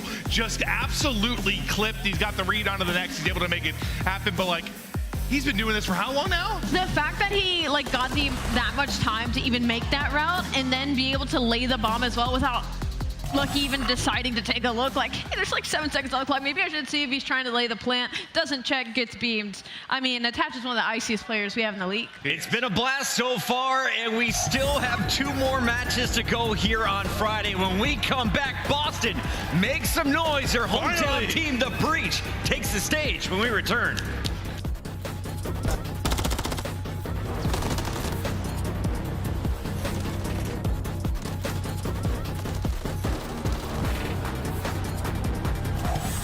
Unread emails I have? Way too many unread emails. We're talking from like 2014. Oh man, this might be crazy. 10,000 plus at least. 10,000, I'm not even lying. Thousands, to be honest. I'm terrible at checking my email. Probably like 20K, not that much. There's 185. Wait, is that real, bro? 185K? Ooh, I actually check my emails every day, so I gotta go with none. I delete all my spam in the morning. Oh, I have like thousands. Millions. Probably millions. If you look through all email accounts, I probably have thousands and thousands of unread emails, but in like the one I actually check every day, probably not more than 10. Probably like 10,000, like something crazy though. My unread emails, I have about 91,000. I don't know, that gotta be fake. 185K, bro, that's what it says. That's crazy. Yeah, I don't know. That's the most so far. I gotta be fake, bro. Astrio? Yeah. Yeah, he's signing up for something crazy. 80,075 unread emails on my phone. I'm gonna guess I have like 2,000? Probably in the thousands. I have like multiple emails, like accounts on my phone. Maybe like 12,000. Over 1,000 for sure. 7,000 probably plus. I never read my email really. Unread emails, I probably have over 1,500. Ooh, it just says 99 plus. It just says 99 plus. It says 1,000 plus. 6,467. Like 20 something thousand. I can show you right now. I have minimum 30,000. Hold on. 30,000. 18,762. I have 117,763 unread emails.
Things are about to get real rowdy here in the MGM Music Hall because the hometown team, the Boston Breach, is about to take the stage. It's their first matchup, and tonight they play Seattle Surge in an elimination battle. Welcome back in, everybody. It's Chris Puckett at the desk alongside Alley Cat. We have Nameless and a very special, well-dressed guest. We have Tactical Rab back in the building. How are we feeling, Rab? It's good to be back in Boston, baby. Last year was such a banger. This year, I think, it's going even bigger and better. Thanks to our fantastic hosts. You know, we've been killing it with the watch party so far this weekend. Everyone's been super accommodating.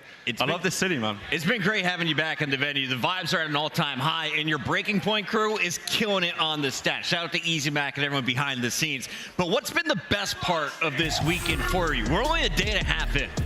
It's been the matches so far. I mean, honestly, the amount of games we've seen that have been crazy. The Røkkr games, especially against the Subliners, oh my god, every map has been balls to the wall, but now Boston are coming out to the main stage. Absolutely, Allie, talk me through this lineup.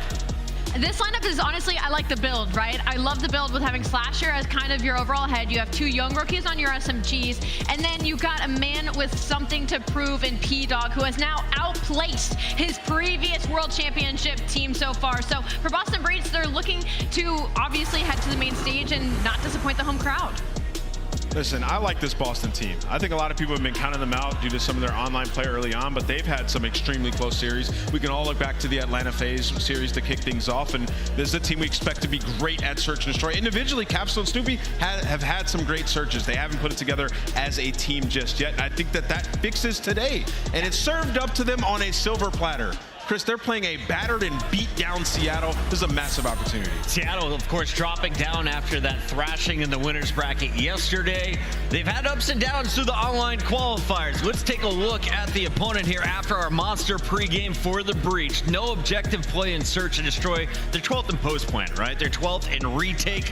So we need to see them clean that up as a squad. I mean, they're getting the bomb down, though, at a really good rate. Like 45% of their offensive rounds are actually getting that bomb down. So they have to win the post-plant scenarios. And then also they have to take care of the teams below. They beat Miami, Toronto, while taking New York to a Game 5. Lost to LAG, LA Thieves, and Seattle. So they play up and down to their competition, which is not a good sign. But I think it is going to be a slow burn with this team. They did get better as the stage went on. Let's take a look at the opposition for the Breach. Seattle Surge coming in, able to lock in a top 8 seed, which is a 3-4 record. When you saw this roster first announced, Rab, what was your take on the team? My take was they needed so many things to go right for these guys if they wanted to work. They needed the best out of Arcitys after a tough couple of years. They needed Illey to be back to form. They needed the AR to work in their favor in the terms of the meta, and it's just not worked out for these guys so far. The vibes on that team after yesterday's match looked so bad after the series loss. Little birdies are telling me that behind the scenes, the culture behind, it's not looking so good in terms of what happened after the match yesterday. So, is that a tech Rab bomb right there? Maybe a small little bomb behind the scenes that things in the PPA were not looking so pretty. If you're on the watch party, you know these things, Nate. But honestly, that's never a good thing, right? Like if things are getting over to tech Rab and the team's imploding, it just can't be good. And when it comes to the Monster Energy pre-game, I mean, there's only so much you can say when it comes to Surge. Obviously, the control has to be cleaner. 3-14 round count with a 17% round win rate, worst in the league. And this is kind of the worst matchup for Surge in the league because they're playing against a Boston team that's actually fairly strong when it comes to control. They're on a 2-win spree right now versus Surge on a 5-loss streak. Let's take a look here at our best of 5 series. Will we go to 5, Rab? I don't see it happening. I've got Boston taking this one in 4. You never really know what team you're going to get out of Boston, to be honest, but a sub-base hardpoint to kick us off. Well, something hilarious about this map set is Boston hasn't won a single one of these map and mode combinations, and they haven't played sub-base hardpoint yet for the league, so I am very interested to see what Zed and Dens are cooking up with this one. Nameless, we got a little bit of time, so let's paint a hypothetical picture. For some reason, here at the Boston Major, we go to a Game 5. We see a second search and destroy in the same series. What happens? It's on high rise. Honestly, man, like you kind of like Seattle's chances in a Game 5 situation. I mean, like I said, there's some world champions on that team, and in Search and Destroy, that has been the game mode that they found the most success. And their newcomer in Abuzah, he's been excellent in that game mode with like above a 1.2, getting those early engagement wins as well. So in a Game 5, you favor Seattle. So if you're Boston, you want to stay away from that. The crowd is filling in. Shout out to everyone coming straight off of work into the venue to watch your breach. If you've missed any of the action, don't worry. We're catching you up right now with a look at the bracket. We started yesterday. It was all our top 8 seeds battling in that winner's bracket. Today, 9 through 12 was waiting to find out to see who they'd be facing off against. And Brad, walk me through some of the early games while everyone was at work.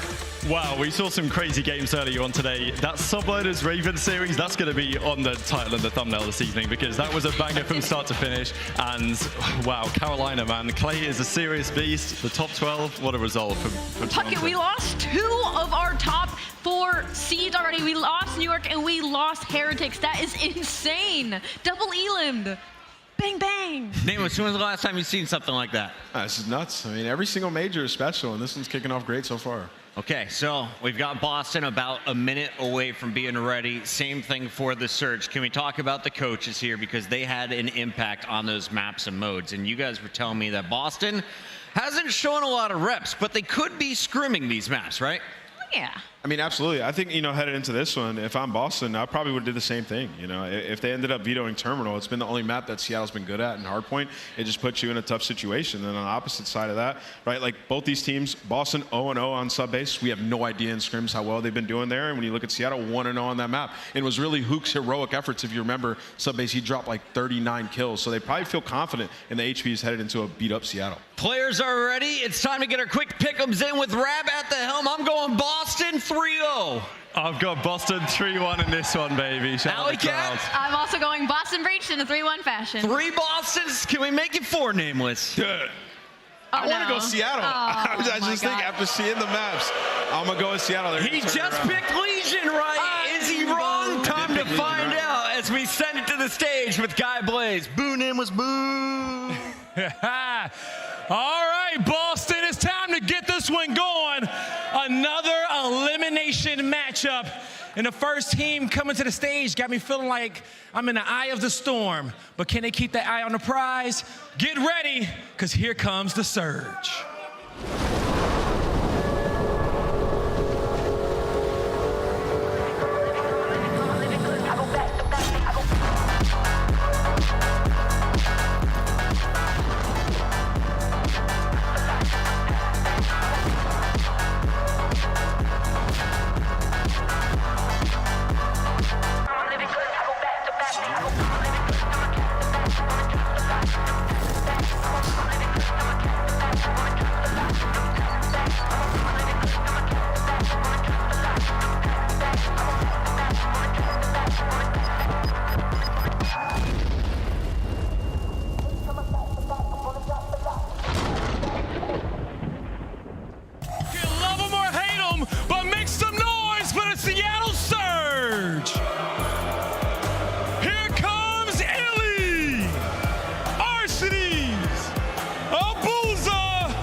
Understand how furious they are on that stage right now, and they need to take all that anger out on the hometown team. They got mollywopped yesterday, but we've seen these guys turn it around before. On an individual basis, they are beasts.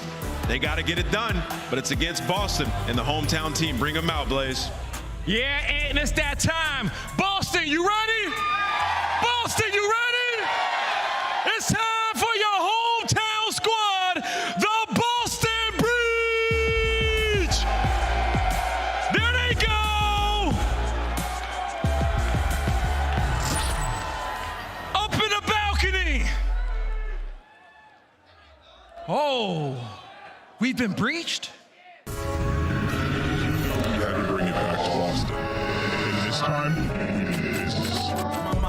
Deep in my thoughts when I didn't have it. Up against Slusher. Wishing it was a mattress. This is for the map. Or for insight and code that maybe see into this one, but Slusher.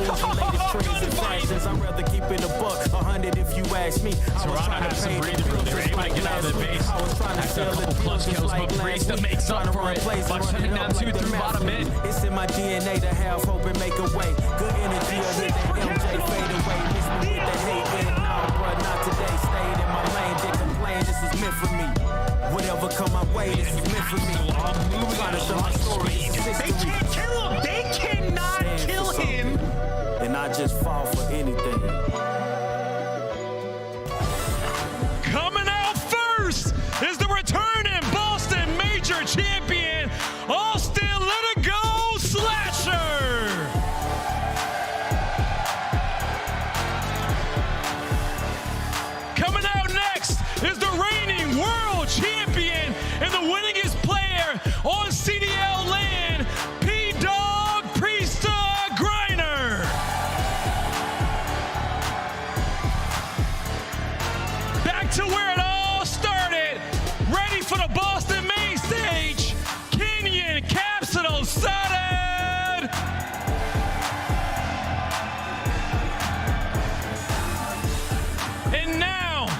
true Mexican prodigy, leaping from the pro scene and becoming a Boston favorite. Vamos, Eric Snoopy Lozano!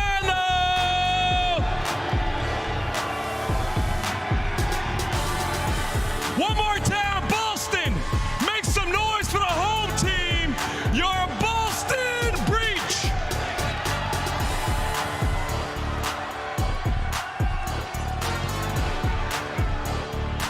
Casters, take it away. Thank you very much, Blaze. Oh, we're ready to rock and roll now.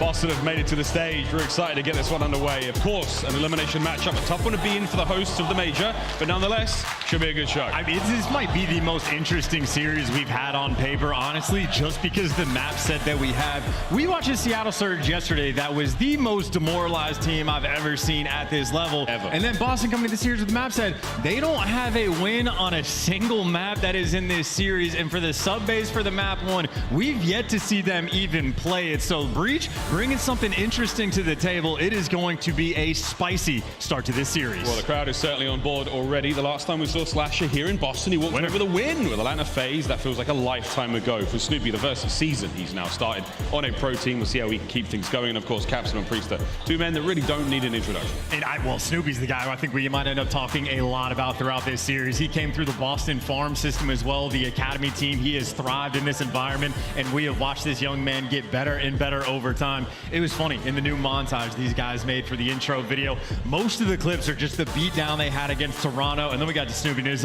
It's what he did on Invasion to Miami. He put in a disturbingly good performance, and that man is on point again, reflective of that superstar talent you're used to seeing in the CDL. Get some of that extra water, get ready to go. Those comms are going to be out of control. Well, go back to Snoopy again. I mean, a player who's made a tremendous impact already on the league. He came into the season last year at Champs, his first event on the main stage in the brightest of lights. Now he has a home crowd behind him, Chance. I would expect a slightly different result. I mean, that might be nice, but keep in mind, he is going against some demons on the other side. He's got that superstar's potential, but you are going against Huke.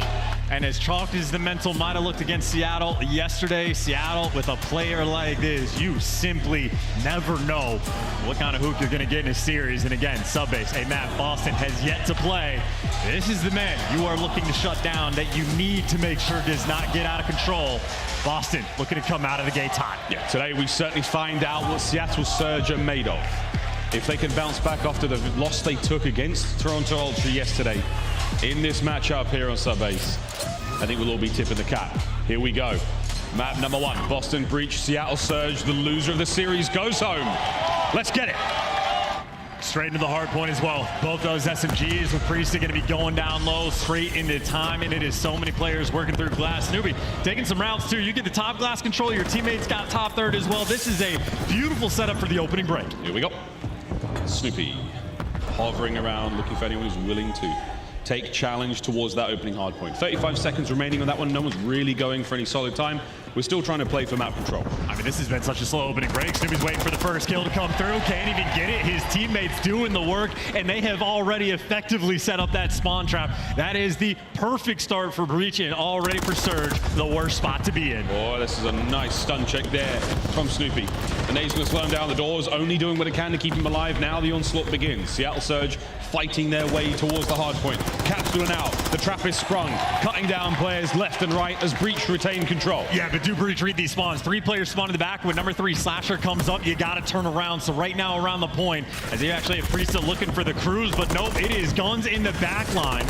So they mess up on the rotation. Surge looking to take advantage, finally able to get some time. In towards the warehouse, a very, very funky hard point at the worst of times. Slasher finding his way towards the backside of the hard point, trying to influence the spawns of Seattle Surge. But for now, it looks to be still relatively safe for them.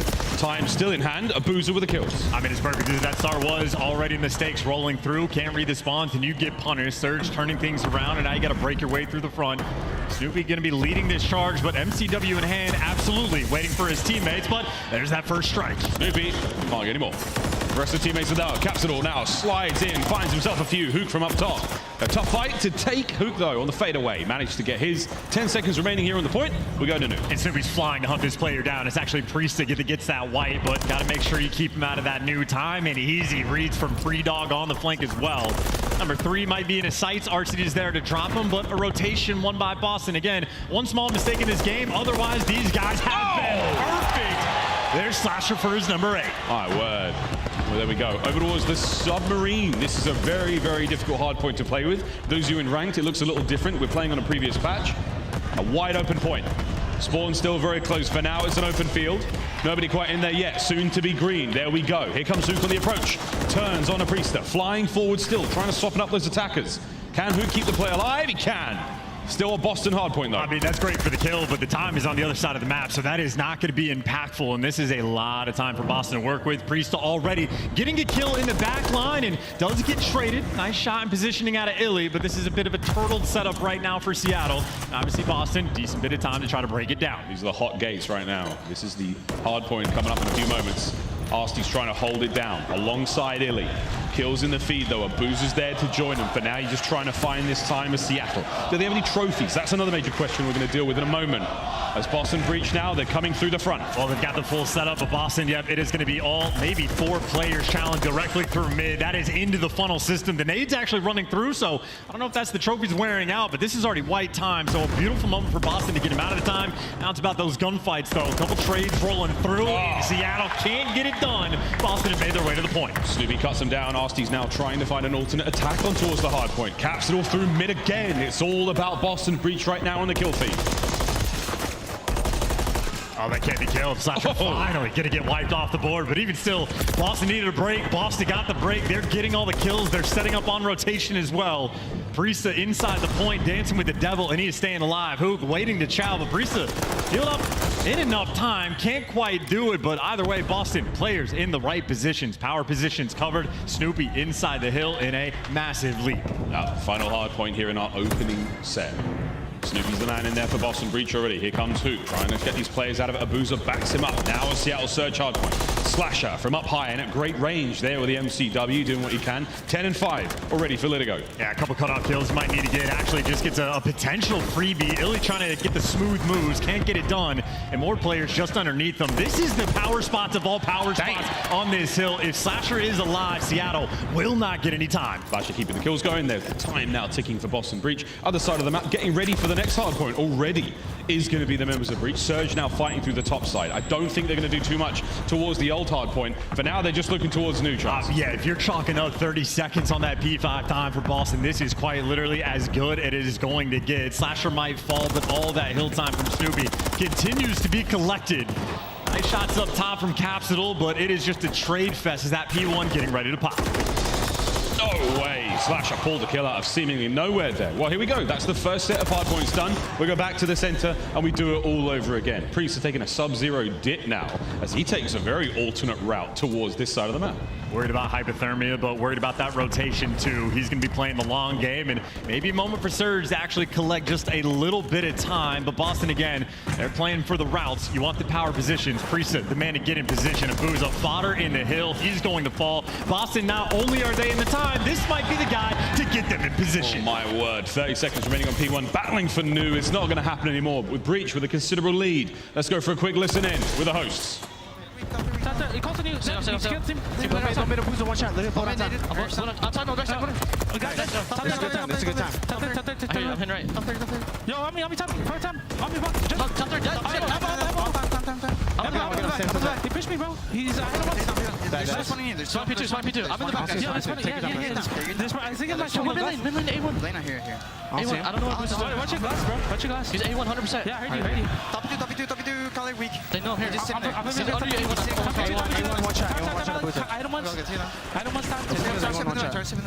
A1 on me. We're spawning out. They're spawning on me. I think it's spawning glass. Yeah, they're not on me. I got one back. There's two out.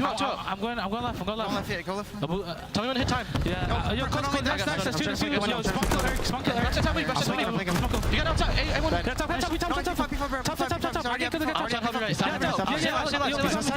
Side window. Abuzah take.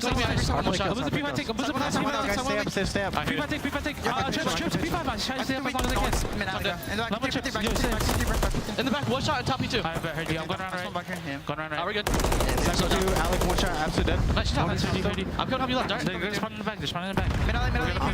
Nice, there's two. Nice. Looking for Ender. Time, stun on time. Yeah, I saw time. Ender Abuzah. I'll shoot back left. He's secret, I think. I'll see Secret. top B2.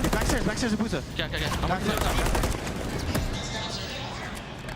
Heads up comms there from Boston, but a moment for Surge, maybe to get back in the game. 2 hills chained back-to-back. Boston looking to break it down. Yeah, it's impossible to count any of these players out. Surge still fighting for their lives. Priestahh with a wonderful life a little on a moment ago as he manages to stay alive for seemingly forever. Once again over towards the submarine we now fly, and Snoopy do what he can at range there. Tags in a Huke. Lovely teamwork out of Surge. The kills are there. Slasher opens up in the middle of the map as they make their approach towards the point. And for Surge, this is the life that you're looking for, though. 2 good hills in a row. That lead has dissipated. You are nearly back in the mix, and this is Abuzah on a 4, potentially thinking about that cruise. Final gunfights around the point. Surge trades him out, and they're going to secure this time. Abuzah 1 away, and they're going to tie this game up going towards new. Breach, they do have that early rotation. They've spread the map out, but that's on them for the moment. There's no trophies. It's open to be hit. Yeah, no trophies whatsoever. Everyone there from Breach outside of the nade damage. Capsidal winning the point. RC's looking to get something. Can Abuzah find that 1 more kill and get himself a cruise? We'll see in a moment. Hello. As he cuts through the middle of the map. Priestahh and Slasher, they find their kills. Over to Abuzah, just needs 1. Uh-oh. Might be a bit harder to get now. Yeah, he gets traded as well. Yeah, Capsidal is scratching. Good team shots coming through. This is the rotation you were looking for. It is the one you are going to get. Couple kills fall through, though. Those are going to be the Surge players and Huke blocking those spawns. That is enough to get the break. Surge, the efficient work on the flanks. Well, we could be looking at a lead change. Here's Illey soaking up time. Snoopy maybe in the feed, but Illey's in the point. Looking to catch a few more. Boston now flying forward. Slasher and Capsidal get theirs. Over to Abuzah. Gets 2. Abuzah can't get the 3rd. Teamwork, though, once again, as Arcitys picks up a pair of his own. Once again, Seattle are in the point. Yeah, main AR Abuzah, he gets that gun in hand. He can be destructive with it, and that is the lead going to change hands. Seattle, after the first time the entire game, going to take it, but you gotta let it ride. It was the P5. Boston were on point last time, and it's the same situation. You got guys in position, top warehouse. They are set up around this new hill. Illey sleeps with the fishes now. Towards the new point we go. Slasher at great range once again. Over to Huke, trying to catch these players out from behind. Slasher still in the feed at this moment in time. Don't let anyone there get heated up. That's the goal for Boston Breach. The lead has changed once again as they're sitting pretty right now. Oh, these guys are just running laps around each other as well. Slasher playing for the spawners, but it is such just a deep map spread. Boston right now on point. Going to be wipe time, but they are getting all of the kills. Looking for number 4. That'll be the clean wipe. Someone just get in the hill. Illey falls. Boston should start collecting. Boston, there we go. The collection has begun. The lead now starting to grow. 25 seconds remaining here on the P5. The second go around. This will be the last set of hard points we see here on Subbase. It is the mixy game, a Subbase that we are so accustomed to seeing throughout the start of this year. Slasher continues his destruction. Could be another 4 down as well. Last man standing for Seattle. Abuzah up top and gunned down. The question is, do you read the spawns? Priestahh always on point, gets it with the Renetti. P-Dog absolutely barking. Hard points now up. Capsidal inside it. Looking to get himself a streak. There we go. Cruise to play with. Magnificent game awareness as well. As the hard point is now ticking away. Final 10. Anyone from Surge close enough to contest? Abuzah looks the wrong way. No one able to get him out. The clock is still ticking. Send it. Try to get the contest. At the very least, you bought some time. Get this last man on the point, Boston. This is it. Slasher gonna get it done. 4 more seconds, and game number 1 is yours. GG.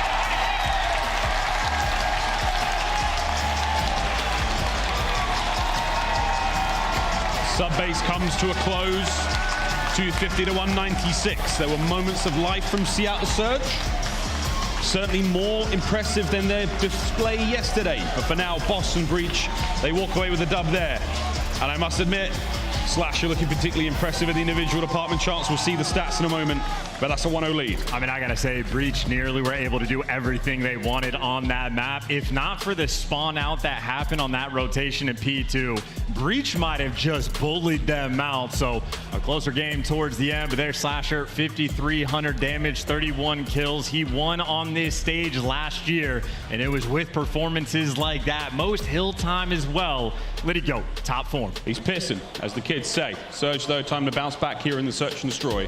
But that opening sub-base, I mean, we're not going to see too many more sub-bases, I would imagine, still. Only day 2. When we do get to come back on the new patch, sub-base is about to get a whole lot crazier. But for now, let's take a quick look at the highlights. And again, Slasher, the man of the moment there in the matchup. But a good start either way for Boston Breach. And it'd be interesting to see. It wasn't exactly a highlight play, but you pointed out when the comms were coming through from Breach, Priestahh had a life where he was like back P2 for a solid 50-55 seconds fighting for spawns. That was actually the moment where Surge started to get back in the game, but instead of getting these like perfect full 60s, Priestahh was just so annoying on the back line that he is just stripping away time, being a distraction for his teammates to get in the mix. And Priestahh, again, him and Slasher are players that simply know how to win, making a heads-up plays the entire time. Breach, I mean, again, that was near top form. Yeah, fantastic. Little plays like that, we keep bringing it up. These moments where you buy your teammates the opportunity to get in a position. It's not so much about what you're doing now, it's about what you can do for your teammates in 5 to 6 seconds time. And that really paid off here. Final few moments here again. Boston Breach, an iron grip on that hard point, sprees all over the place. We saw streaks there from Capsidal as well. A very, very strong showing to start the series off. And the fans are loving it as well. Bouncing around here in Boston. Things are looking good, but this is the interesting part of the series to me. I mean, it starts off for Boston on Subbase, a map they have not played this year. And the next 4 maps in a row, they do not have a single win on any of them. 0-2 on Invasion, 0-1 on Karachi Control, 0-2 on Karachi Hardpoint, and 0-1 on High Rise. It might not be a massive amount of reps, but it is a lot of questions we have that Boston need to be very quick to answer. It's a lot of O's. It's a lot of O's. See if we can change that towards the end of this series. Well, here we go. S&D defense chance between these two teams, Boston and Seattle. Any major differences? Well, the defense is on point for both of these squads. Opening duels just a little bit better from Boston, but incredibly comparable for both of these teams. If you're wondering why Boston allowed a series of why they're playing a bunch of maps they don't have win-ons, a lot of it does come down to Terminal. Terminal has been the focus point of ban that when you're playing against Seattle, and Surge's map pool isn't exactly deep after the fact either, so a lot of that S&D defense does come on that map, so might not be as impactful for the stats for Surge. For Boston, it's on point down the board. All the way down the board. Well, we'll see if Boston Breach, the hosts of this major, starting in the lower bracket, if they can keep a run going. I know the fans here would appreciate it. Adam Assault's not going to be around forever. Who knows? If they match up, what are you going to do, crowd?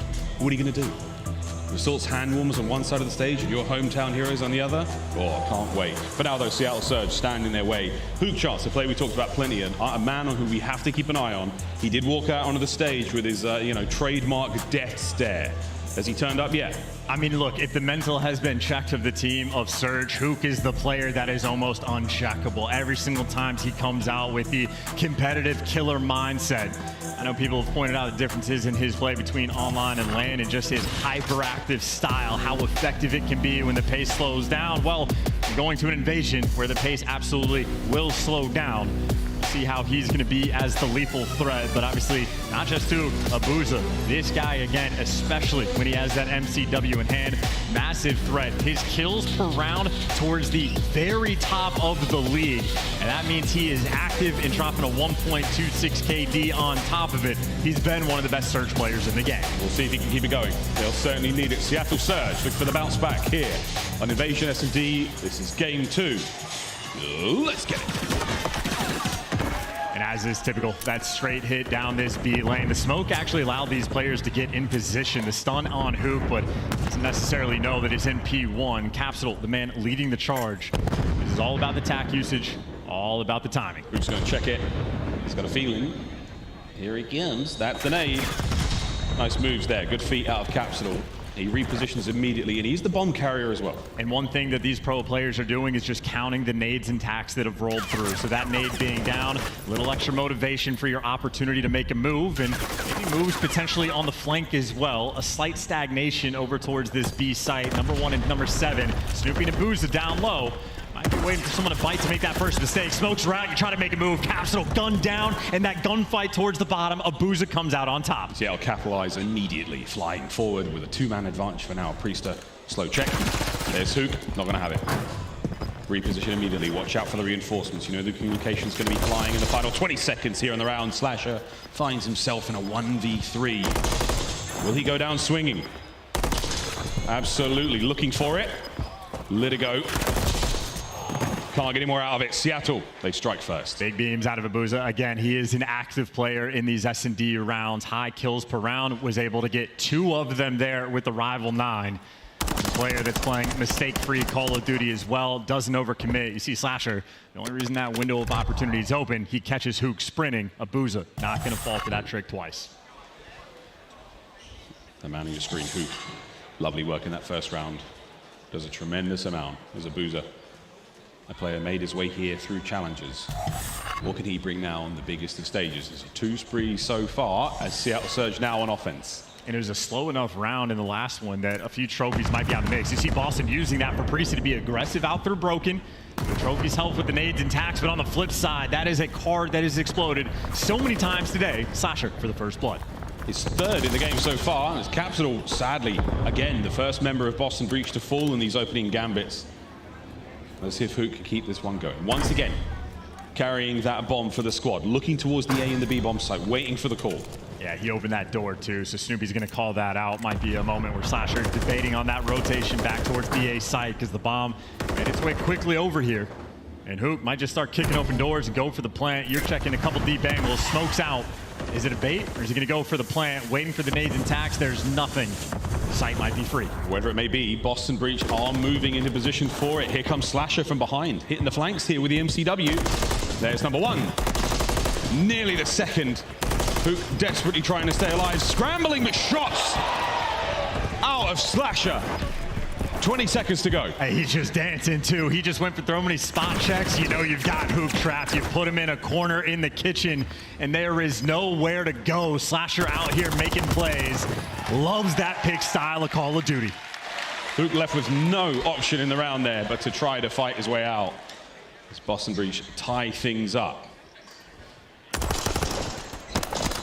Man, the Renetti on land looks really good. When the shots connect, I tell you, I use it, I get absolute world starred, but when you're at that close range, you can make some high impact plays. Slasher though, 5 kills through 2 rounds. Perfect timing on the flank coming through. And again, he is always going to be heads up, but dropped 31 in map 1, following it up, not wasting any time to get back on the board. Boy, it's strictly business for the Mad Titan. Now towards the A-bomb site potentially here for Boston Breach on attack. Listen out for those frag grenade explosions. Quick mental note of who's throwing what and where. We still have trophies to play with here.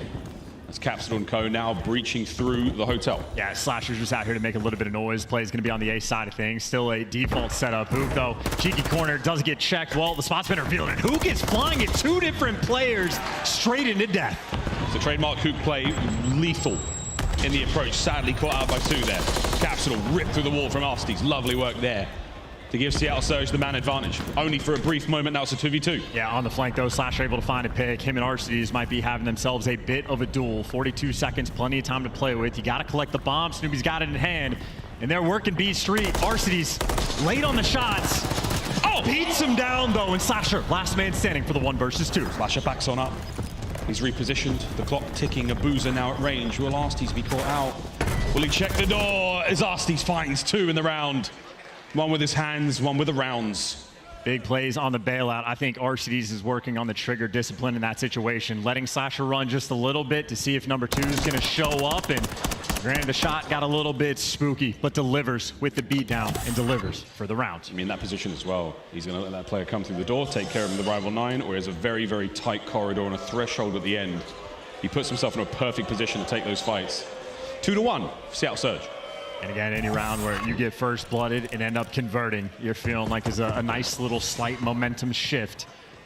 Still though, Breach looking to clutch up back on defense. This bomb roaming towards A, not even necessarily wasting too much time. Not sure if any fakes are going to be rolling through, but you can see some repositioning right now. But again, default setup right now from Boston. Watching the dark cross, A Street covered. Slasher going to be over towards B. Slow encroachment begins. Whoa. Standard stuff. Nice nade. Not enough damage to get the kill, close enough. The EOD padding saves the day for now. It's Huke just trying to bait out some activity. And you see Surge though, they've made so much noise down the A Street. I was thinking they might try to reposition, but everybody's stacking up towards mid. Boston are not giving any chances. They've not pulled anyone in any direction. They are waiting for hard facts. They're not waiting for the idea that they could be going to be. And it's all about the timing for Capsidal. Doesn't quite go his way, doesn't get the stick, but he's hunting the kills as well. Oh, he's going for it. Huke. Oh, the reach out. Oh, what? Huke wins the fight. 30 seconds on the clock. Demons behind doors, it'll get you every time. And still running down the time on the clock though. 22 seconds left, but no one right now for Boston in position to stop this plant. Gonna go down for the 3v4. Seattle now with a big advantage. They've got one man up on the field, and now they've got the bomb down. Slasher gets into the fight. Abuzah brings him to his knees, now through the middle. The remaining members of Boston go for it, and Abuzah, on literally no life, is staying alive. Huke, ooh, he could catch a few more on the play. He does indeed. Doesn't know the man on his right-hand side, but it may not matter as Huke, the nuke, brings them down. Seattle find another. And look, that is sort of the Huke giveth and Huke taketh away in those moments, right? Sometimes he'll get caught sprinting in the kitchen, but you feel the pressure when you play him. He will be in your face, and it's Huke you're worried about. Arcitys there for that final bullet. Nice 2 little rounds in a row there for Seattle. Nice win on offense, and Capsidal falls for the same bait. And if he didn't lose that gunfight to Huke in that tiny janitor's closet, who knows what the round would have looked like. And that was an absolute moment of madness here in MW3. 3-1 so far. The Seattle Surge starting to get things going here. If Arcitys could get another kill. Oh, I was going to say that was a 4 spree he was on. Certainly feeling himself on the hit there, but now it's a 3v3. Yeah, square up in a bailout, but Huke does get the trade with the frag grenades. There you go, 3 versus 3, and so much time on the clock. Bomb roaming towards this A site, but Seattle heads up again, everything covered, no one making mistakes. And Huke, by the way, has taken so much map control that Illey and Abuzah know they can post up. If anyone works down B Street, Huke's gonna have a freebie. I wonder if Priestahh is aware. No, he's left the position. No, Priestahh knows, I think he might have just gotten the call out. Huke's now on the move. A difficult man to keep track of. He's now roaming.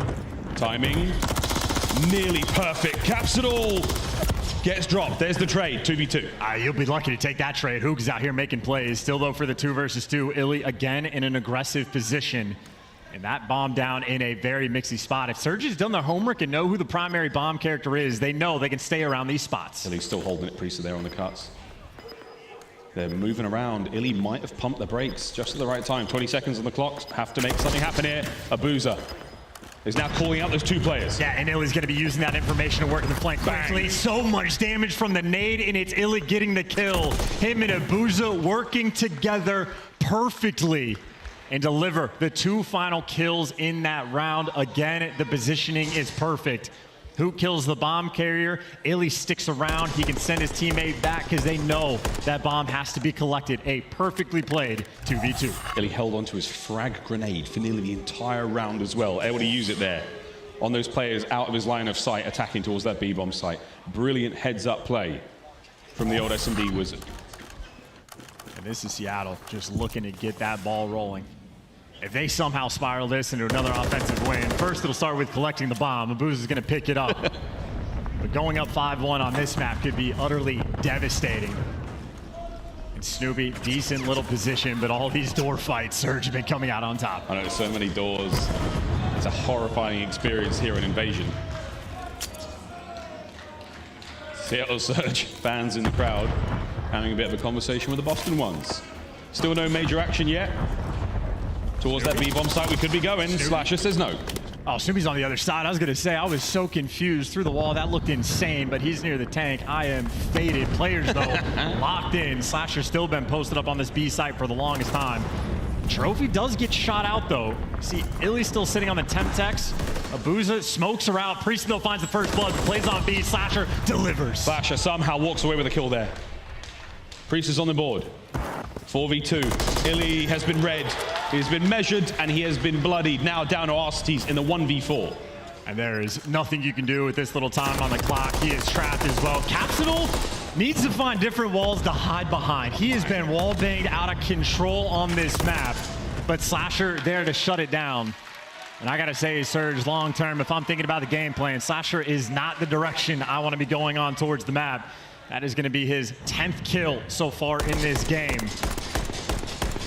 It is Snoopy and Capsidal I would be focused on. I mean, it's really just Slasher versus the world. I'm sure he feels that as well. Those mentions definitely did last season. Wow. 4-2. Boston Breach slowly but surely clawing themselves back into this one. And speaking of 4-2, it's 4-2 in the first blood department, but in favor of Boston. They just have been getting clutched on, or those first bloods have been getting traded out. All the nades coming through on B. Might be an aggressive push. They got the intel on Illey, but can't find that kill. That B zone looking a little bit more impenetrable than it was before. I wonder if Slasher was able to identify the fact that the trophy went down there towards B as well. Save your tacticals, lads. Snoopy now on the check. Wait for it. Chase the red dot, nearly. Shoot purely on instinct there. See if the nade connects just for a little bit of damage. Cars explode, but to no avail.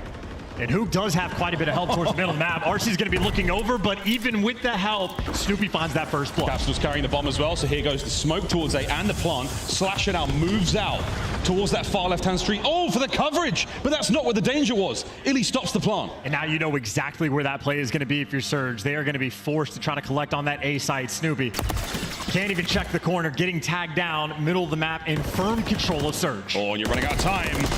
Snoopy, desperate to finish the kill. Priestahh to back him up. Just about 20 seconds to go. As Arcitys now has the angle. He has you lined up. Yeah, you're going to be tagged up, but right now it's just about trying to kill the guy off bomb, but Abuzah gets caught by Priestahh. Coverage on point, and Arcitys gunned down. I don't know what kind of information Illey just got to play aggressive for the Chow, but he gets caught out and hunted down. Snoopy and Priestahh deliver. 2 rounds in a row now for Boston Breach. A few seconds in between each round for these players to hit the play call. Who's going where? What are we executing? What's the goal? What have they learned from Seattle Surge in the last few rounds? What are they expecting? Here we go. Surge once again leaning towards this B site. That has been the Liddy Goat special. This time Capsidal. Maybe for a little bit of bait, shows himself crossing over towards Broken, but backs up and repositions. Maybe gives something Seattle to think about if they ever want to work this B site. And this is that old Boston banana on the minimap, that big old green banana, perfectly ready for picking and eating. This is the defensive lineup they love to have. A few shots there from Priestahh. See the minimap icon just light up for a moment. Forces that player number 6, Arcitys, way back. And now Arcitys, he's the ping pong ball right now. Yeah, Slasher though, gonna need to go back towards B, just to help his boy. This is a lot of pressure about to be on Capsidal. Smokes are out. Can Capsidal make the big play? That means go. That means go. Capsidal, what can he get? Tags are in, there's the damage. Trades are there. But now Huke's up close and personal. Slasher pushes him back. Keeps him suppressed for now. You got the bomb carrier actually not trapped in ice cream, but still haven't gotten it down. In the meantime, Arcitys found his way up the street. Priestahh trying to chase and is going to be able to catch him. That's a 5 spree, by the way. Slow start, now looking for the cruise, but a 2v2. Oh! And Huke, big feet, quick moves. Feet on a swivel, bomb's going to go down. He tucks the tushy away and manages to successfully plant the bomb. Tags once again. Young Snoopy trying to keep these players back.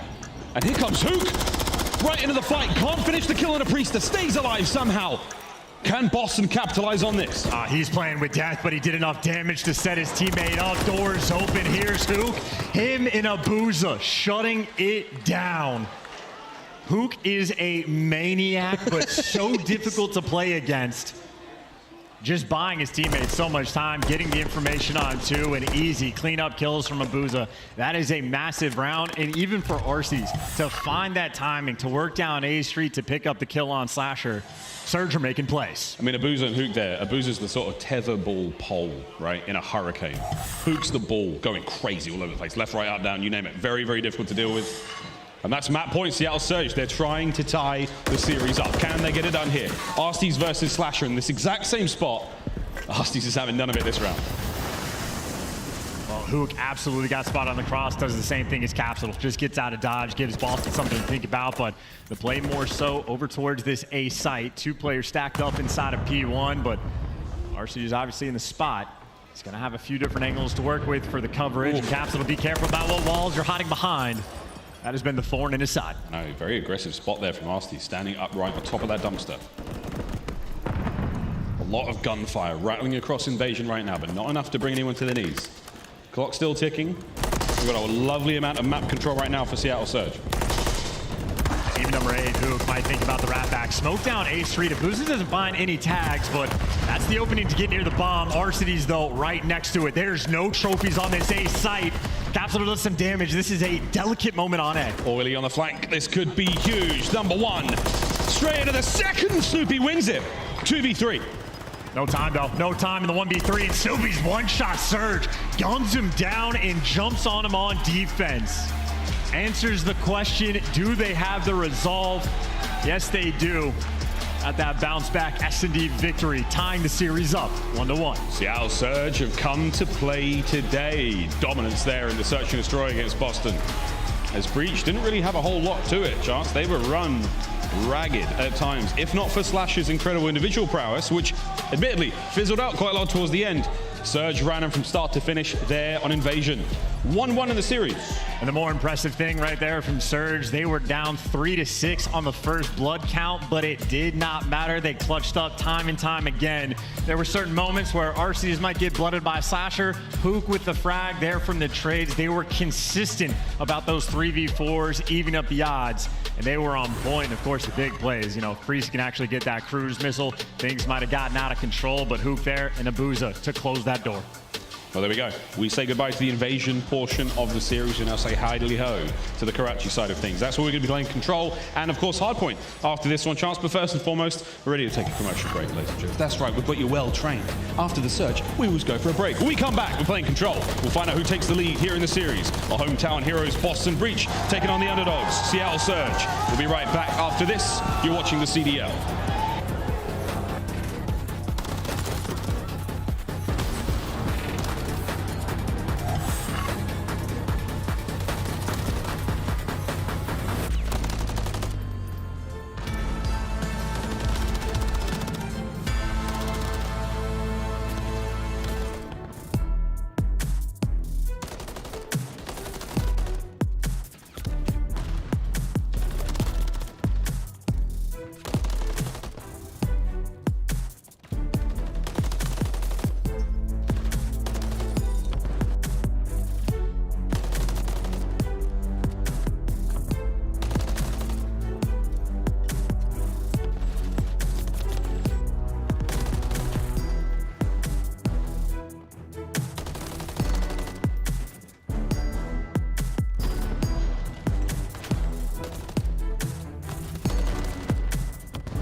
Start the season strong with the Call of Duty League Pack.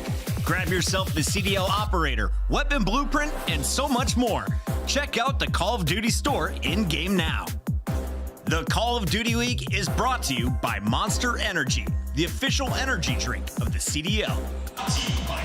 Ladies and gentlemen, welcome back to the CDL here at Major 1. We're in day 2 and we're rolling into map number 3 in a moment. Before we do though, got to show some love to the Paradox Customs booth. Absolutely outstanding work being done there at the backside of the arena right now. You can play games, you can do all sorts. Go check them out, show them some love. I actually have a Paradox Custom PC. I cannot tell a lie. It's absolutely amazing. No cap. It's amazing. That's the youngest thing I've ever heard you say. I know. No cap on air, too. That is crazy how much effort they put into the aesthetic of the PC as well. They look gorgeous, but so does the gameplay. Seattle Surge actually showing signs of life, getting back in the mix. I'm going to be honest, I was very concerned for them going into the series, but in the Search and Destroy, they fought back, tied it up, and again, we are still staring down a series where Boston Breach do not have a win on any of the maps in the remainder for the final 3. Still, they have a lot to prove. Well, here's another map they've got a chance to get a win on. It's Karachi. We're playing Control here in map number 3. Let's find out who walks away with the lead in the series in a moment. Now tied up 1-1. Boston, the form looking fine. Seattle, they have managed to do the unthinkable. And after getting absolutely chokeslammed yesterday by Toronto Ultra, they've bounced back in a brilliant way. That was a solid victory there on the Search and Destroy. Let's see how they fare in the respawn. And speaking of the bounce back, while Priestahh has been out of control, in control with a very solid KD around the objective as well. It's a small map. This is Snoopy and Capsidal. Did not perform well in the Search and Destroy. Might be electric here with a very early B hit. We're gonna be. Found Abuzah, taking care of him. Reinforcements now from Surge, backpedaling. It's not going to amount to a whole lot. Capsidal's cutting both down. Now they're already onto the zone. The capture begins. Going to be a slow capture though, only one man on the point, but it is freebie kills for these players for Seattle. They're going to be funneling through this back alley.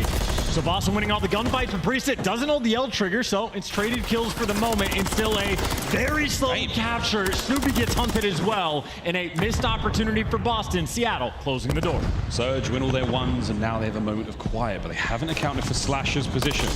And haha, he strikes, finds himself at least one, just over a minute to play. You've got a single segment in B. That'll come into play towards the final round if we have to decide who gets defense. Yeah, I heard the door open up underneath him, so calls out to his teammates. They're going to be top fountain, and right now Slasher is just keeping everything under control. They actually do have Huke, the man he called out earlier, winning a few gunfights and maybe doing some damage around the point. Slasher, though, shows up. That is 3 in a row. Slowly but surely. Smooth and steady indeed from Slasher. Capsidal once again. Like a scythe through the fields of Seattle Surge, they are being reaped. And while the slow capture on A has been commencing, you actually have Capsidal wrapping around 2 OTs. So maybe a 2-front war. A has been shut down, but maybe the 2-stack coming through. Arcitys quick on defense, but all just to be traded out. These are still these 50-50 gunfight situations. So much pressure now is going to be on this B zone. Spawn kill potential. Flank is going to be secured. Snoopy gets that trade, but still for the moment, only 1 player on the zone. Single player on the zone. Here comes Snoopy to reinforce. 2 players on the capture. It goes a little bit quicker now. The more, the merrier. Nice nade up top. It bounces off Huke's forehead. Deals a little bit of damage. This is it. B's going to be on the way out. No one from Surge is making the play. They've taken their eyes to A. I mean, there wasn't even an attempt to get off of that top AC. Meanwhile, the Capsidal, the man that is in your spawn, 3 spree. And do you check this corner? Because he is going to lay waste to you. Number 4, ready for the 5th in a row. Boston looking clean, but Huke a little bit too quick with it. Very clean indeed. A single segment remains at A. It's a shaky table.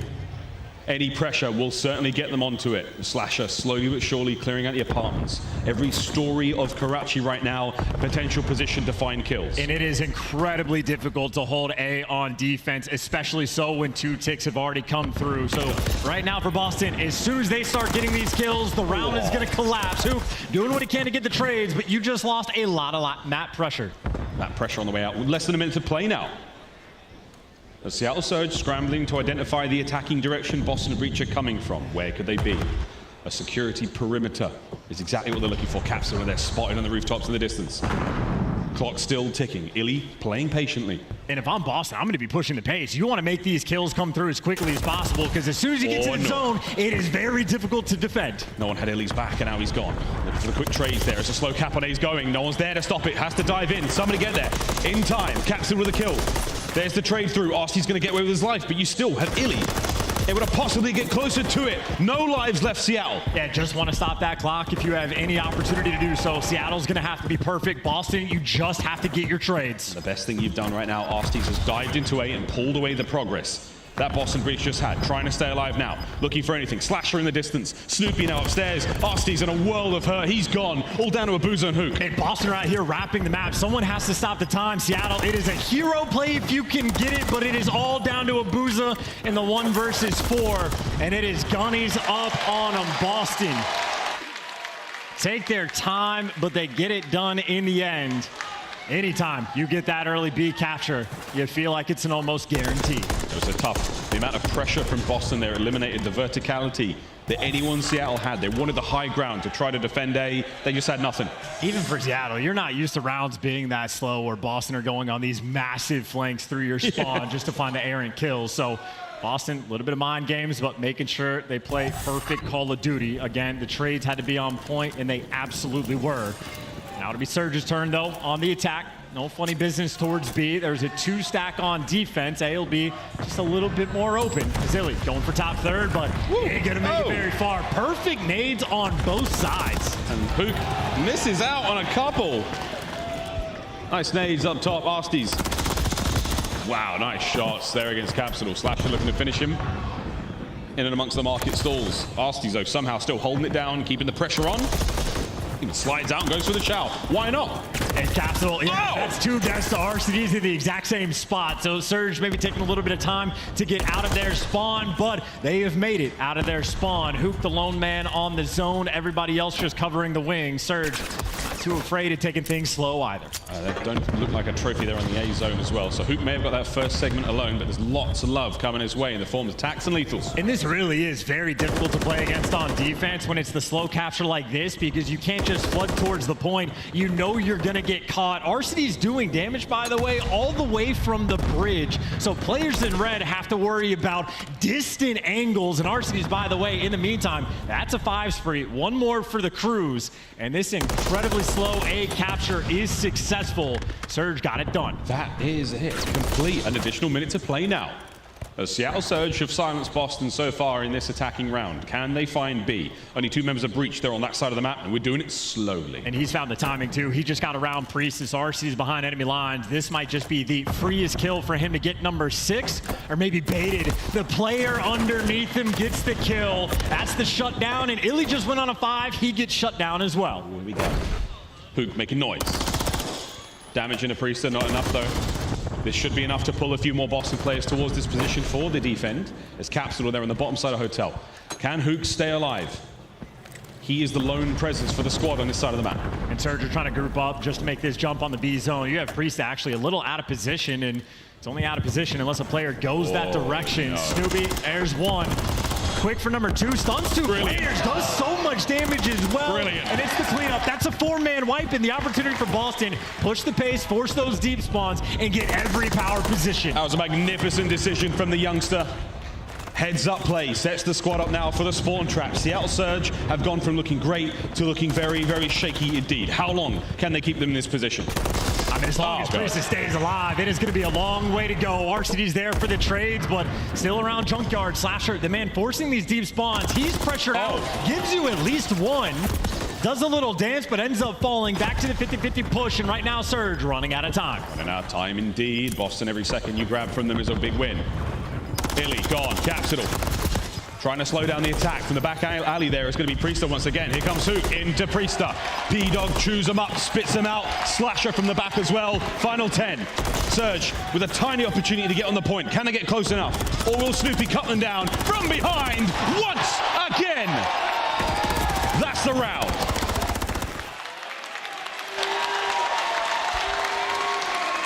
And that round, all Snoopy. Magnificent decisions made. I mean, even just the setup, Snoopy having the call just to play behind the dumpster in case that flank comes through works out long term, but the setup after that, man, I'm loving the work from Priestahh as well, setting him up for the kill. Priestahh's that player that he never overchows, never overcommits. He is Mr. Consistent. He will deliver online and even more so on land. Currently the damage leader in the lobby as well, and obviously the assist for Priestahh out of control. Attacking round now, Boston Breach. Surge. Let's see how the defense looks so far. They're trying to get on the board. Close, but no cigar so far for Seattle. And a 2-stack as well, so Boston not afraid to push the pace a little bit in this moment.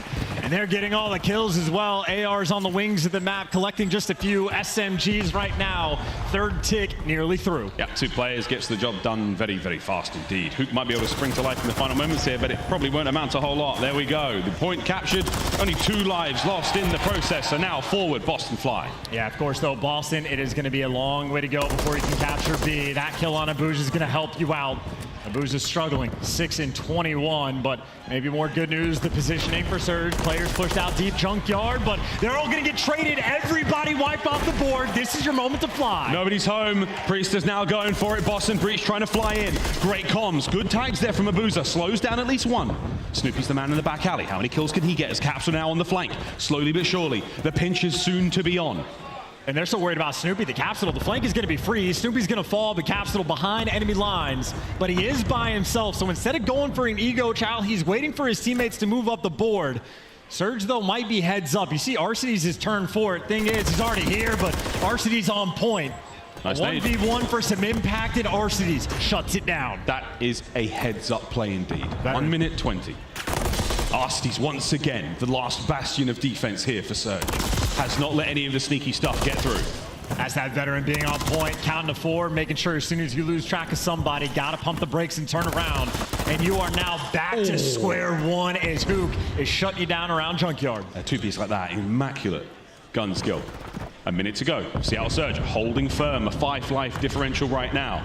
As Arcitys continues to play very slowly, very sensibly indeed. Oh, the timing! Oh, so unfortunate, a team kill. That forces the team kill at the very least. So Arcitys has done his job, and here's Abuzah trying to do his.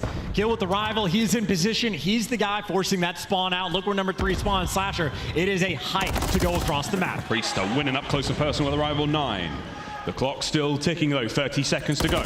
Illey on the back. Capsidal sends it, gets punished. 25 now to go. Still more to go. This is everybody grouped up, but this is Illey cutting them all down. Next one in line might be Snoopy. Right now, Boston desperately trying to group together, but they just keep getting picked. 3 in a row from Illey. Backline, Arcitys wins his. The quick back and forth, the trade out. Onto the point you have to go. Boston trying to get the last minute contest. Anyone there? Can they get onto the point? Abuzah's on the inside. Where are they? Abuzah cuts down 2. On we go. Capsidal getting the capture. How long can he stay alive now? Oh, it's everyone through the back alley. Number 1. No! 2 is gonna fall. Snoopy sets you up for 3. Stack the point and win this round. Slasher holding them at bay now. 5 seconds on the clock. 3 players on the point. The second progress is gone. Last one on the way out. 3-0 here in control. Unless Arcitys can do it, no. It's done. Boston Breach. Absolutely body them in control.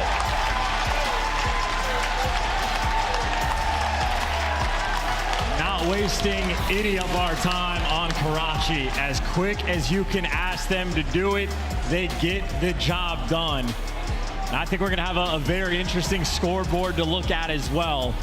I know there was some, off-season roster moves. The idea, instead of Priestahh, you want the slang. But while Priestahh might not always being the slang, what he does bring to the table is a ton of damage and great teamwork as well. Priestahh just threw up a massive amount of damage, and it's the assist as well. Constantly involved with his teammates, never making those hero plays. I mean, obviously, Boston across the board had to find one, but Priestahh, again, fewest kills, but most damage, most assists, and of course, the objective kills. He's just in and around it with his boys, setting them up for success. All right, that sentence for me ended at Priestahh just threw up. Disgusting. 19 and 17, fantastic assist, good damage all around. Karachi comes to a close and just shy of 11 minutes there. 10-18, 3-0. Good stuff out of Boston Breach. They take the lead by 1 here in the series. We do stay here on Karachi for that hard point.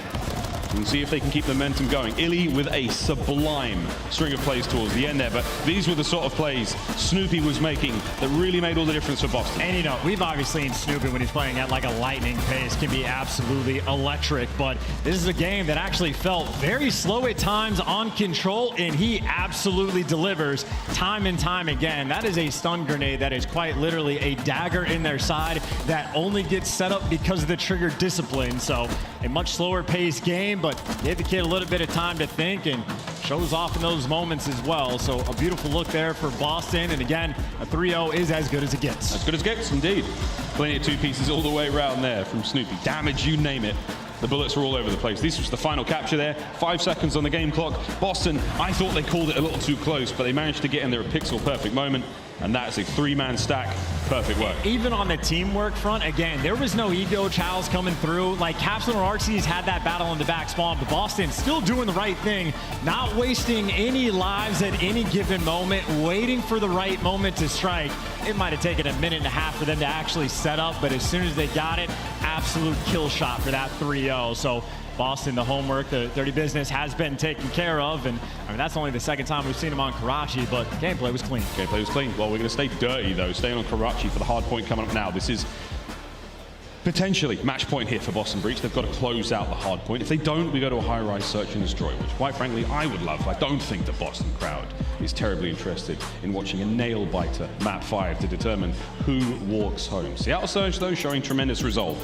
Coming back after a tough day yesterday. I've said it 3 times. I'll say it 5 times before the end of the cast, Charles. And obviously the talk of the town around the Surge team is the fact that there have been a few GAs broken, and if they're not getting scrims, that makes respawn near impossible in the tournament environment. So S&D, as you pointed out, that is the lethal threat. That is where players can absolutely thrive and shine. I mean, I know at the start of the year, Arcitys and Illey were throwing up absurd numbers running through the online tournament, so you want to take advantage of the respawns while you got them. If you're Boston, you absolutely want to close it out in 4. Do what you can. If you give the opportunity to Surge to make it to that high rise, things are going to get very tough indeed. For Boston Breach now, keep that shot warm. Shooting bots in the firing range probably as we speak. The coaches have been on stage. The coaches have had their word. And now it's time to dive into this next map. And another sort of focus point for me is honestly going to be that opening break. But here's a look at the holds we have from these teams. Surge not holding a lot in this game other than L's as of recent. 11th in the league right there. And obviously nearly the opposite for Boston towards the top overall 3rd. So rotations are going to be absolutely key. But keep in mind, Surge have been a little bit more on point on that rotation game. Obviously, Karachi, a map that can be very mixy. P3, probably the most important one to get that early roto towards, but there are quite a few hills that you can turn destructive.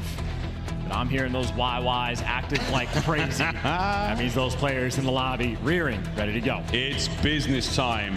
Here we go.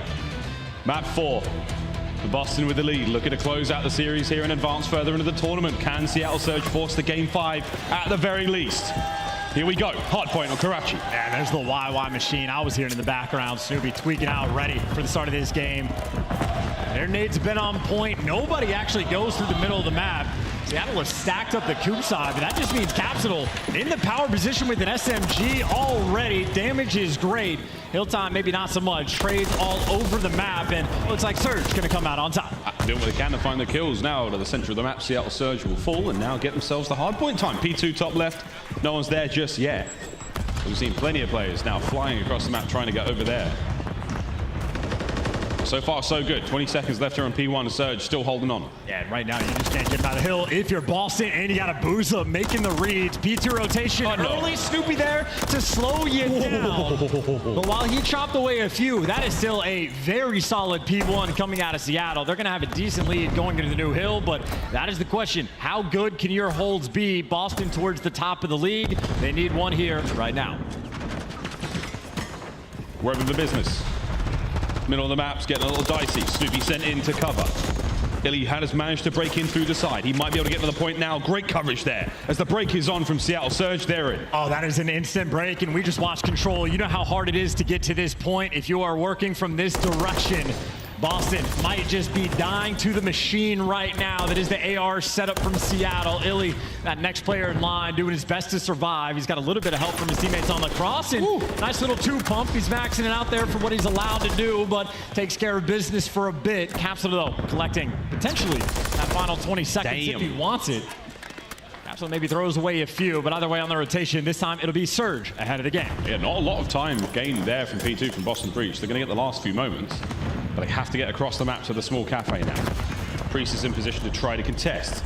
Slasher's going to be on the rooftops in a moment, trying to help out as well. But for now, you're going to see a decent chunk for Surge. And he's going to be wild spawns, too. No. Yeah, no, Arcitys gets going, so Breach actually managed to get to that time first. That is a massive moment there for Boston. Well, I just shut my mouth. They've absolutely smoked him and walked right on in, taking control of that bad boy. And now Huke's doing what he can to try to get back a steady foot.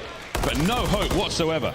Illey, the first man to punch a hole in the Boston Breach defense for a minute. And what's funny is you actually don't have a trophy on point, so if the nades are there, which it is from Alec, you deliver and get right back inside. So a mixy moment where the nades right now are the thorn in Boston's side. Oh yeah, it's getting very busy in that little side room. Slasher on the side, Capsidal on the top window, and still Seattle Surge soaking away. Tags in from Illey, coverage from Huke. Beautiful work indeed. Final 15, all theirs. I mean, that is just making the best of the bad situation, but towards the new hill we go. It is the rookie Abuzah lying in wait for the kill.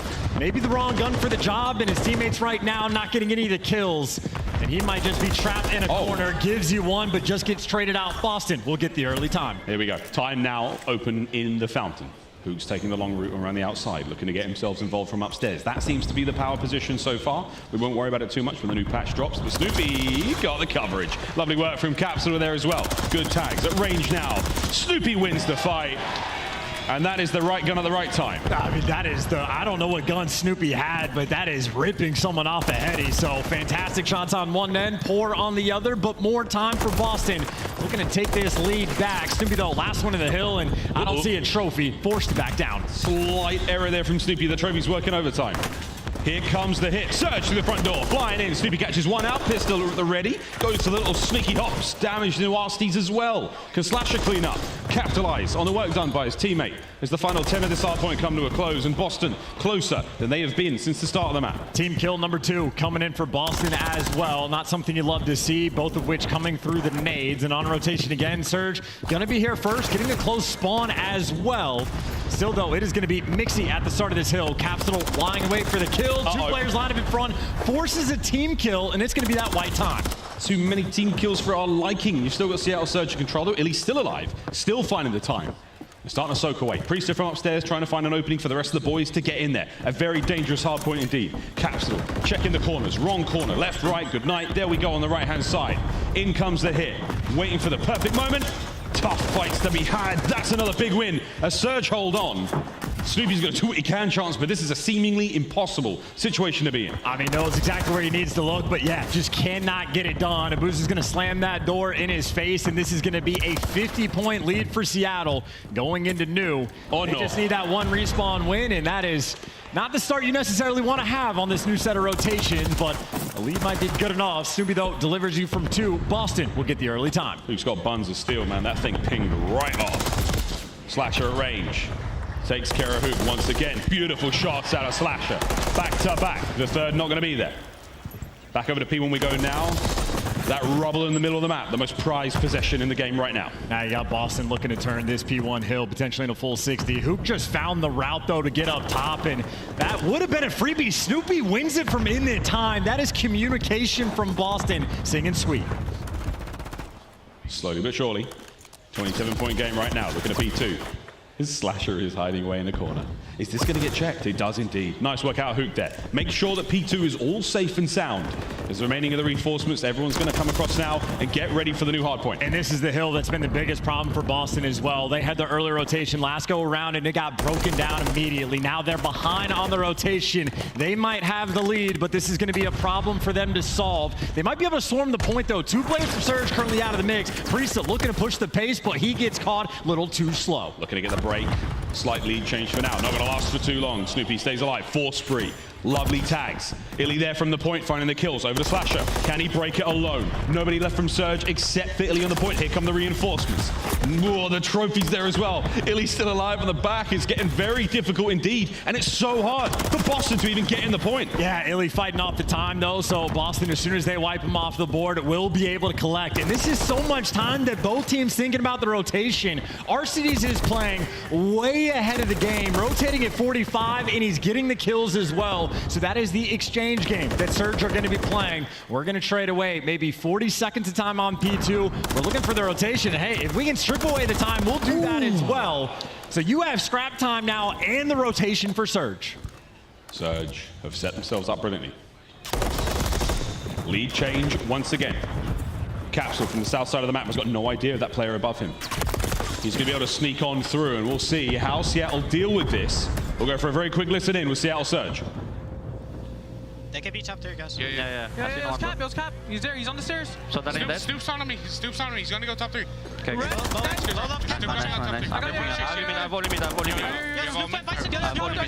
third. He's top third. Snoop, absolutely, you pressed on him. One top, two. Yeah, Priestahh weak as well. Mid dead. Nice. Priestahh went bike. Yeah, bike and one. B1. Yep. I'll try stuff. Time, bro. Time weak, Slasher. I'm getting bottom, I'm getting you. I'm gonna go top. Come here. Yo, deep right time. Yo, and deep left time. There's 2 holes. Watch my bottom if you can. I'm holding bottom. I'm holding my top. I'm here. Could be top on me. Bottom. Are you? I'm a top on top. There's two working bottom. Yeah. I still have my top. I'm low. Yeah. Can you hold my low? Yeah, I got you. One top on me. Can we hold Cap? Cap's going, yo, he might be running down mid. Cap might be running down mid. That's one deep rush. Try to name me top. Yo, Brandon, Snoopy, watch out. Top. Yo, Cap, Top slasher is 1 HP, bro. Yeah, middle. One side light. Me too. One can behind right. Top. Slasher. Slasher, he's not peeking. Bottom time, Cap. Two bottom. Two bottom, guys. Bottom, really weak. On my ass. Back with. Cap one shot on time. Just make sure we don't. Yeah, we clearly have an educated crowd. The Pope trying to baptize himself, but the boos are accurate. Boston inside the hill. Another lead exchange might take place. Well, we'll see what happens. 15 seconds to go here on the point. Slash from upstairs. Arcitys there with a rival 9, keeping the hard point open for business. Oh my word, Arcitys has somehow come on in and cleaned house. He is focused on himself too. That man is locked in and turned, ready to go. Priestahh by his lonesome over towards New, and obviously Surge know exactly where he's at. That stun gonna stop him in his tracks. He's waiting for his teammates to group up before they make this hit. Hotel's open. Here we go. Surge can get the win right here. Priestahh! Massive damage. Snoopy now sent in to finish the job. Onto the hard point we now go. Trophy's there, gonna slow him down. Here we have the hit. 2 players on the point once again. Huke there from behind the check-in desk. He's still going. Last man on the point. Yeah, he's not able to get the time though. You know he's on the heady, and Slasher gonna rip him and dish him out. Time right now for Boston trying to hold on. Looking for the lead changer once again. 2 members of Surge though coming in through the outside now. Snoopy eyes on. Can't get a kill. Does! Wow! The damage dealt. Slasher picks it up. Can't get a second. Huke's there for it. 15 to go. And that is beautiful scrap time for Surge to be able to get. They are going to be so close to winning this game. Both teams right now can do it on P1. Good news for Boston. You have top third control, but that nade is a peach. Gonna take him down. That extra man might go a long way. And here comes the Cruise. Illey doing filthy things to get it. I don't think there's a trophy in play. No good. A little too late. Priestahh falls. It's an open hard point for now. And Boston's got to keep him out. Whatever they do, they got to keep him out. Whether or not you get inside, but everyone falling one by one. Illey cannot go to collect that time. Looking again to run towards the time. An open hard point. White time now. Nobody in it. Looking to get on board. Such a difficult hard point to get into the worst of times. Only one team this weekend so far has managed to net a huge amount, and that was the Thieves a lifetime ago. Abuzah holding them back. And doing whatever you can just to keep Seattle away. Boston right now are posted, but Boston still have to break. You still have to make it a P2 as well. Snoopy trying to get time. Capsidal gets tickled. Runs for his life in the time they fly. Already towards P2 though. That is where Surge are getting set up. It is the entire play, and right now Slasher is by himself. Boston are simply not in position. They have to be perfect to get these guys out of this new time. Abuzah's in a strong corner here, able to cause damage. Illey backs him up. Priestahh cut down as well. Boston can't get close. It's all still down to Slasher upstairs, looking to get anybody off the time. 10 to go. I mean, look, there's just no one here. Every cross is going to be covered. You're going to have to funnel yourselves into death. Seattle are going to do enough to get this done. They might not be gentlemen, but they do have a Game 5. Game 5.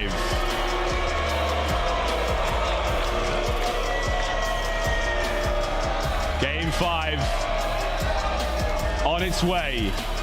And there is a definite amount of discourse here in the audience. And this is the main thing for this Surge team. You do not want to deal with them in Search and Destroy. They have made it to the high rise for that map 5. Looking for that Illey tweet right now, by any means. Keeps coming back into circulation. 2-2. The first game 5 of the tournament. Boston Breach and Seattle Surge. Well, we do love a bit of drama in the CDL. And these players going to be sweating too. Maybe take a dip in the pool just to get ready for it. I mean, hell of a game out of Slasher. He's been on point this series, led the lobby in damage, but the time simply more so going Surge's way. My God, did they look good on that Fountain Hill. That Fountain Hill, absolutely so dripping with passion. Here we go though, map 5.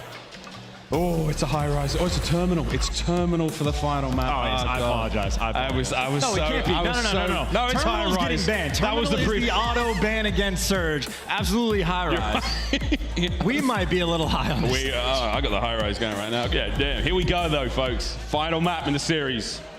And it's gonna be something. It's gonna be something. We'll find out what happens though, folks. First and foremost, a very, very quick commercial break. When we come back, game 5. You don't want to miss this one. Our hosts, Boston Breach, taking on the Seattle Surge. Let's just see you leave it at that. Here we go, folks. Quick break. When we come back, game 5.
The painted aBeZy bundle is available now in the Call of Duty store. Inspired by the folk art of Oaxaca, this stunning bundle offers colorful, vibrant, and mythical items you gotta check out. Colorful, vibrant, and mythical items you gotta check out. Well, here we go, ladies and gentlemen. Game 5. Welcome back to Major 1.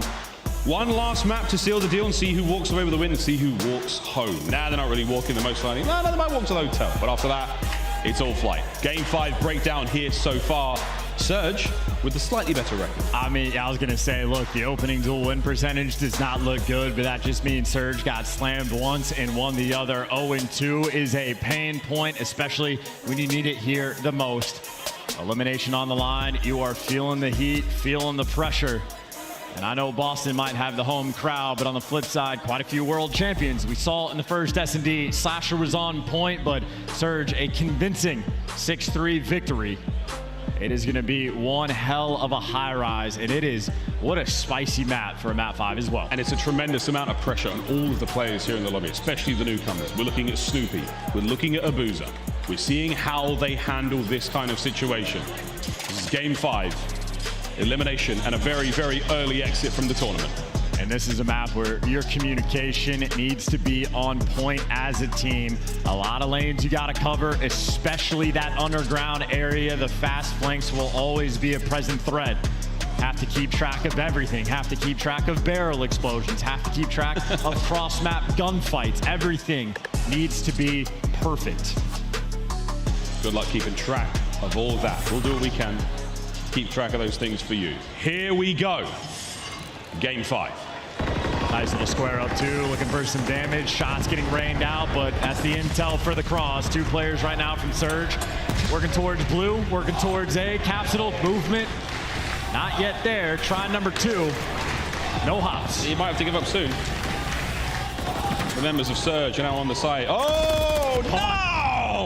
Finally got up there. Too many tries. You gotta be perfect. Practice it in the private match. It's not easy, but here at the pro level, gotta get it done. Meanwhile, Surge have 1 versus 4. Not gonna happen. Perfect first round from Seattle. Yeah, slight misstep to start things off here from Boston Breach. Slasher may have brought the gunny for the last 2 kills. The numbers paid off.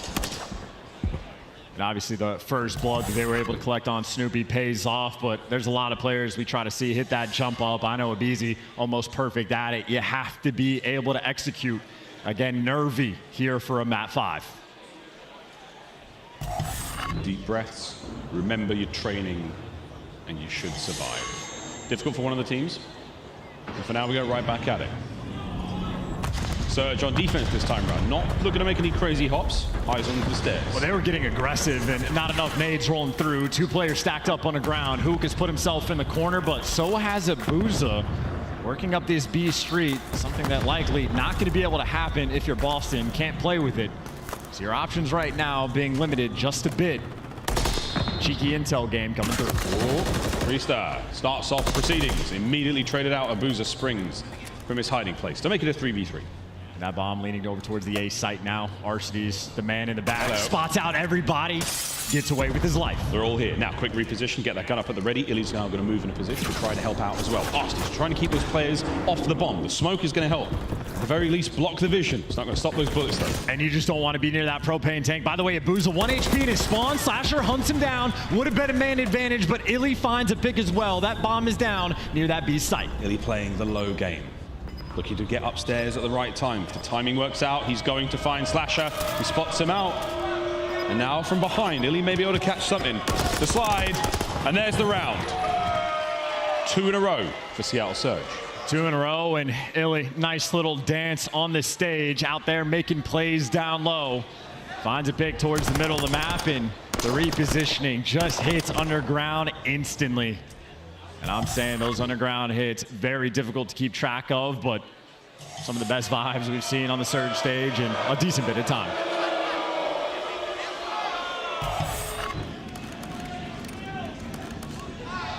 Round 3.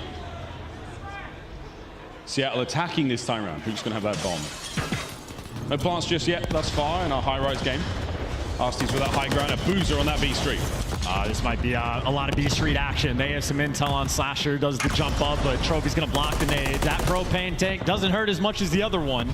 So you stay alive for the first blood, but hunting down for the first blood. Capsidal barely able to stay alive. He's still alive for now. There are 2 members though downstairs for Seattle Surge looking for him. He catches Abuzah somehow. Capsidal's turned this situation into a win! Brings them both to their knees. Onto the site he flies, can't get the third. And Huke might be able to plant that bomb. 2v2. I mean, he's flying up with 1 HP. And he must have been dreaming if he thought he was going to get it. And Priestahh going to fall asleep too. The beat down from Huke, and that way 1 versus 2 for Snoopy. Illey and Huke, 2 world champions he has to deal with. Zio versus Snoopy. With 35 seconds to play with. No bomb plant just yet. The timing might be great. Bomb down. Bomb down. Snoopy down. Breach now down by 3. And they can't get away for their lives. Capsidal falling with 1 HP. Snoopy barely able to get around cover as well. On point right now is Surge. Illey 4-0 as well. And Illey is absolutely the man you have to shut down. He's creeping up on the cruise, and he is feeling himself on the main stage. Despite what the Boston fans think, Illey is having a tear. Here we go. 3-0. A very, very quick start here from Surge. Far from over. Slasher eyes on a pair. The nades are up. The trophy should save the day for now. Can Capsidal get involved and thread the needle? And you saw Slasher was 1 HP. That second nade rolls through. That's another first blood. Capsidal forced to make a move. Made it to this site, but can't gun him down. The strongest radio tower that there is, and Huke stays alive. A 2 versus 4. And a flank might gift you a freebie, but he is the last man standing. Snoopy against the Surge. There's his first. Looking for the second. Surge can slowly encroach upon this position. Healed. Snoopy fighting for his absolute life here. And he is turned in that player cam as well. Locked in, ready for it. Doesn't have the bomb down, but has intel on 2. Illey, you can see the spots he is using. They are not going to give anything away, and they close the door. And Illey, 2 kills in that round, able to get the cruise. 4-0. Cruise missile for Illey. And despite Snoopy's tenacity, unable to bring them down. Breach need to find something soon, because it is starting to look very dire indeed. This is painful right now. Surge on point. Even the first bloods that are rolling through. The nade coordination, a beautiful thing. Communication has to be on point, and Surge right now delivering. And for Boston right now, you are looking just for signs of life. Yeah, anything at all. Stealing around is one thing. You can pull these comebacks off. You just have to get the ball rolling. Can Seattle Surge prevent that? I think they may be able to. Huke, what an opener. He should be traded out here. And that's the bomb down as well. Far, far from home. And this is the cruise missile getting invested. But I think this player right now for Boston might just be underground. So you might know where Snoopy is. But he's going to be safe for now. And the bomb being down in the other team's spawn, Surge might have thrown one away. Abuzah, is he going to check this? The timing is so unfortunate. Oh, wait a minute. Yeah, that's really rough. Bad luck indeed for Snoopy there. He just never got any help. Never got any help, and now the timing, well, there's the help you're looking for. Freebie, and there's number 2. A 2v1 Abuzah. Last man standing, still has to get that bomb. Can Abuzah keep the run his teammates have set up going? 30 seconds, and Boston Breach get on the board. Slasher's trying to peel Abuzah away from that one and get the round done faster. Priestahh on the flank. That's the round. Boston ripped the band-aid off, 4-1. Perfect positioning from Priestahh, waiting to get set up for the trap. Tracked him down and got the kill. And that is the cruise missile extinguished. No longer have to deal with it. We were looking for signs of life. They're on the board. See if they can start to take some of that initiative, start to force the play. As Boston, this is far from over. It's 2 rounds for the victory for Seattle Surge. And this was Slash's 2-piece.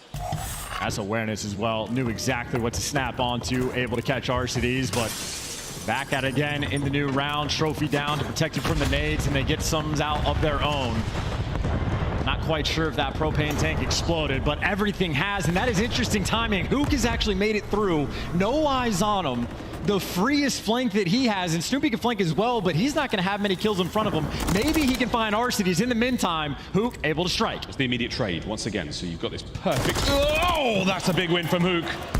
Perfect ends of the map totally changed. Now Huke causing nothing but problems. And in the meantime, Snoopy's just chasing a ghost because Arcitys is moving up to group up with his teammates, so Huke has done enough to win you this round. And good luck ever checking a spot like this. I know. Arcitys gifted. His patience pays off.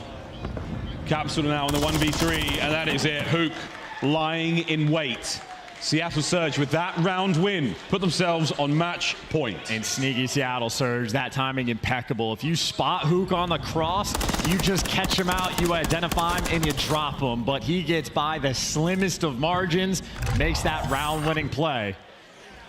The smile on his face. These guys are locked in, feeling good, a round away. And they end Boston's, well, tournament right here, right now. This is it. Boston Breach must defend. Last hopes dashed. This is it. Smokes out from Huke, looking towards the spree. And he spotted him. The head of Capsidal. That's the difference. You're able to spot him, so no Capsidal underground. Might just get hunted down. And Huke, in the meantime, going for the flank. He gets traded, but Capsidal down low is just going to be running for his life, and he gets caught. Seattle doing the little things right. They've got Boston Breach in a chokehold right now. It is a matter of moments before Boston tap out. Illey, eyes on Snoopy. Done. Priestahh, 1v2. How long can P-Dog stay alive for?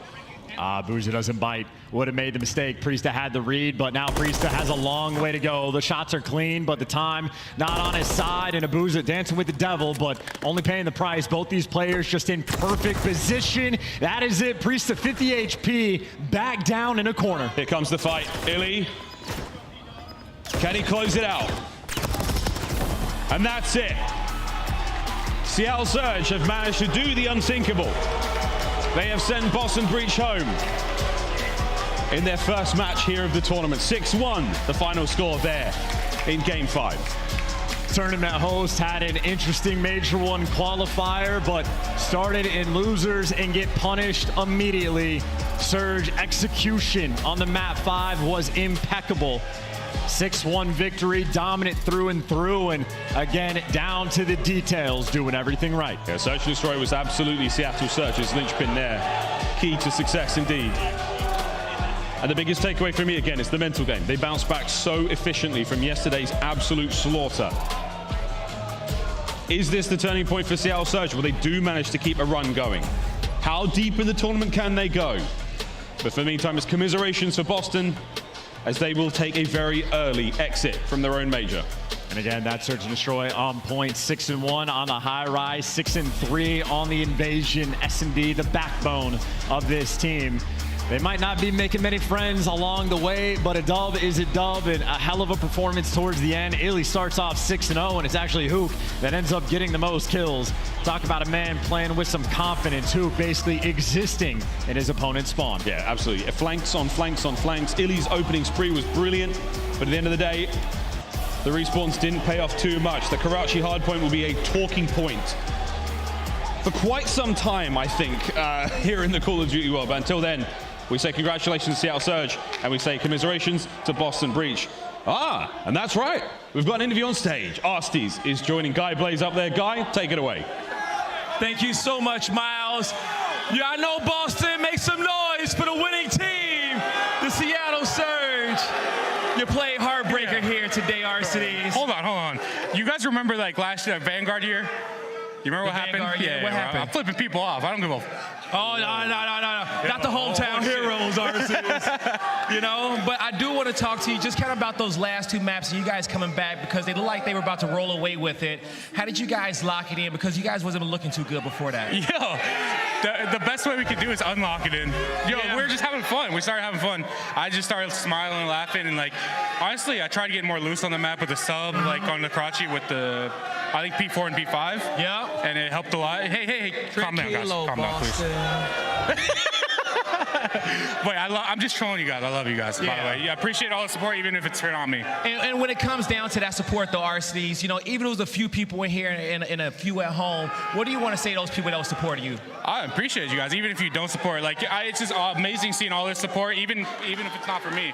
Like, seeing this Boston team get this much support is amazing. It really is, okay? And Kai's at a good spot right now, okay? You know, and at the end of the day, hey, you guys had a good match. Everybody give it up one more time for the Seattle Surge.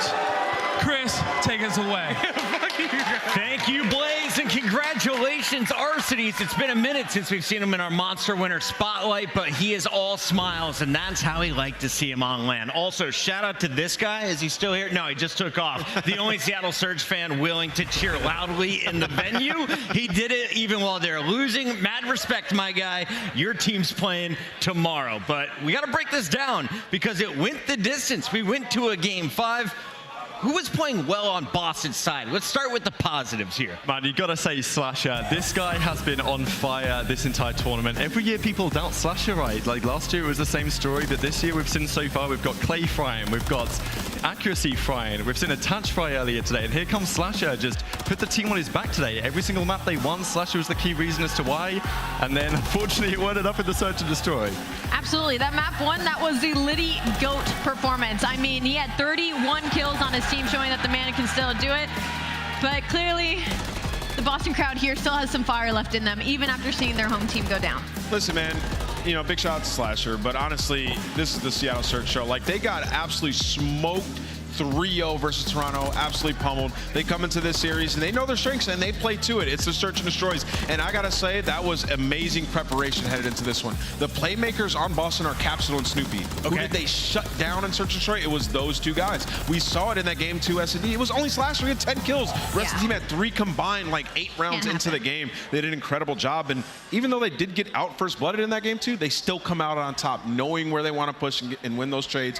End up getting a dub, and then Game 5 was a masterclass. Surge power into the top 8. That's where they started the weekend. That same thing cannot be said for things like the Subliners, for teams like, well, our friends Miami that are no longer with us. Vegas beat them, and of course, LAG beat LAT. So that's where we're going next. Guerrillas. Thieves? No. Guerrillas. Vegas. Coming up next, match number 5 live from Boston.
she from? And who is her Thank you for father? joining us at the live watch party here at the MGM Music Hall. We are downtown Boston next to the big green wall. And look at that handsome man. He just teleported back upstairs. Tactical Rap hanging out with the Breaking Point crew. They've got an awesome watch party. Scump's got an awesome watch party. We've got all the best in the business watching Call of Duty. And we're watching Surge again on Saturday. Chance, how do you feel about that? Vamos. No, I'm just kidding. I feel fantastic. It has been a very exciting day in a very exciting tournament. Call of Duty's actually been pretty good. Like, even some of the mid or lower tier teams have been playing fantastic so far this weekend. We're about to go into a battle I did not expect to see this deep in the tournament. LAG is taking on Vegas, and this is for top 6. Let's start here with the Vegas squad that came in with the bottom 2 seed. This team had been struggling. They gave up 2 reverse sweeps. Who wants to start here? I will. You know, Las Vegas, a stunning win versus, you know, the Miami Heretics in that series. Nobody had them winning that, and everybody performed so well besides the main storyline in Purge. He's going to obviously have to have a bounce back. Everybody knows it, but attach 11.3k damage throughout that series. And honestly, in Search and Destroy, they were playing together exceptionally well. Nero playing off of contact, making plays, getting the first bloods when he needed to. And for the Monster Energy pregame, Allie, what do we got? Well, when they hold, it's perfect. They are pretty middle of the pack when it comes to the league overall. But again, we're talking about a team that strength hasn't really been there for Respawn. So got to take the positives where you can get them. And pressure on Purge to step it up. Second lowest overall KD in the CDL, a 0.79, and set the lowest series KD versus Miami with a 0.46. So unfortunately, it seems the nerves might be getting to him a little bit, and you cannot expect Nero to drop 15 in S&D and Standy to go 37 and 24 every time you go into a control. So they're going to need him to step it up if they want to keep this tournament run alive. No, wait, Nero, you got to drop 15 every S&D. Those are my expectations. So we should mention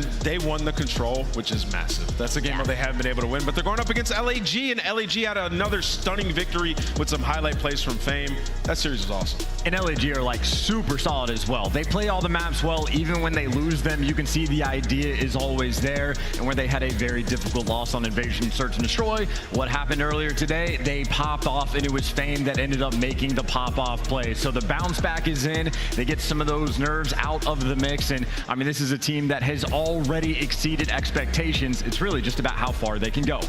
Here is your Monster Energy pregame. What are the keys here, Allie? Well, once we look at those map and modes, you'll see that the high-rise control is LAG's best map, and we're going to be heading that into the game number 3. Don't know what Vegas was thinking with that one, and they're bad at attack rounds, so try to keep S&Ds close. LAG is kind of known for keeping them close. They've been to round 9s, to round 11s, around 11 just recently, so they know when to clutch up in these situations.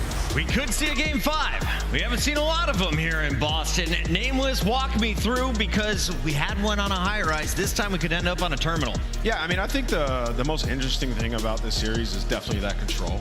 You're playing high rise, and I think for Vegas, they just feel comfortable on it because they played Toronto and they look good at that map, right? It's just one of the maps maybe in scrims they're looking good on. So to me, it's going to come down to that game 3. Chance, can we just kind of take a step back? How would you describe these two teams? 3-word answer for each squad. 3-word. Potential not delivered for Vegas. Vegas, okay. Potential possibly achieved. There you go from LAG. LAG is just a team we had low expectations for. They've over-delivered. On the flip side for Vegas, you see the core 3. They look fantastic, but they haven't quite lived up to as good as they could be. I like that If call Purge doesn't bounce back in this series, they better be hitting up Temp's phone line expeditiously. I just got to put that out there. All right, sounds like the players are just about ready. So before we hand it over to the stage, let's get our predictions in. Nameless has officially taken first place after properly picking Vegas and Surge. I'm going LAG to open things up. Guerrillas power on with Fame at the helm. Guerrillas, absolutely, I'm taking. I mean, if you're having to break an S&D kill record and 1v3 to win the map, I'm not picking that team. Chance, touch my hand. Yes. I'm also going to go LAG. Do I get a fist bump? You can. Dang, dude, you guys are my good friends. I hate seeing you all be wrong. I'm going with the Vegas Legion. They're going to come in and win this. It can't be 3 in a row, Nameless. It can't be 3 in a row. We're told this match is ready to party, so let's get it started. Boston, make some noise. It's time for elimination round 2. It's going to be the Purge Masterclass. The Purge Masterclass. Let's find out if that will stand true, Boston, as the next team coming to the stage, looking to keep the vibes high for Sin City. Give it up for the Las Vegas Legion. We got Nero, Standy, Attach, and Purge. The Las Vegas Legion. This is setting up to be an incredible series. The Las Vegas Legion coming off of a hot 3-0 win over the Miami Heretics. Everybody was playing well, but one person that everybody's focused on is Purge. Can he bounce back? And if he does, I mean, they can come into this series and wipe the floor with LAG. That's what they're looking to do. Punch their ticket to top 6. Let's bring out LAG. We'll see if he can bounce back. But this next team looking to shake them up just a little bit more. Boston, get ready, because here comes the Los Angeles Guerrillas. Give it up for Diamond Con, Astro, Fame, and the Soul, the Los Angeles Guerrillas. Diamond Con has been making his name known all throughout the beginning of these qualifiers, but now it's all about the hand warmers and the 3 pieces by Fame. Estral has been lighting it up in the response, and this is a team looking to turn around their reputation. And no better place to do it than here to secure a top 6 placing. Blaze, I'm ready for the final match of day 2. The final match of day 2, and the passion is high here in Boston. Y'all ready to go? Shift, study, let's get educated. Oh, let's get educated. And I think the biggest thing, Des, get it properly here, study. It's all about Purge. What are you saying to Purge, though, after a win versus Heretics, now needing him to step up if they want to have a chance versus LAG? I'm saying, I'm looking at the rookie. I'm like, all right, you gave me 2 clutch plays. It was the one in the hard point that got it done for us to win a rotation. Give me a 1v3 at the end of the search and destroy. So he was making some impact. True. But I'm telling you right now, you drop a 0.4 in this series, we take an ass home. I'm letting you know. Yeah, and with that, I think the other side of it, LAG, we had a lot of question marks about how real this team was going to be at LAN, and boy, they really did show up versus LAT again. It seems like that battle for LA is becoming more one-sided than any other rivalry in sports history. They've just been taking down the battle of LA, man. LA Thieves, what's that now? 7-1 in favor of the Guerrillas? That is insane, because that's been, ever since CDL's been formed, that battle of LA is always going in the Guerrillas' favor, and a lot has to be on the back of what he was able to do. Young Fame, and that round 11, you walk through mid-cut, and you find 3 kills to secure the S&D. Yeah. We know that they struggle in search and destroy, but if you can get that young man to make plays like that, oh, they're in for a stellar time. Yeah, big regain here in day number 2 for LAG after the drama versus Atlanta, to put it politely, over what they had in their winners round 1 game. But fist bumps are out. We're getting ready to go, friends. We've got Skid Row for the first map. As the desk already kind of mentioned, we're looking to see what Purge can do, but in particular, Vegas are really looking at their SMGs to dominate here. Yeah, that's exactly what Vegas' game plan was coming into this series. We were like, okay, our ARs weren't really performing the best, more specifically on Purge. Attach went off in that last series, so we're going to put a lot of our focus on our SMGs, and that's why they're playing Skid Row. That's why they're playing Karachi. And going into this Skid Row, we just saw the Guerrillas beat down the Thieves, and it's not like it's a good thing. The Thieves are the worst team that we have in Hardpoint. They make that one look easy. And on the opposite side for Vegas Legion, the only win that they have is versus the best Skid Row team in the game, and that was OpTic Texas in a dominant fashion. So here we go into map number 1. Both of these guys trying to move on. Yeah, big banger stat right there, especially talking about how good OpTic have looked in the past. First couple of seconds, good for LAG, but Vegas trying to break their way back in. Good for a handful of eliminations. Fame now the last one standing, trying to hunt down a couple of kills, and well, it's Estral who beats them into the picks, and that'll be enough for LAG to continue to hold on 1. Yeah, this is a good P1 start for LAG. They start off on the preferred side, but you already see it. Vegas Legion, they were able to cut their losses, hit that early rotation, and for both of these squads, if you win that rotation and you're set up properly, you're gonna find a lot of time on this hill. But 50 uncontested seconds at P1, Vegas better make up for it right here.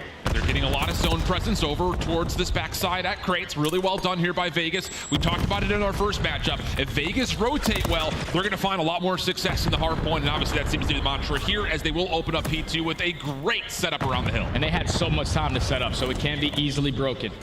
They've created a lot of layers. You also have Standy watching the repitch over towards Tunnel. He's in a one-on-one gunfight, but it all falls into the hands of Narrow and Attach. Watching the crossover from the junkyard side. First initial 2 gunfights go to the Guerrillas, so they have the numbers. They just have to apply that pressure. Good help from Purge over the top. Attach also just kind of working his way around, and there is the full clearance. Purge, okay, start. That'll help the KP numbers just a touch. 30 seconds tallied for Vegas, with still more to come as LAG already on rotation towards Mural. That's what I'm talking about. You set the rookie up for some freebies. We know how difficult it is to break it towards Pete, so you hit down Tunnel. He's going to pick you apart, but Narrow not slowing down. Had a phenomenal series last series. Continues with the beat down on the Diamond Con, and Vegas right back into the game. The early rotation to P2 works out, and Narrow just continues to win these close gunfights. Eventually does get cut down by Assault, but it's going to be the Guerrillas winning the rotation towards next. These opening 20 seconds of every hard point are going to be likely where this map is won and lost. LAG, when they get into a setup first, they are 100% successful when it comes to holding. They have never been broken on this map in particular. That would have to be the case once again. And as we have a 59-59 game, here come Vegas trying to set up their first break. Yeah, at least Vegas right now currently have top mid control. This is exactly the way you want to apply that pressure. Double stun out, throw your frags, throw everything that you can.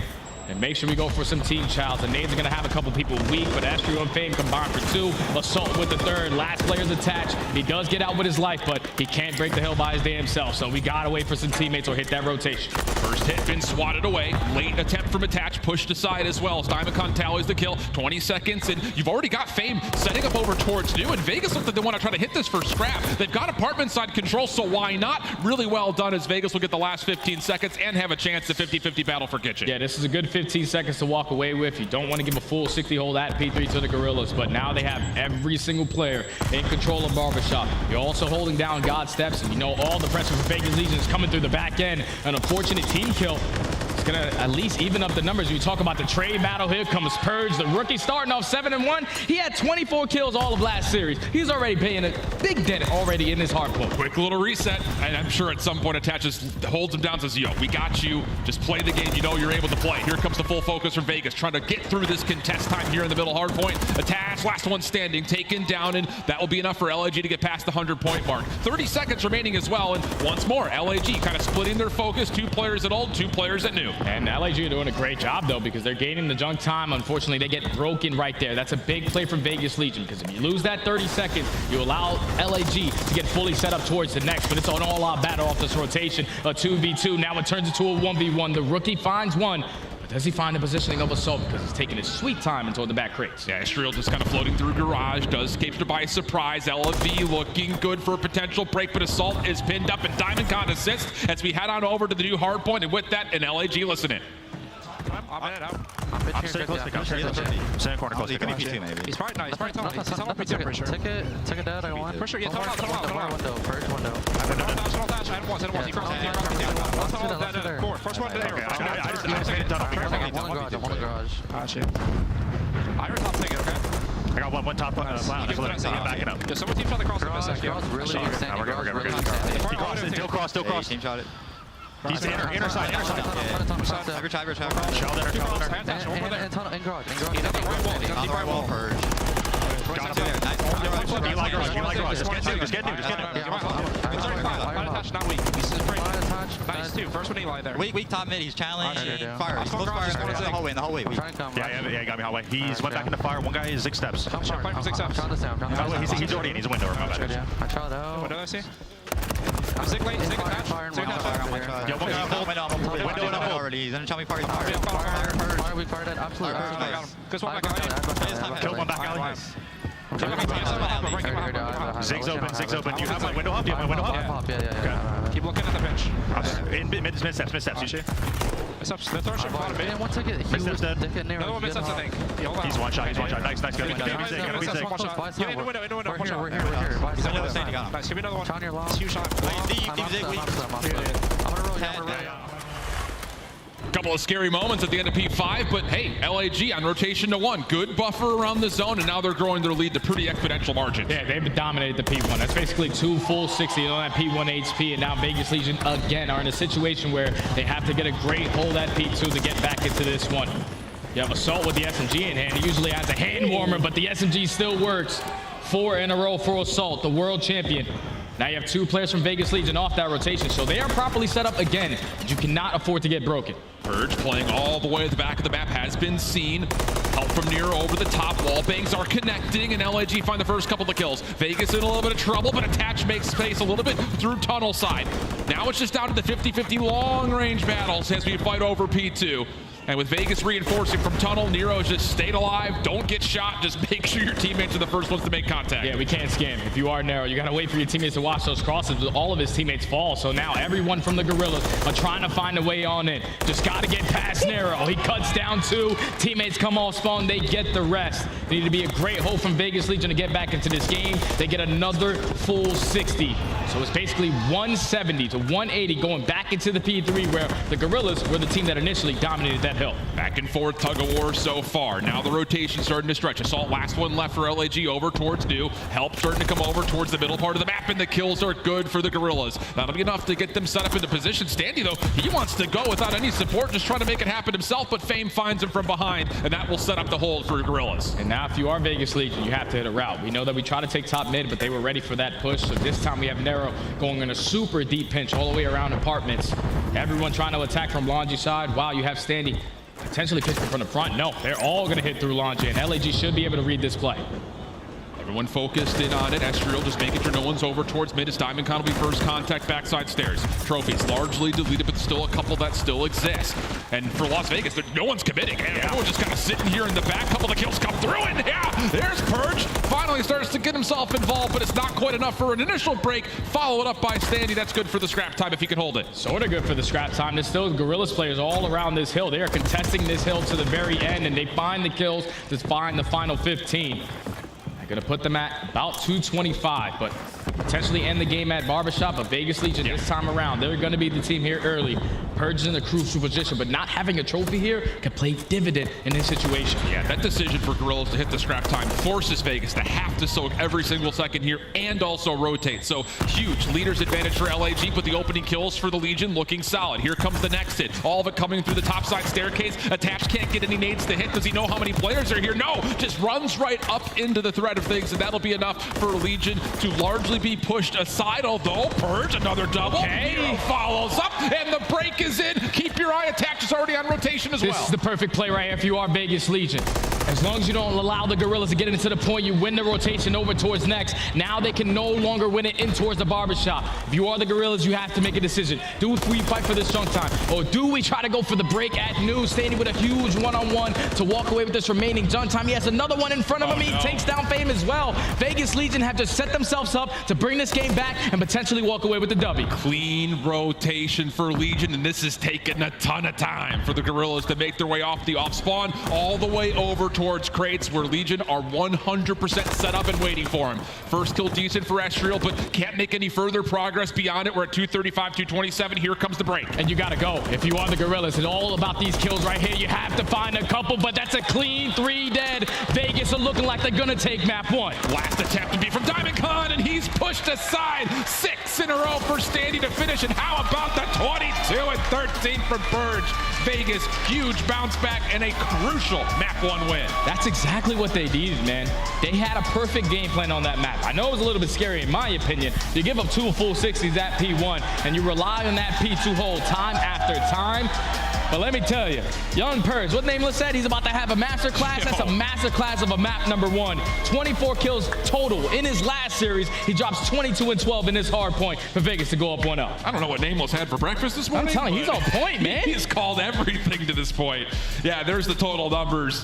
Wow, it's just such a huge, immediate bounce back. I mean, there really wasn't much time between Purge playing his last series, taking a little bit of time throughout the last overall match, and then coming back into it, but this looks like a brand new guy. And it potentially comes down to the decision that the Guerrillas made at that P3 HP. They decided to send 3 players on that hill, get the final 10, but you give the free rotation over towards Vegas. And now you have to flood through top mid. You have to hit through tunnel to try to find an opening. They cannot find a single kill. When you don't find those kills, you allow Vegas Legion to now take more ground and then eventually flip those swans with a perfect setup at P5. That's well played, well executed out of Vegas Legion to come in with the perfect game plan by playing these close range maps with those SMGs in hand. But The young man Purge is going to play like that. That's the guy we've been waiting for. 100% it is. And it's just really awesome, I think, just to see him go back and rewatch it, how Purge was moving around the map. It's one of those, hey, my subs are already forward hitting for scrap time, so I'm just going to take the easy rotation, set up, get into the hard point, find some easy kills. If my SMGs are already in rotation, I'm just going to lock down exit routes. It just seemed much more comfortable in terms of how he was positioning across the map, and it helps that he was able to go from kill to kill a couple of different times to be clutch for his squad. Yeah, that was just good stuff, man. Overall from Vegas Legion. Like the fact that they were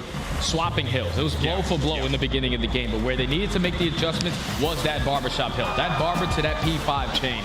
The fact that they had the perfect setup. We have attached it in top P2, a player playing slow towards back crates, but they found the first set of kills, and then at that point, it's 235. LAG are all swanning on towards back alley, so they're hitting that panic button. We gotta go. We gotta try to win a World Star gunfight, and unfortunately, none of the gunfights went their way.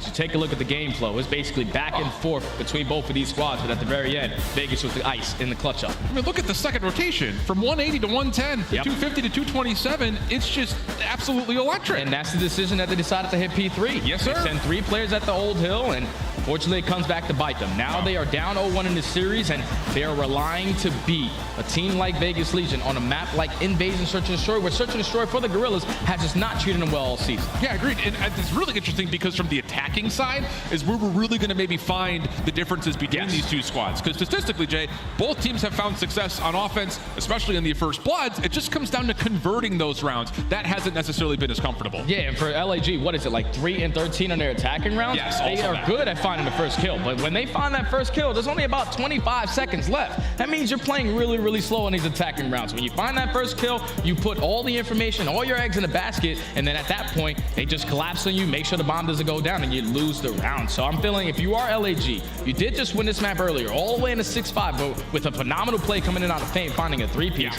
It needs to be a lot quicker on your attacking rounds. And I think on top of that, both teams have had a lot of reps now to kind of look over this map, just on this weekend in particular. But here are those S&D attack metrics that we were kind of looking at. Again, overall, you look at the second rank at the bottom for LAG, and you say, hey, that's great news. Problem is, they are not winning the rounds. So 19 and 33 overall, but a lot of those losses coming on the offensive side. On the flip side, it's kind of been in the middle of the road for Vegas overall. They get the bomb down a lot, but they're not holding the post plants as well as you would like to see. Yeah, you definitely need to set up properly around these post plants. And I know it's not easy on a map like Invasion. There's so many different angles that you have to apply pressure on, or at least watch over while you're trying to work these bomb sites. But if I'm Vegas Legion, up 1-0, you take that opening hard point, I'm super confident going into this map. Big time. They have an overall record of sitting at like 1 and 3. But the 2 of the losses that they had, they were up 5-2 on this S&D. They know exactly what's going on in Invasion. I feel like the guy that we have to watch for the Vegas Legion is definitely Standy. He gets 1 kill, he always plays around Cafe, and he always gets out. Alongside Nero, who obviously had himself one hell of a performance in S&D last series. And we pointed at Nero a lot, and kind of statistically, before that matchup versus Miami, saying, where has he been compared to what we had seen maybe in years past? But boy, I'll tell you, he definitely showed up in the Search and Destroy versus Miami, a key win for them there in that 3-0. Can he follow up alongside Standy to maybe continue to dominate in the First Bloods? Opening contact already made through mid-map, but for LAG offensively, nothing gained, nothing lost as we set everything up over towards B-hit. And this is one of those rounds where the Guerrillas, you don't have any trophy sims to work with. You don't have to be worried about that. We can hit this bomb instantly and just make sure we use our tags to get information. They're just slowly working their way up, and then that leads to Nero finding the first blood. Here also gets away. Oh my. Nearby for help. Lots of damage, but no further kills confirmed. So we go to an early 3v3. Purge backs up to be the sole defender over on the B side, and the rest of Vegas stacked at mid will eventually isolate over towards Assault. We got a 3v2. 3v2 now. Guerrillas, only 45 seconds left on the clock. Diamond Con and Estrio trying to find some kind of information of how Vegas are set up. You get a little bit, at least an attach, holding that back Hegelich, but with only 35 seconds left. You have to commit. This is the objective.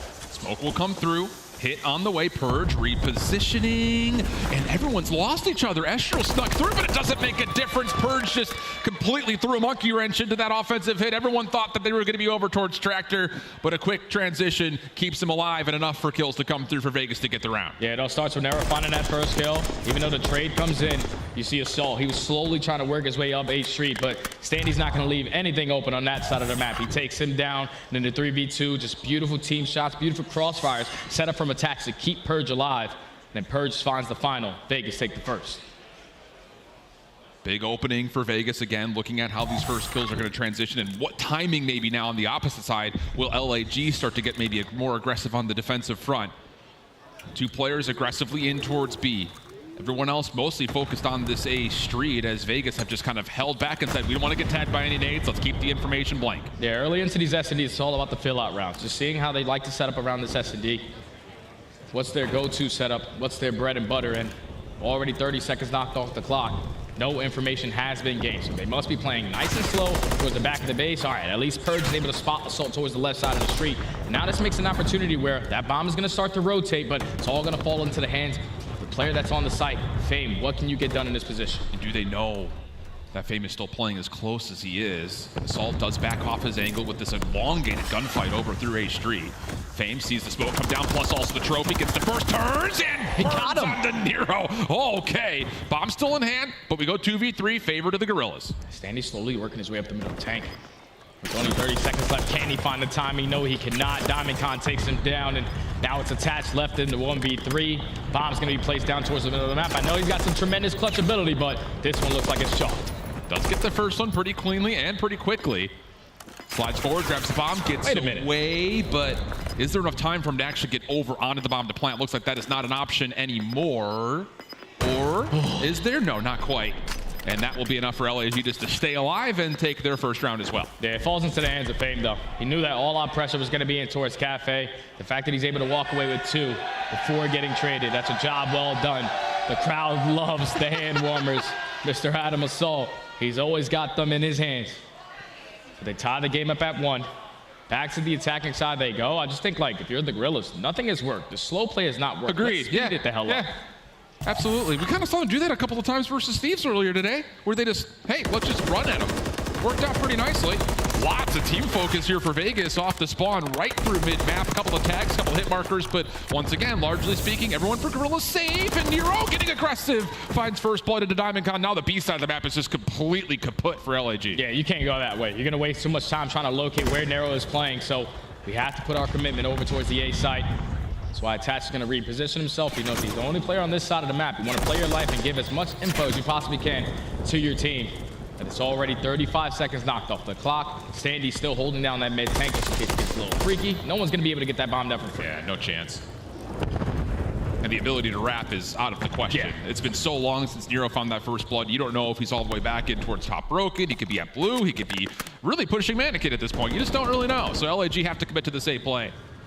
And it's not going to feel very comfortable. Play coming forward as they try to isolate Standy, but his tags will push Estriel back, has himself smoked, and eventually he gets taken down. LAG are stuck. Yeah, Estriel knew right there. He was the bomb carrier. He drops the bomb. He said in a 3v4, I got to go try to make something happen. And unfortunately, comes back to bite him. So now a 4v2 with only 20 seconds left. The Guerrillas are not even close to the site. Fame gets cut down. Assault now left in the 1v4. Hand warmers ain't going to help you here. Vegas take the next. Yeah, I love that call from Vegas. Again, just getting proactive, trying to keep the tempo up just a touch, force this LAG team to have to make tough decisions. And that's when we've really seen, again, even though their first blood situations are usually pretty good, they find themselves still trying to manipulate, maybe be a little too cute with rounds, and Vegas don't give them a chance to get first bloods that time. It's just the way so far that LAG are playing. It's a lot separate. It's so much individual play right now. You're just forcing these players to win these one-on-one gunfights. If someone is there to trade Nero, you're able to make more plays on the map. But the fact that he gets that kill, stays alive in towards Treehouse, you have not a single opportunity to even wrap back or even consider that B site. So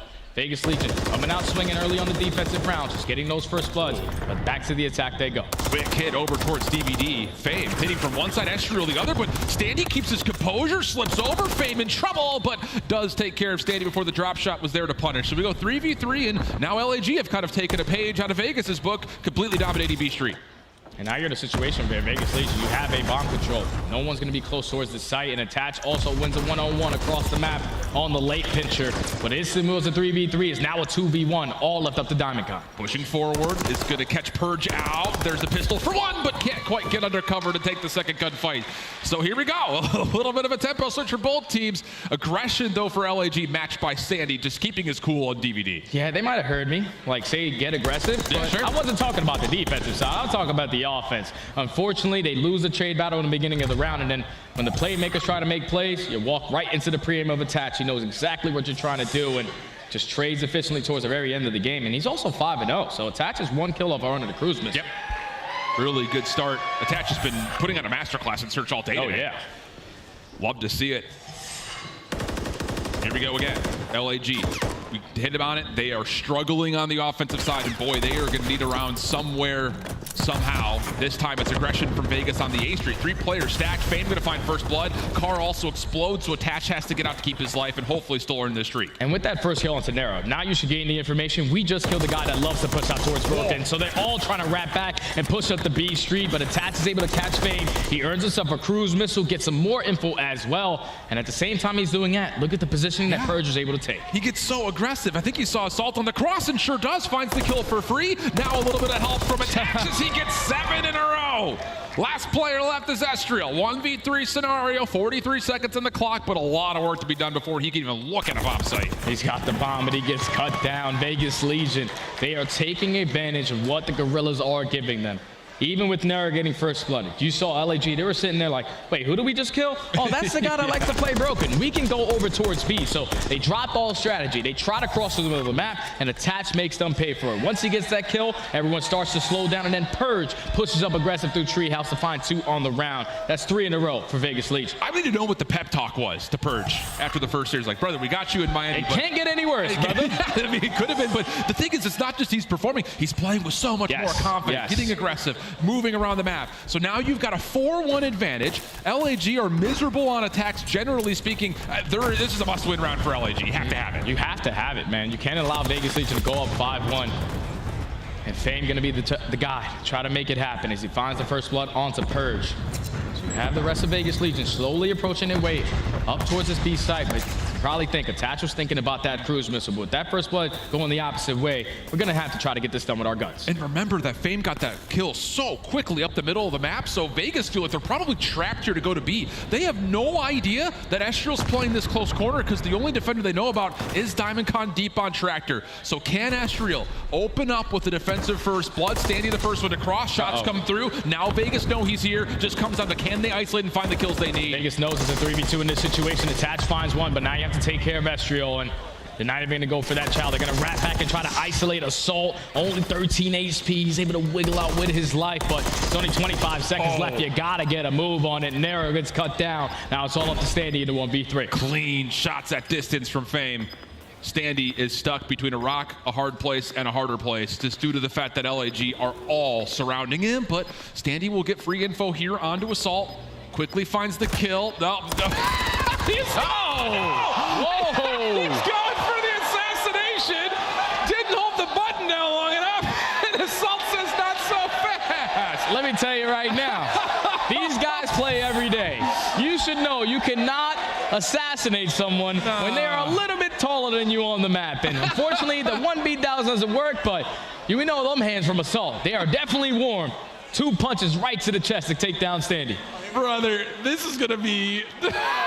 Oh, man.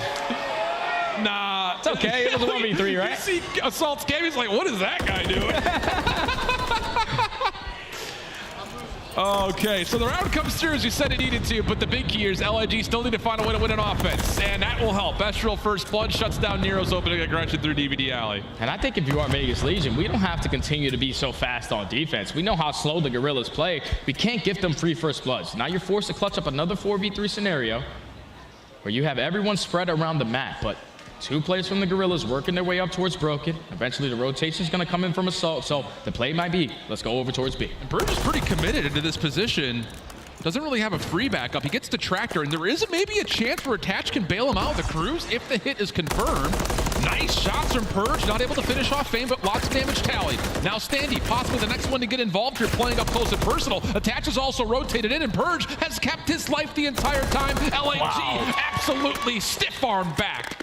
Even with them finding the first blood, they're too slow on their attacking rounds, and Vegas Legion set up properly with the crossfires.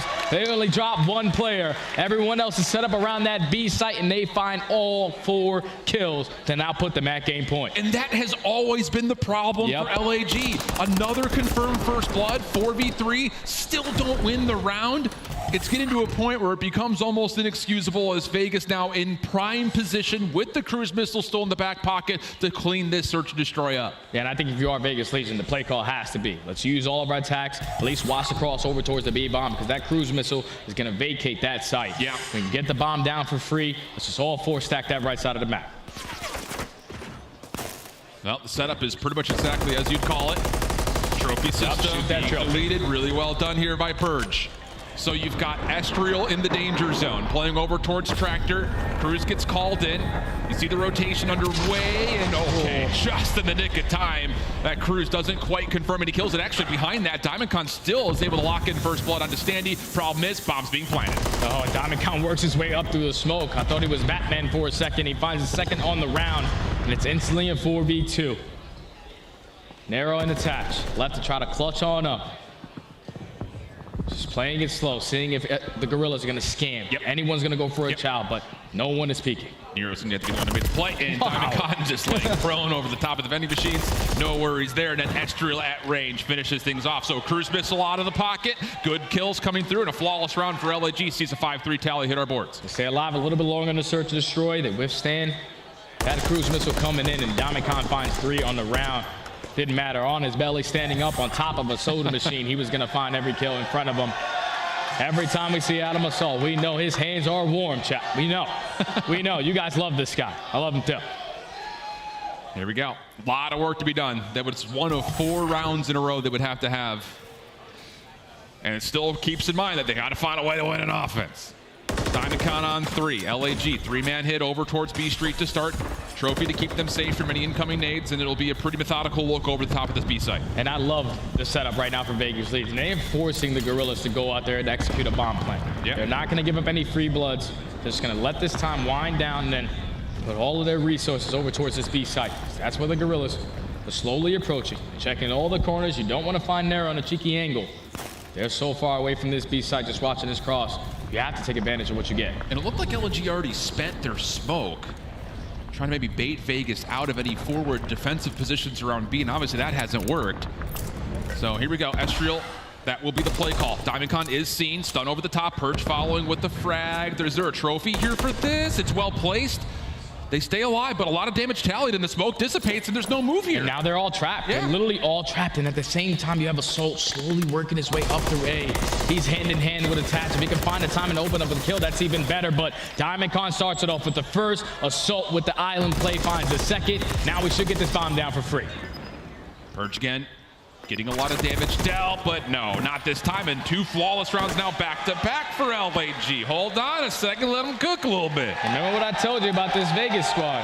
They love themselves some invades and search and destroy, but they have had 2 different maps in 2 different series where they were up 5-2 and they lost this map 6-5 because those mid-game adjustments just came in better from the other team. And slowly but surely, the Guerrillas take their first attacking round of the map and are still alive in this search and destroy. Into the round 10 we go.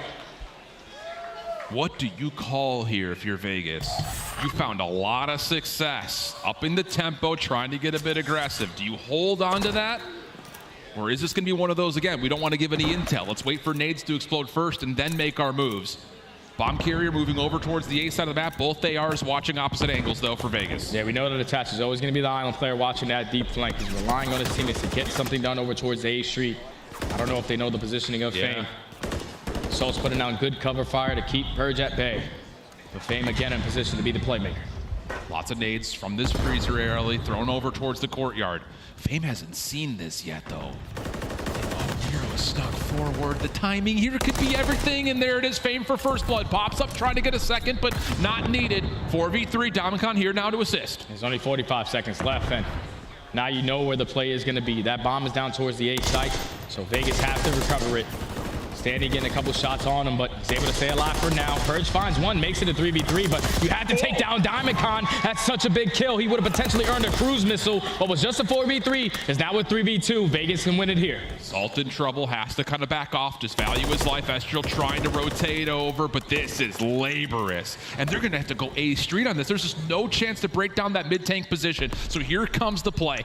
Assault over the top, sees Purge. A couple of shots land, but it's Standy on top of the bomb site to get the final 2 needed. And it'll be a 6-4 little late game heroic from Standy to confirm this and put Vegas up 2-0. And I know Vegas was definitely a little bit nervous as that game started to come back, but they grew themselves such a phenomenal lead that they were able to close out by making a couple minimal adjustments in that final round.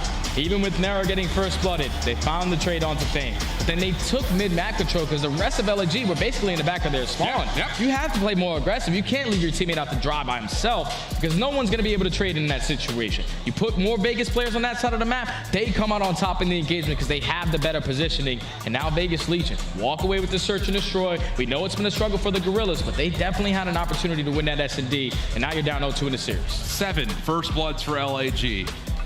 Not enough to convert into, especially, again, the offensive round. So it's becoming to a point where we are very clearly seeing what's going around with the LAG offense and search and destroy. On the other side, though, once again, another solid map for Purge, and that may be all Vegas needs to be, not just possibly, but they're going to be cemented as a top 6 team if they find a way to close the series out. That is insane to say, man, because we looked at this roster. They were 1-6 going into the event. I know they played a lot of tough teams, but still 1-6 is 1-6. Purge has stepped up tremendously in this series. Now they're up 2-0, 1 away from a top 6 place. Control, though, coming up next on High Rise. It has not been a beacon of success for Vegas, but there are caveats to that sentence. So hang on. We still have a lot of potential COD to be played in our last match. We'll be back with the High Rise Control right after this.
Start the season strong with the Call of Duty League Pack. Grab yourself the CDL Operator, Weapon Blueprint, and so much more. Check out the Call of Duty store in-game now. Tune in throughout Major 1 this weekend to earn awesome in-game content. You can rock the Frostbite Blueprint, charms, emblems, calling card, and get XP tokens. Be sure to link your account now to start earning.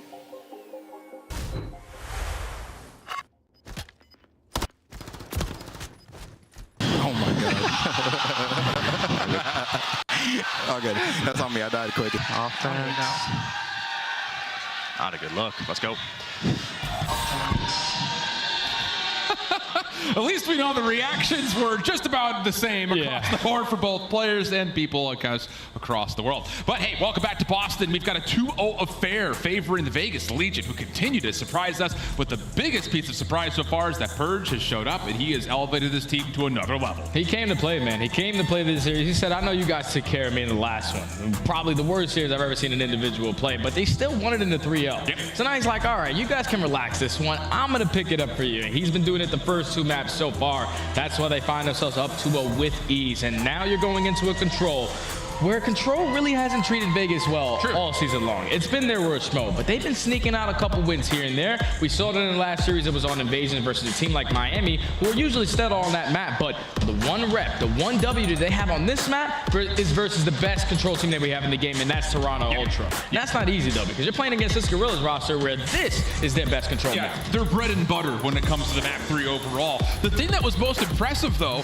about this Vegas squad in their invasion earlier today was, hey, you didn't just win an offensive round. You won it in a round 5 on Invasion. So maybe there's a little bit of extra sauce brewing up for Vegas, but the problem sitting in front of them will be Assault 1.07 KD. He's been great for LAG, and in particular on this map, it continues to be, like you already mentioned, a star-studded affair for LAG, who will be starting things on the offense, and they're going to wait out the nades to start. Nero getting aggressive with the scaffolding, and that will lead to a pretty heads-up, elevated defensive setup. Yeah, LAG, they're #1 in their attacking rounds and also #1 on defense. So this is their go-to. So we started off the Vegas Legion on the defensive side, and I really want to pay attention to Purge. Like, this is a map where he has been struggling in. He's overall in control, and the way that he's been playing, if he can step up to shut down the AR on the opposite side, he's in for a great series. Really good recovery here from Nero. Opening defender towards the outside of Propane. Now the sole defender inside of B. Fame making a mess of things down low, and then the follow-up from LAG will surely have them sprinting over to the B zone. That's 4 dead, and that's the double stack for LAG.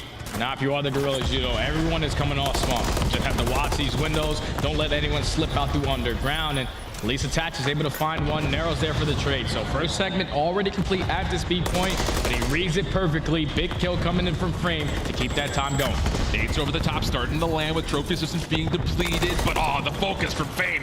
Perfect 6-0 start. An early cruise missile going to be tallied up. Second tick of progress locked, but those nades eventually do land, and Vegas have a chance to try to recover if they so choose to. Yeah, Vegas definitely have the opportunity. They have heli pack control. They also have mid-map control, so the contest is going to be here. And Attach, even with the AR, he finds another kill. Last player up is going to be Diamond Khan. Now everyone coming off spawn. Let's just hold our premiums and trap them in as long as we can. 37 seconds on the clock. Everything resets with now Vegas setting up an aggressive line of scrimmage. Attach able to trade out Assault, so once more, no motion happening across the map for LAG. And where's the focus going to be? They have no opportunity to get towards B, and off spawn, everyone's looking over towards the safe zone, which is fully covered. Yeah, it's multiple players from Vegas leading, waiting for this push to come through, but finally a couple kills go in favor of the Guerrillas. Able to open up that B Street point, get on towards the B point.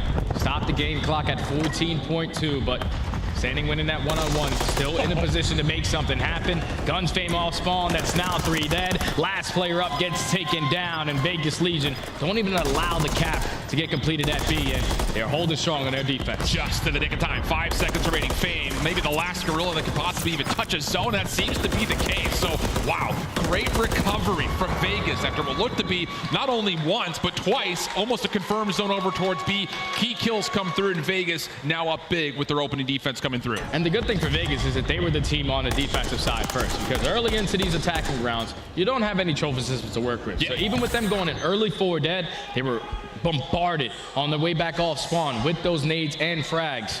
So they were able to break right back on in and not let Guerrillas out of their base for a little bit. Only allow 2 segments. Now Vegas Legion up 1-0. To the attack they go. Here we go. See what happens on this next attempt. It will be all 4 members for Vegas coming out looking towards A to start. Nades from Guerrillas, mostly focused over towards the B side of the map. Aggressive route being hit by Estriel, and he's already looking to get deep and towards the Vegas spawn. Should be able to get there in, whoa, actually does get a little bit of contact with the Tatch, but the initial hit for Vegas largely squandered off the get-go. Yeah, they were just a little bit too scattered. Standy was hitting the out route to try to hit the jump up on the ace point. And he finds one and doesn't find anything else. So teammates all off the reset. 26 to 26 in lives. Remaining bid nade coming in from Assault over the top edge. Already 30 seconds wiped off of the game clock, but you see the positioning for Purge. He sneaks on by. Can he find a couple spawners for free? FaZe has seen one player sneak, and that was Purge. So the intel does get converted on. Standy tosses the Semtex, then immediately swaps back over to find the kill. 24 playing 24, 38 seconds on the clock, and again, no real look here for Vegas onto either zone with much focus. There is an opportunity to get over towards A, but everything's traded out, and the clock continues to tick. And that's already 3 dead. Last player out is going to be Purge. So what can you get done, young Rook? While your teammates are trying to fight out of the base. He's slowly working his way up through on the ground and walks right into Astro, but he wins that gunfight. So Vegas have some mid-map control. They can pause the clock by hopping on B. Yeah, but it's a desperate attempt. 17.8 seconds on the clock. Purge, last one alive. Diamondcon, one off from a possible cruise missile. Purge gives him a chance at it, but Fame able to tally the kill beforehand. Long-range shots also decent, but not enough to, again, confirm the cruise missile. So one small silver lining, but that is a dark shade of silver here for Vegas, who continue to struggle on the attack, not just on this map. We heard it from earlier before. They don't really average many tick progression points when they're on offense, and they're maybe about to come away with nothing here in their first offense. Sandy's trying to keep the game clock going, and leads to at least his teammates still having an opportunity to get on the B point. Got the crossfire set up. Purge is now the sole man there. He gets cut down, and Guerrillas respond with an even more dominant defense, not allowing any segments to go the opposite way. They tie it up at 1. 1 in 5 in attacking rounds on this map are the Vegas Legion. Not good. Not good.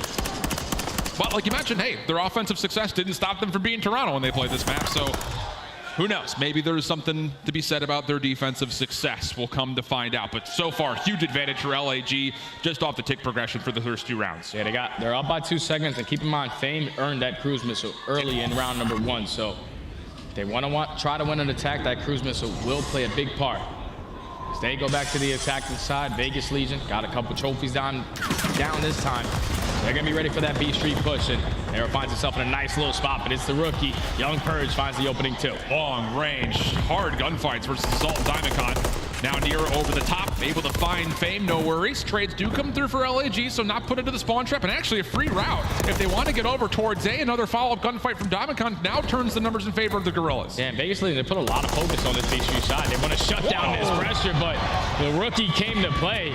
Another 2-piece at this B Street. Now you know where the last 2 players are. Narrow finds 1. Estriel information now gained. We have to take him down. We don't want him to be a nuisance in the back of our spawn and force it to be a lot more difficult to get out of our base, as the rest of his teammates are slowly approaching up the B Street, but you gotta run into the rookie who's holding it down on that side of the map. Big gunfight win there for Estriel. This is gonna make life difficult for Vegas, trying to not just get off spawn, but also know exactly where LAG are trying to hit as the focus starts to develop over towards B. Diamondcon for the double. That'll get LAG on the point. Clock stops at 30 seconds. Estriel still in the back line. There's kill number 6, so now 2 cruise missiles tallied for LAG, and the hit still underway at B. Already 1 segment complete, but it's Purge again. He slides right into the hill. A nade over the top. Takes him off of that B point, and the only farthest player puts up is Estriel. You take care of him, that's a clean 4 dead. Vegas Legion just have to hold strong for the next 20 seconds, because you're only down by 3 seconds. You can get that done if you need to, going into the next attack. Last attempt here for LAG, coming out of spawn, will all be over towards B, and Vegas are ready for it, or should I just say Purge is ready for it again. Right down elevator alley, he's not losing gunfights. 17 and 11, 3 in a row. Diamondcon able to sneak on the beat, at least stall the clock out, but Standy's on the hunt, and Standy will get what he's searching for. Last attempt for LAG, not going to make any headway towards B, and Vegas go up with a defensive round again, 2-1 up. So many clutch 2 pieces on that right side street by Purge. I can't believe, like, the turnaround he's had. Where was talking this? about a 0.4 in his last series. To come out here and lead his entire team in slaying and damage, he's having himself one hell of a performance, but none of it matters unless you walk away with the W. And now you find yourself up 2-1. You're down by 3 seconds. If you want to have that defense, you just got to complete 1 of these points, because you are currently outslaying the Guerrillas.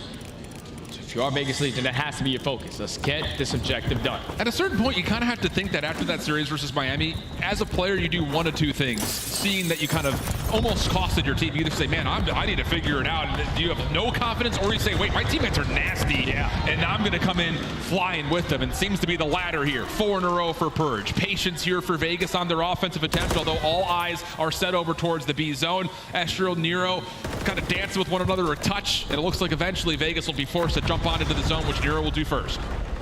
Right into the B point they go. Just counts about these gunfights. The first 2 go in favor of the Guerrillas. So now the rest of Vegas, you gotta slow down. Gotta keep yourself out of your base, and that's what Sandy's trying to do, but some bad COD timing there. Turns at the wrong time. Estrio takes him down. So now a new game plan for Vegas Legion. Let's try to attack towards A. Just not finding any success though. 5 lives down, just 2 kills so far for Vegas. Attach trying to make efforts over towards A, but Fame takes care of both contestants. No worries whatsoever for LAG. 33 seconds on the clock, and Vegas just not really finding much ground to work with. It's going to have to be pretty one-dimensional again, but a couple of the kills do open the door. That's a big 2 kills. Started off. Now you open up that B Street pressure. You still have a couple players around. Hey, if they could have won those gunfights, you're even in a better position, but at least you're able to pause the game clock. Can you withstand all the attacks that are going to be used to try to break into the hill? Sandy finds the first, but he cannot find anything else. It all falls into Attach. He does take down one with a pistol. Nero's going to be there for a trade. Huge one-on-one. It goes in favor of Nero. Vegas got a segment complete. They're just so far away, and there's no trophies down to keep Nero alive. So back over to A we go. It's just passing of the baton, if you want to call it that. Feels more like you're just tossing horseshoes, seeing what lands. As LAG once again clean up the over threat at A. Back over to B we go. And it's again, it's tug of war. Little seesaw between both zones as now Standy drops and the clock continues to grind away as Vegas are down lives here as well. Still 20 seconds left though. You have Diamondcon trying to decap that progression at B. Now most of the players around Vegas are at this B point. Just have to win this next set of fights. These gunfights are going to decide if you're going to win this map or not. Trades are abound. Second segment does come in. If you complete this third segment, you're in a great position. That's 3 dead. All 4 dead now. Attach is still alive. They have an opportunity to extend this time. Nero quickly through the middle of the map here to make sure the double stack is in, and Fame's going to call it a cruise missile here. That is going to be an extra 60 seconds added. Getting aggressive as Estriel, and behind the cover of the cruise missile, he will tally a couple of kills. So back to 5 lives go the gap between LAG and Vegas here as we have 60 seconds to play, looking for the A-cap for Vegas. And it simply comes down to kills right now. Just looking at the tallies, Guerrillas are currently outslaying. If you are Vegas Legion, you complete 1 segment, you're going to guarantee that defense going into the last round. But here we go. First person on the point is going to be Purge. He gets cut down. The trade is there from Nero. Now Nero's going to just try to finesse, try to make something happen in behind enemy lines, but all of his teammates drop. He's the last guy. You have to have a supreme amount of trust that your teammates off spawn can find these kills and find them quickly, but no one's taking care of DC. 2 kills in a row, Standy last one remaining. He will be quickly dealt with, but at least there was an extra bit of progress coming through. We're going to head into a round 5. Now Vegas Legion have to do what they did in their last series and figure out how to beat one of the best defensive teams on this map on an attacking round.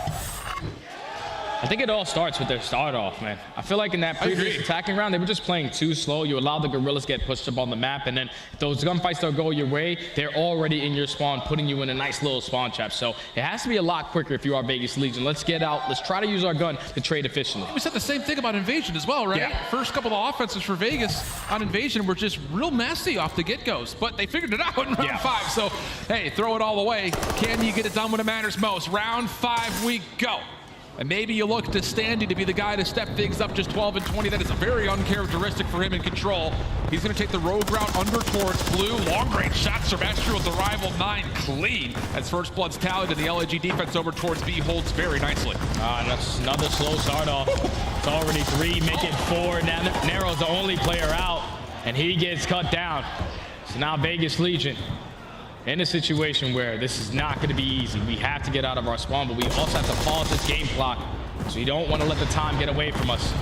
They're slowly working their way up through underground. Trades are abound, but it's still LAG in a better position because they are on the defensive side. They're trading efficiently. You're spawning all the way across the map, and the game clock doesn't pause until you get on a point. Finally, Nero able to tally a kill for Vegas. Little push through for Standy. Opens up maybe a route through mid-map. Fame by himself. Just on the scaffold, the rest of Vegas making their way from spawn on towards the B zone. It stops at 30 seconds flush. Diamondcon over towards Elevator Alley, working with the Salt. Now the focus has to go back over towards the zone. Nero up top, saves a life. Estriel off the pitch, and it will be even trades. 1v1 possibly for the zone here. Standy pushes through, finds the kill, and we stay at least somewhat locked in as Vegas making progress at B. That's a big kill, but Standy's just waiting for the reinforcements to come in, and now no. Estriel, time to invest that cruise missile. Nothing connects. It actually goes off the map, so the contest is still going to be here at this V point. You have V street control as well if you are Vegas Legion. We win these fights, we still have an opportunity. Looking for information on both sides. They know Fame is somewhere in the zone. They just don't know exactly where. Here come the kills. Now it's just if you can find Fame. Last player in the zone. Fame gets a double. Trying to piece things up for a 3, but not going to work out. Standy keeps the progress alive. Working with the Tats. We're going to get a second tick of progress. Do LAG try to reclaim the zone? They do, because they have those Tacks that are hitting everything. Everyone's one shot. Everyone is stunned. You just have to find a couple kills. They take down a Tats. They take down Standy. Now Purge is able to slide right back on in and complete that extra time. So now they have a minute left, 12 to 15 in lives remaining. If you are Vegas Legion, you can't go for dead. You've got one player deep for LAG and Assault, just making sure no one hits over through blue. With the rest of Vegas kind of behind Purge, maybe trying to push this through B alley. Purge is going to get all the way around the back. There are members for LAG looking for this, but that's going to be a split focus hit as now Vegas make their play. And this is where Purge can make something happen. Just have to find a kill, and he finds the right one. Now you can turn around, go towards blue. That's now 3 dead in the feed. All you have to do is take care of Estriel, and they do just that. Now it's on Purge, the rookie. How long can you hold them in the base? He finds the first. Throwing a little shimmy here, puts shots out into the second, but that's already 2 segments done. They're gonna win it. It's on to the third tick. It's double stack. Nades are landing, though. Fame's able to take down 2. It's just attached. Last one left inside the zone, and he's hurt. He will be taken care of. 35 seconds and counting. Third tick of progress being depleted, and LAG have re-won the kills. 1 trophy gets the job done, but Vegas did not have any. So now it has to be another clean 4 dead. You get that, the stack comes in, and you close out this series in 3. It's all about if LAG from across the map can get a read on this. 2 for 1 goes the exchange, but Nero gets on to stop the clock. Third tick of progress coming swiftly. 2 Gotta players move. arrive. LAG have to move. There's only 1 player inside the zone. It's Estriel, but a team then comes through. Clock continues to tick. Progress getting depleted, but attached could possibly still save the day. Tough gunfight, but the contest is in. He's the last one standing and cannot stand tall enough. LAG will send this to a 4th map. Man, that one got scary, Alan. That one got scary. Vegas gave themselves an opportunity. They got a clean 4 dead. Purge was able to put himself in a position to get a couple spawn kills. He was only able to find 1. But if Vegas Legion had a trophy system in those final moments, they were going to close out the game in 3. Just attack usage from the Guerrillas off spawn, nade, stun, everything bombarding that propane tank. Fame gets the first 2 kills, and then attached left by himself. He gets cut down. Just more lives on the side of Guerrillas to hold strong on their defense, and they stay alive in this series. Now down 2-1. I thought we were going to get another round 5 hero moment, I'll tell you. Wow, 35 and 23 from Fame with 6,200 damage. Mercy. So big hold from LAG, keep them alive. And now we start to kind of consider what this could do to reset this series as we look to a map 4, which is going to be played on Karachi. And the Karachi is kind of scary, man, because if you look at Vegas Legion, they haven't played this map in quite some time. The last time they played it was all the way in week 2 of our online qualifiers, and they got steamrolled by the Carolina Royal Ravens for the reverse sweep to even start happening. And it was all on the back of Clayster. They beat them like, what, 250 to 120? Yeah. They got bombarded, and they haven't played it ever since then. So it might look like they've been getting smoked on that map, but when you don't play a map for quite some time, you best believe these guys are practicing on the back end. So them at least having a strategy they had in map number 1, we're living and dying by our SMGs. They're going to do it again on Karachi. But talk about the clutch gene here from LAG. I mean, we talked about their search and destroy woes. That continued to be the case, but playing to their strengths, LAG have really shown us that that's continuing from the online phase here to what's happening over on land. And you're absolutely right. They were trying to hit the box scaffold with that cruise. Doesn't quite work out.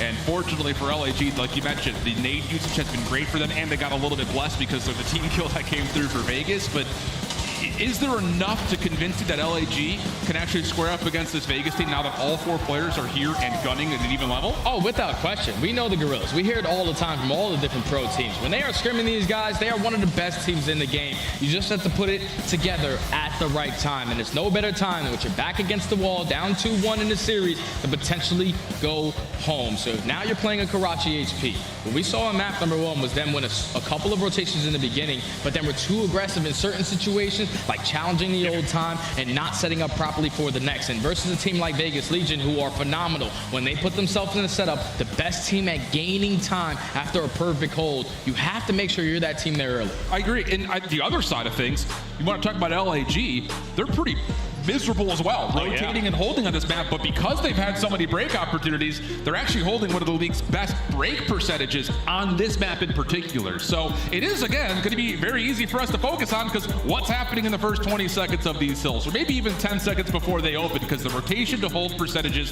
have to be better for both these two teams, and once more, that could be the difference maker in how this map fares by the end of it. You know the hand warmers are going to be strapped. Adam Assault, making sure he's ready to go. But when this team usually has success, it's on the back of DiamondCon. He puts up a 1.29 in his last series. He's kind of been slowing down in this one. It's been all about fame. It's been all about Assault.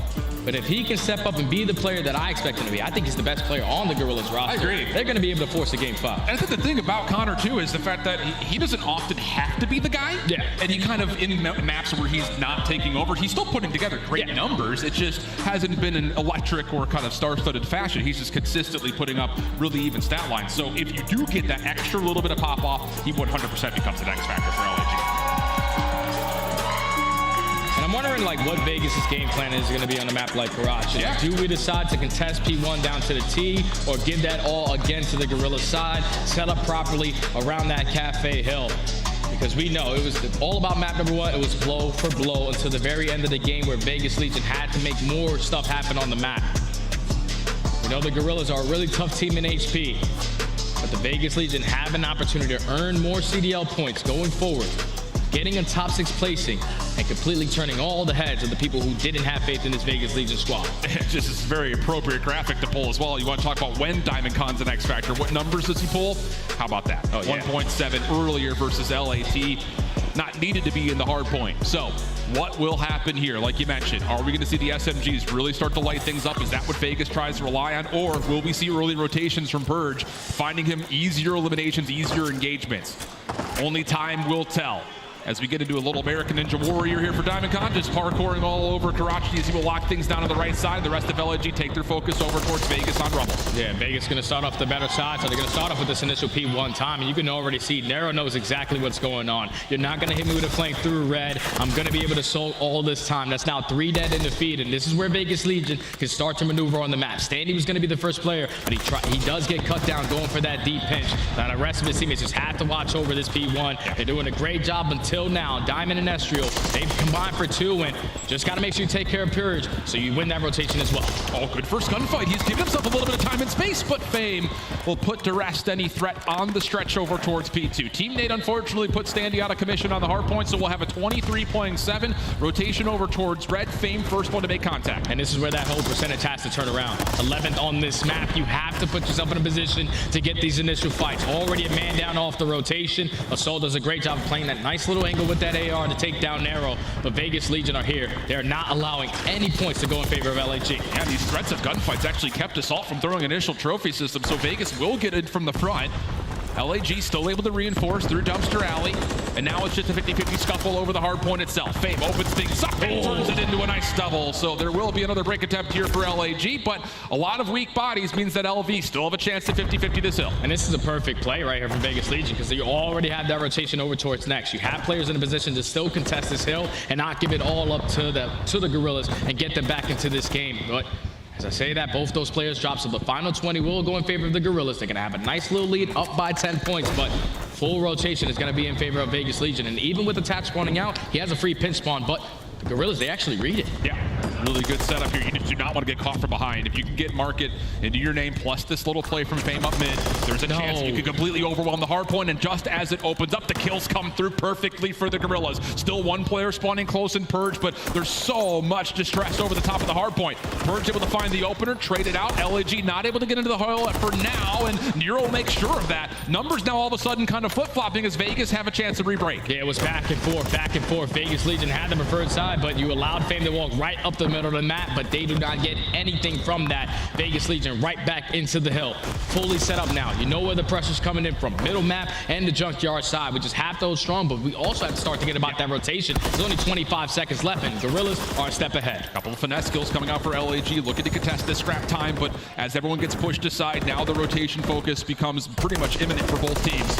Attach able to clean things up. That will make sure the last 10 seconds get tallied to Vegas. So 70 plays 49 over towards this fountain hard point we go, and it's Standy through shops, actually further than that, to try to get things a little bit mixy for Legion. And I love this play from Standy because you see all the Guerrillas arrows. They're focused on the back end, watching the top plat hop up, watching the low ATM as well.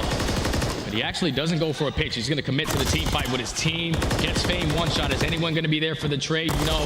They find him, but it's still more bodies and better positions for the Guerrillas. Clean three. Last player up is going to be Purge. Just got to play your life. Does well. Trophy system comes down, so he's at least got shops to the name of Vegas.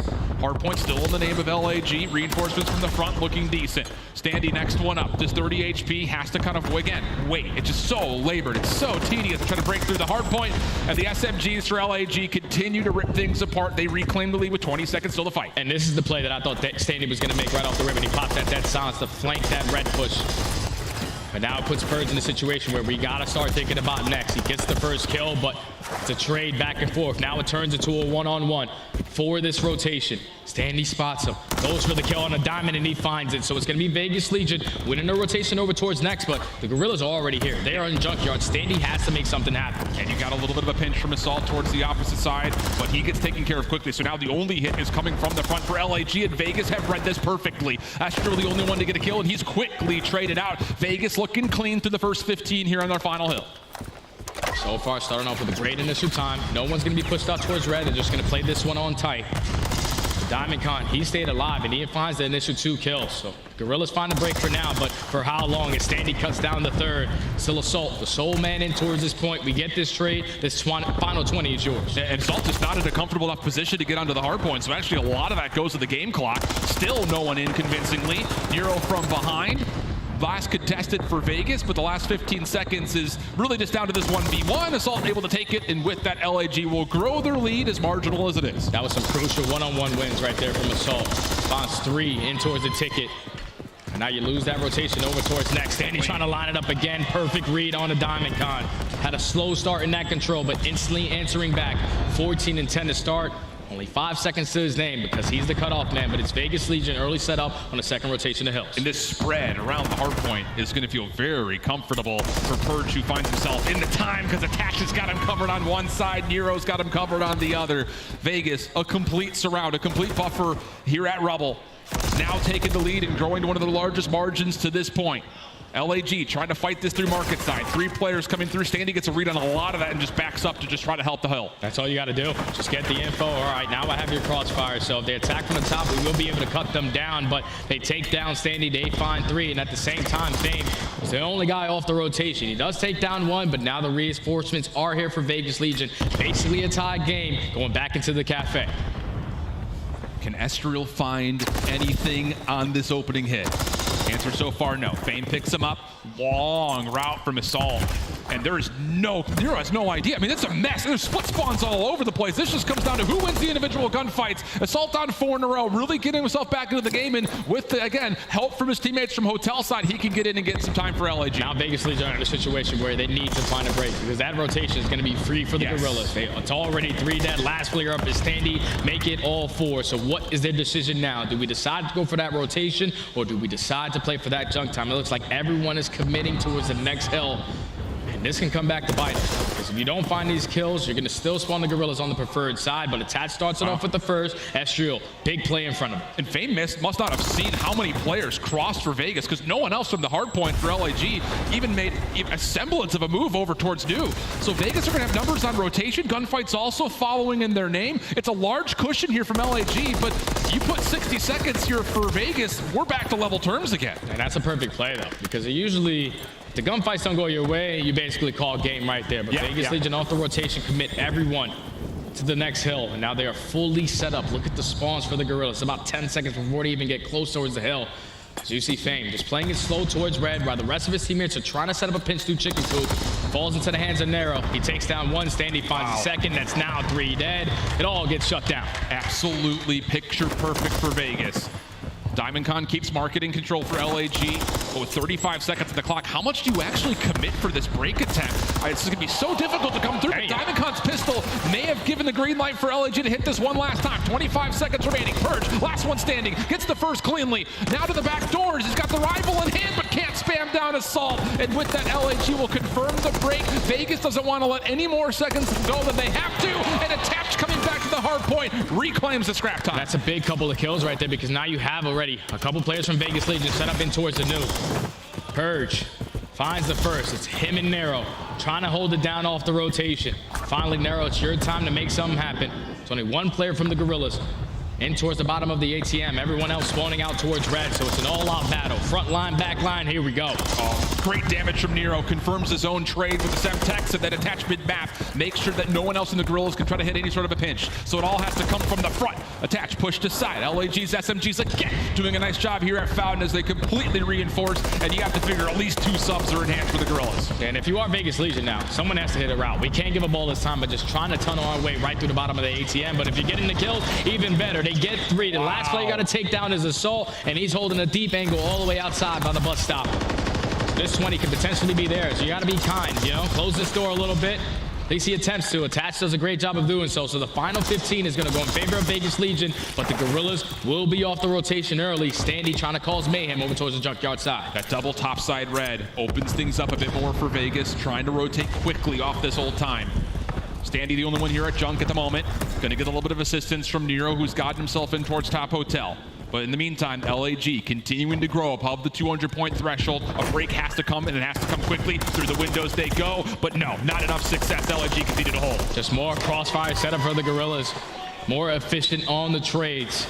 Spawning all of Vegas Legion towards Junkyard, but actually one player does get a pinch spawn and Attach. So you win these gunfight from the front, all of the Guerrillas will spawn out. Last player is Assault. They take care of him, and another break comes in from Vegas Legion. We're not going to be tied. Still going to be about a 15-point deficit if the Vegas Legion walk away with this time, but we're in for another photo finish to end this game. And LAG are committing to this last 15 seconds. Diamondcon cleans one up really quickly. So again, an extra bit of cushion here for LAG. They're going to have chances to win this game either at New, or if they can make it mixy enough, they could just default to rotating over to 2 and securing the game there.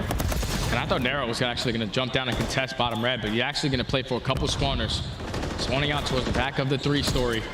Soul finds the first, but this needs to be where Vegas Legion are on the point. Man. There it is. You get it clean, 3 dead. You are in control of the spawns, but actually they're all over the map. You have to be winning these next set of gunfights, and you don't know where they're coming from. If Diamondcon can get up top towards top third, it would completely destroy this Vegas setup. But similarly said, Purge is cutting things off over towards top soda. No one can really fully get the challenge, but here comes the play. 217 to 236. LAG find the full 4-man feed, and now they're in trying to win the game. It has to be the tax. Hopefully there's no trophies on that P1, but you see the Guerrillas, they're trying to push up. They're trying to cut them off, make deeper layers for this hill. Gotta get them off. Gotta get them off now. Here comes the contest. They're gonna get there in just the nick of time, but a team kill comes through. Assault able to find one, but it's not enough. Off to rotation. You've got 2 Guerrillas already set up a diner. And now you have to find a break if you are Vegas Legion. Let's chalk up this time. I know it's 2 seconds, but they beat us there. Farewell to them. Guerrillas, they are here. They're trying to force game 5. Got to get the kills from inside the hill, and no one's able to touch nor find the players existing. So how about it? LAG, couple of key decisions in that hard point. A lot of it over the scrap time of a couple of hard points. Gets them the little fractions amount of time that they need.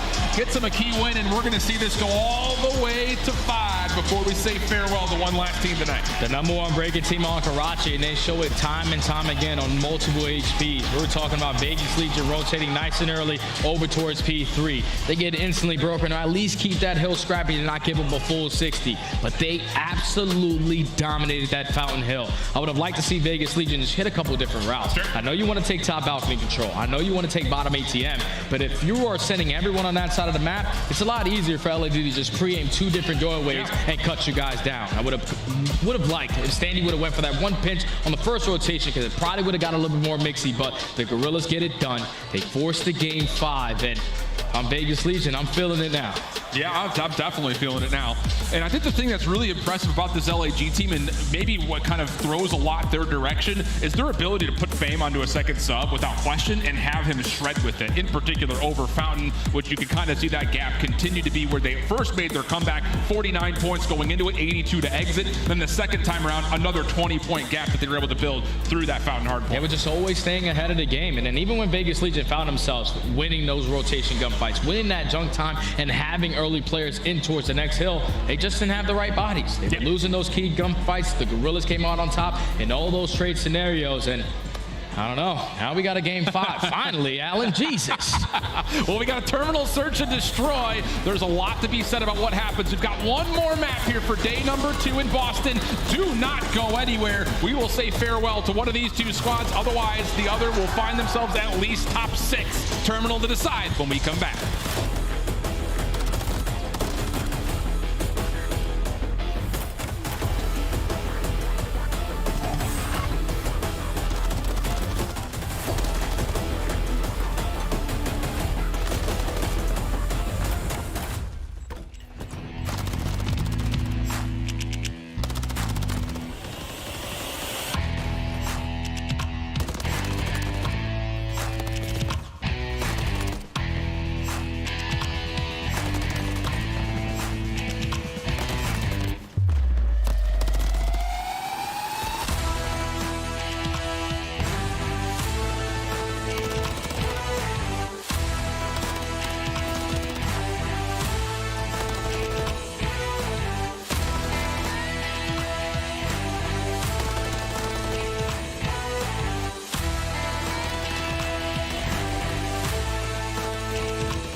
The painted aBeZy bundle is available now in the Call of Duty store. Inspired by the folk art of Oaxaca, this stunning bundle offers colorful, vibrant, and mythical items you gotta check out. Welcome back to Boston and welcome to a Map 5 affair to finish off day number 2. Vegas and Guerrillas locked into a good one. And Jay, I gotta ask the question, do you want the good news or the bad news spin on this Map 5? You always gotta start with the bad news. The bad news is it's a Map 5 in a reverse sweep situation that Legion has found themselves on the losing side twice. They're also our only team to be reverse swept. Oh, that's not good. I told you, they're feeling it. They're feeling it, but at least for them, they have their bread and butter search and destroy to close it out. They're going up against the Guerrillas, who have been struggling in search and destroy all season long. And the good thing for them as well is that they have not played this map as this roster. So it's all about your game plan. It's not about countering the other team. You stay strong to what you are good at, and that is being the #1 defensive team on tournament. And I think on top of that, we've seen a couple of really awesome plays from Standy on this map from the attacking side. So yes, there's a little bit of salt maybe possibly in the wound here, considering Vegas' track record in reverse sweep situations. But the easy, soft way of putting it is that, yes, like you said, this search and destroy has been great for them. Just comes down to, can you execute going up against an opponent that you don't really know? That's the only real question mark here as we load into map number 5. And this is all about that ice, man. Win or go home. Top 6 places for one of these rosters. Guaranteed to play tomorrow. As we get into this game 5, I think the 2 players I really want to focus on are the guys who've been changed in the game for both of these teams. It's been Purge on the side of Vegas Legion, and on the opposite side, it's been Assault. He likes to be the island player on one side for the Guerrillas, and then Purge, he's always with his teammates. But if you are the Guerrillas, if I'm in their shoes, I would like to start on the offense because you have to set the tone early on your attacks. Well, it looks like just coming out of spawn, it will be Vegas on the offense. Standy not doing anything crazy as he's the bomb carrier with at least some idea to cross over this mid-windows position, make sure that nobody from LAG has also tried to get too frisky. There's the hold right now from the Guerrillas. 2 players in towards the plane, 1 player watching over Eskies, and Attach trying to be the island player to ISO Assault. Cannot walk away with the gunfight, but he gets the info. Now it's an all-out calling line into the tournament. There's the double hit, and Old Fame doesn't find anything. So needed to go at least 1 for 1. Estriel has a frag cooked up, doesn't connect for the kill. So Purge planting will get this down successfully, and now we're in a 3v2 post plant. 3v2, left up to Estriel and Assault. Assault working his way up through hallway, but Estriel gives his positioning up. Knowing that he was trying to apply that pressure up through cockpit, but he still finds the kill. Now it's instantly a 2v2. And that's got to be a questioning moment from Nero. Attach was the one supposed to keep him safe.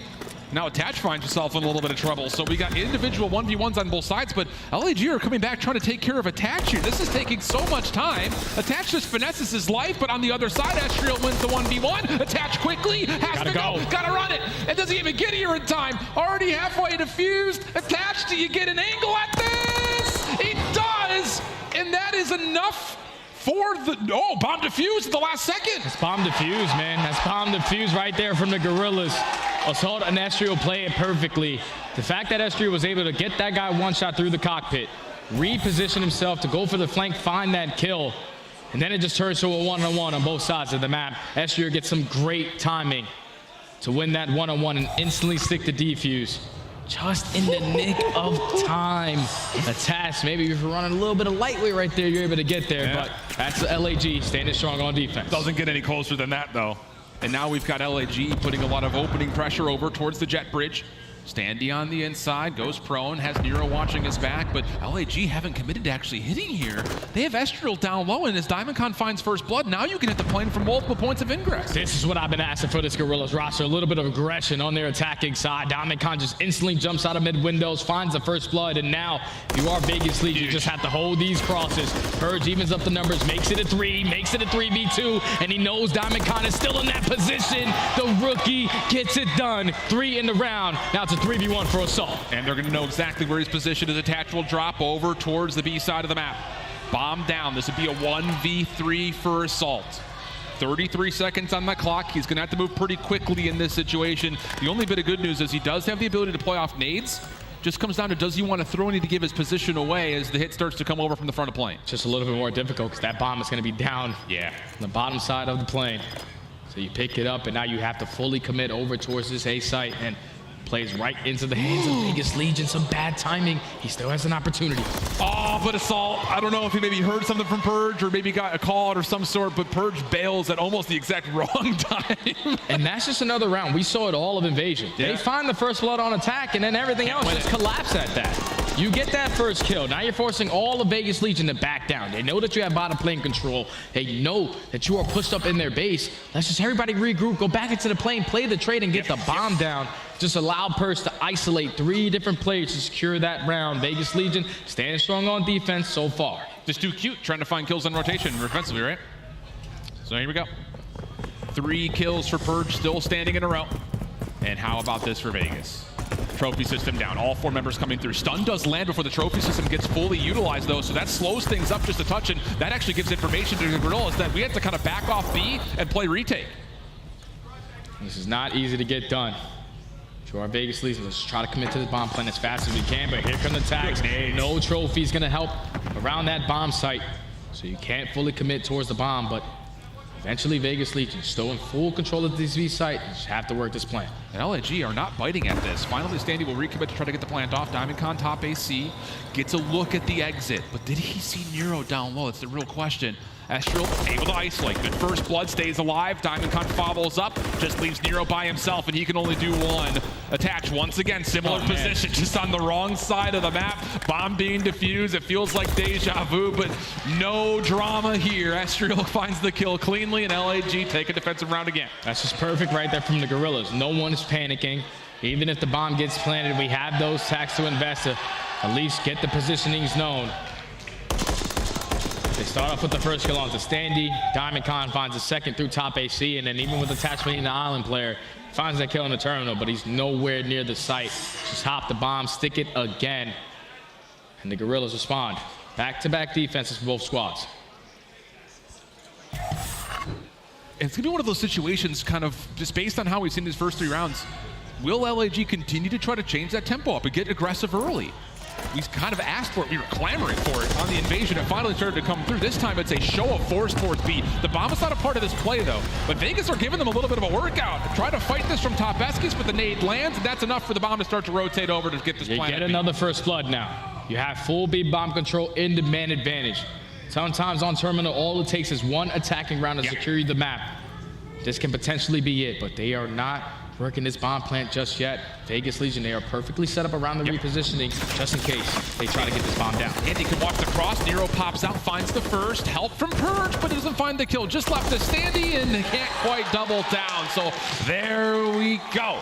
It's been tough offensively for the Guerrillas, but a key round there to put them up 3-1. Yeah, that's good stuff right there, to be all-out aggressive up through the Eskies, get the first blood with the nade, and then just play it slow. You keep everyone with their gun up, and you don't catch anyone off guard putting that bomb down. They wait for that push to come in for Vegas Legion, because it was any moment, and they were fully set up to watch all those crossfires and find all those kills. So now that's 2 rounds in a row. The Guerrillas secure an attacking round, back to the defensive side. Gotta find some ice if you're Vegas as well. Just have to have it. Can they do something here on this offense to get us level, or at least closer to it, very quickly on? And how about this route from Estriel? He is already deep over towards Jet Bridge side.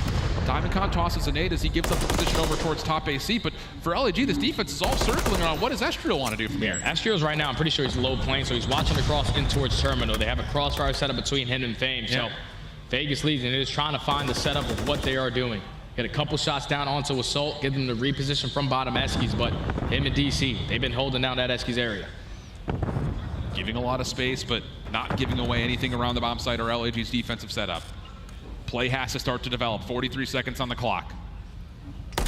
Maybe a little bit of doubt starting to creep into the LAG setup as Estriel will back up over towards the B site. Couple of tags towards Standy's direction at Library, but this smoke has to be the go call on what they use to try to hit one of these 2 sites. And at least an arrow getting picked all the way across the map, and now there's only 25 seconds to work with. We have to see some commitment from the Vegas Legion. It looks like it's going to be over towards the plane. Fame gets the call. Now Fame is going to be ready for these fights. DiamondCon helps him out on the cross. Now on the turn, Fame still in a great position as the bomb starts to get committed. Just comes down to the timing here.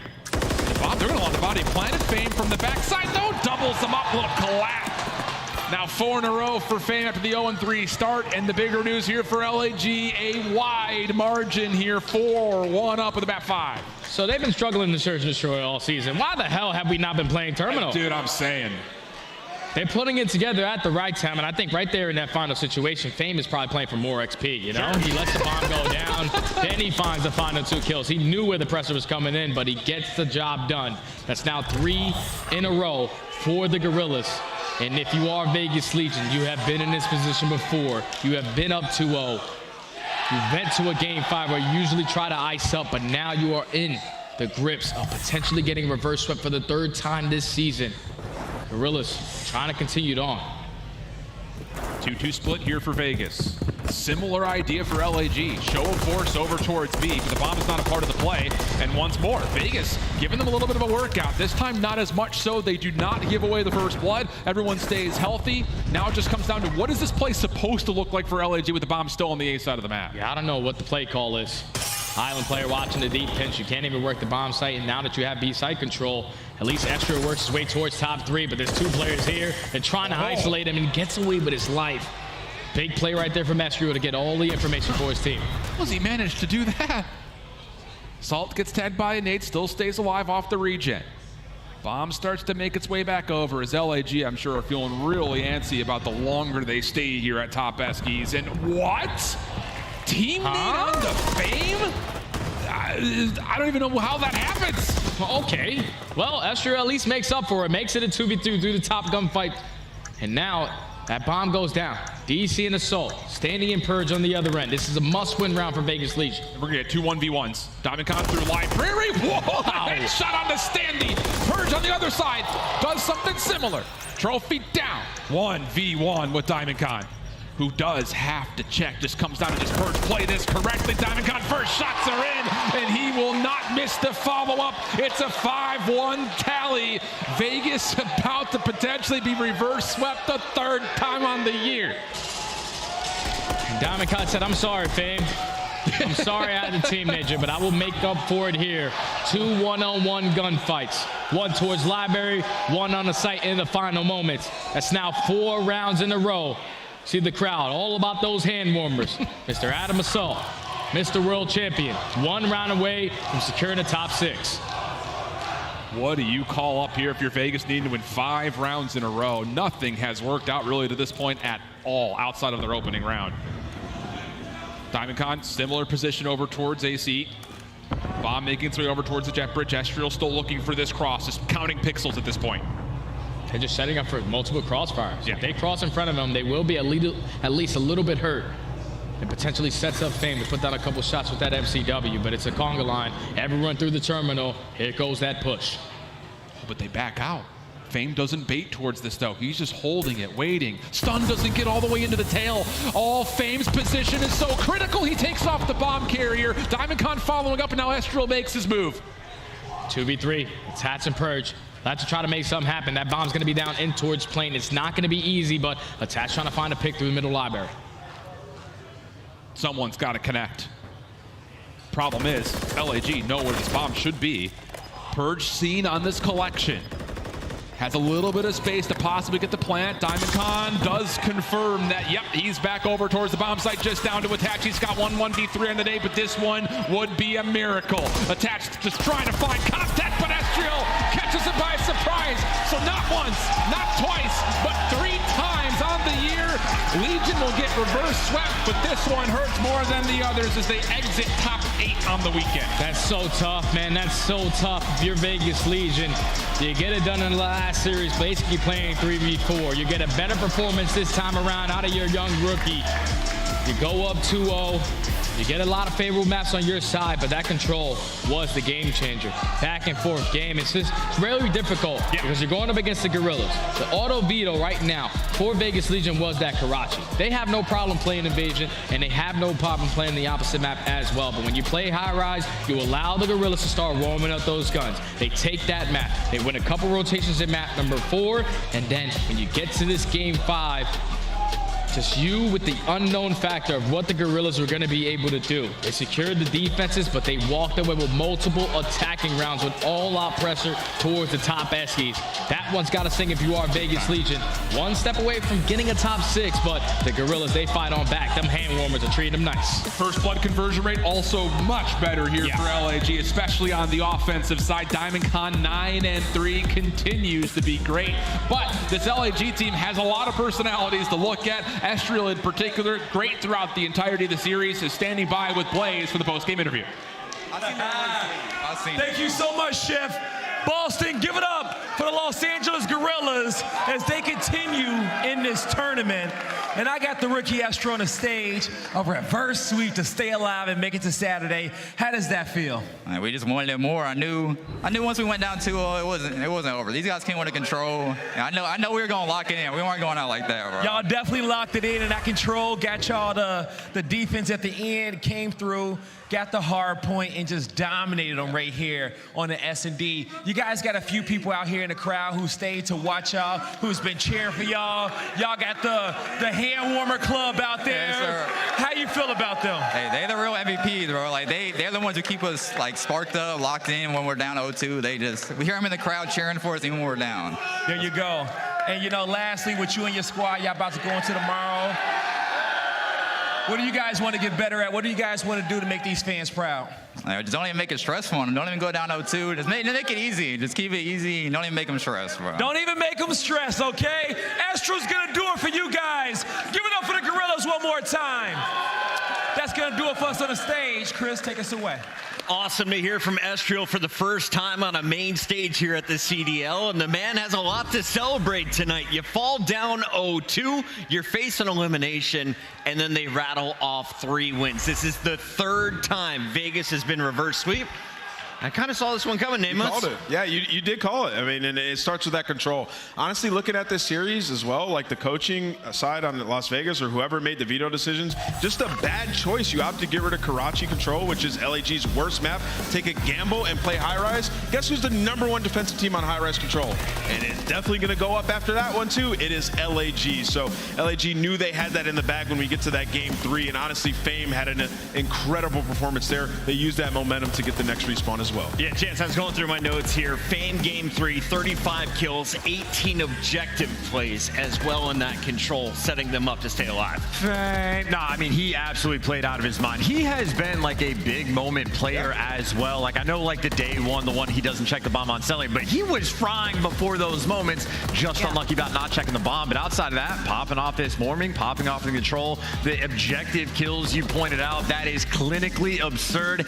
And he's making the high IQ plays. You see it there, being sneaky in the cockpit as well. So I think Fame is a player that, like, when we first saw him with Minnesota Røkkr last year, just super strong the entire time. As soon as they got it comfortable, man starts to fry. Ali, you always enjoy watching AR players. How about DiamondCon to close things out with that 9-3? I mean, DiamondCon's just been a consistent player since the beginning of the season. So for him to go 9-3 in game 5 for the reverse sweep, nothing slight for DiamondCon. Just another day in the office. All right, well, they're rushing everybody out of the venue, so let's recap this quick, everybody. Jump into the start of the day. We had 5 matches, but it all began with our world champions, the New York Subliners, as they faced off against the Carolina Royal Ravens. Royal Ravens, 1 win online coming into this tournament. No expectations. Clay and the crew gets it done somehow. And it's like they're playing with 2 new guys. They've barely had any time with TJ or Fellow, like 2 weeks at best, like not even. So that is absurd for the Subliners to get taken down at all, especially in a fashion like that. New York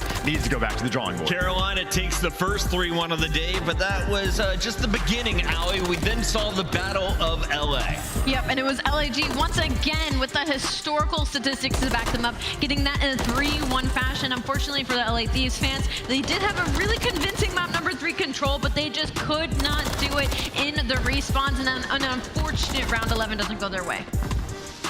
Yeah, you know, in the Battle of LAG, they typically do win that series, and they look great doing it. Once again, you know, we were highlighting Fame then, and we highlight him now. This guy in Search and Destroy has been unbelievable, picking up 6 first bloods throughout those 2 maps in that series. Kid's a monster.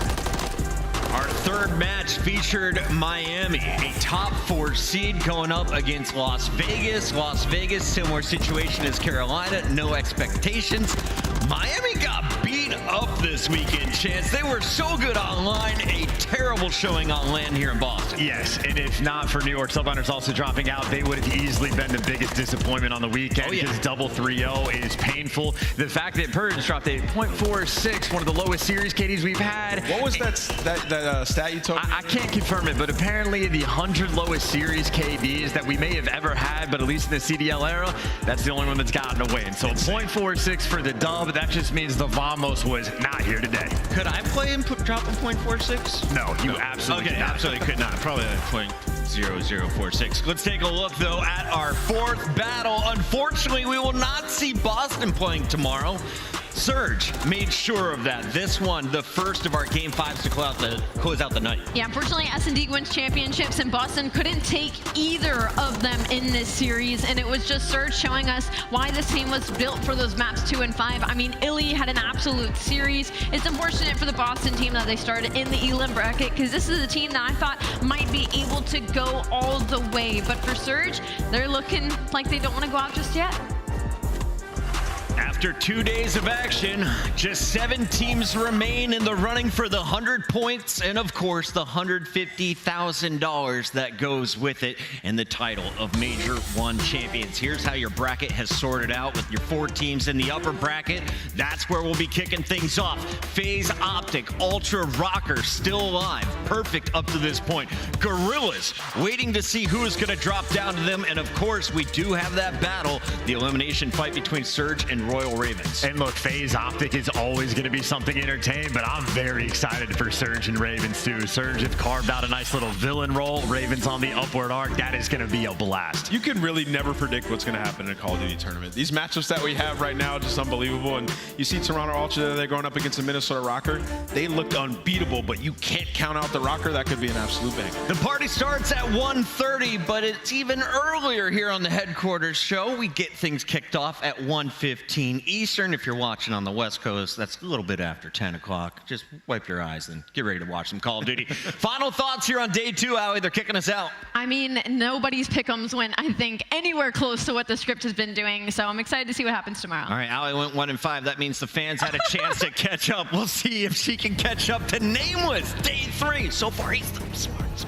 Doing decent. Hey! We'll see you then.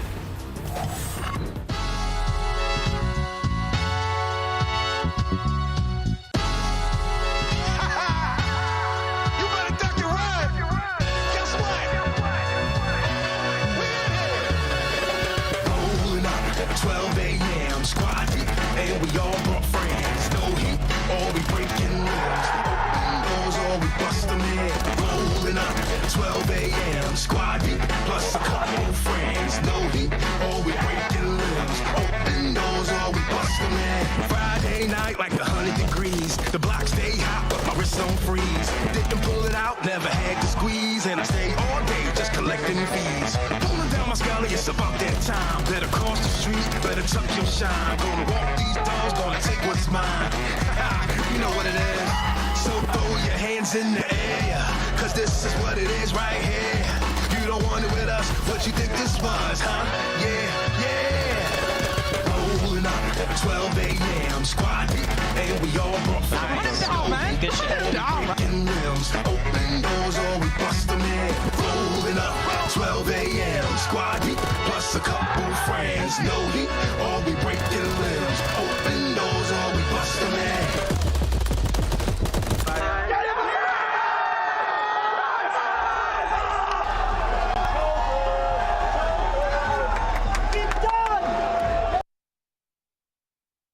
One kid. I'm with you. We went up there. We went to that ramp. They're gonna flood. Under ramp. Turn. He's throwing a stun nade. There's 2. Take his first guy. Laying down dead. Oh, in there. 4 seconds. Keep doubling it. I'm sliding at it. Yep, I'm refilling.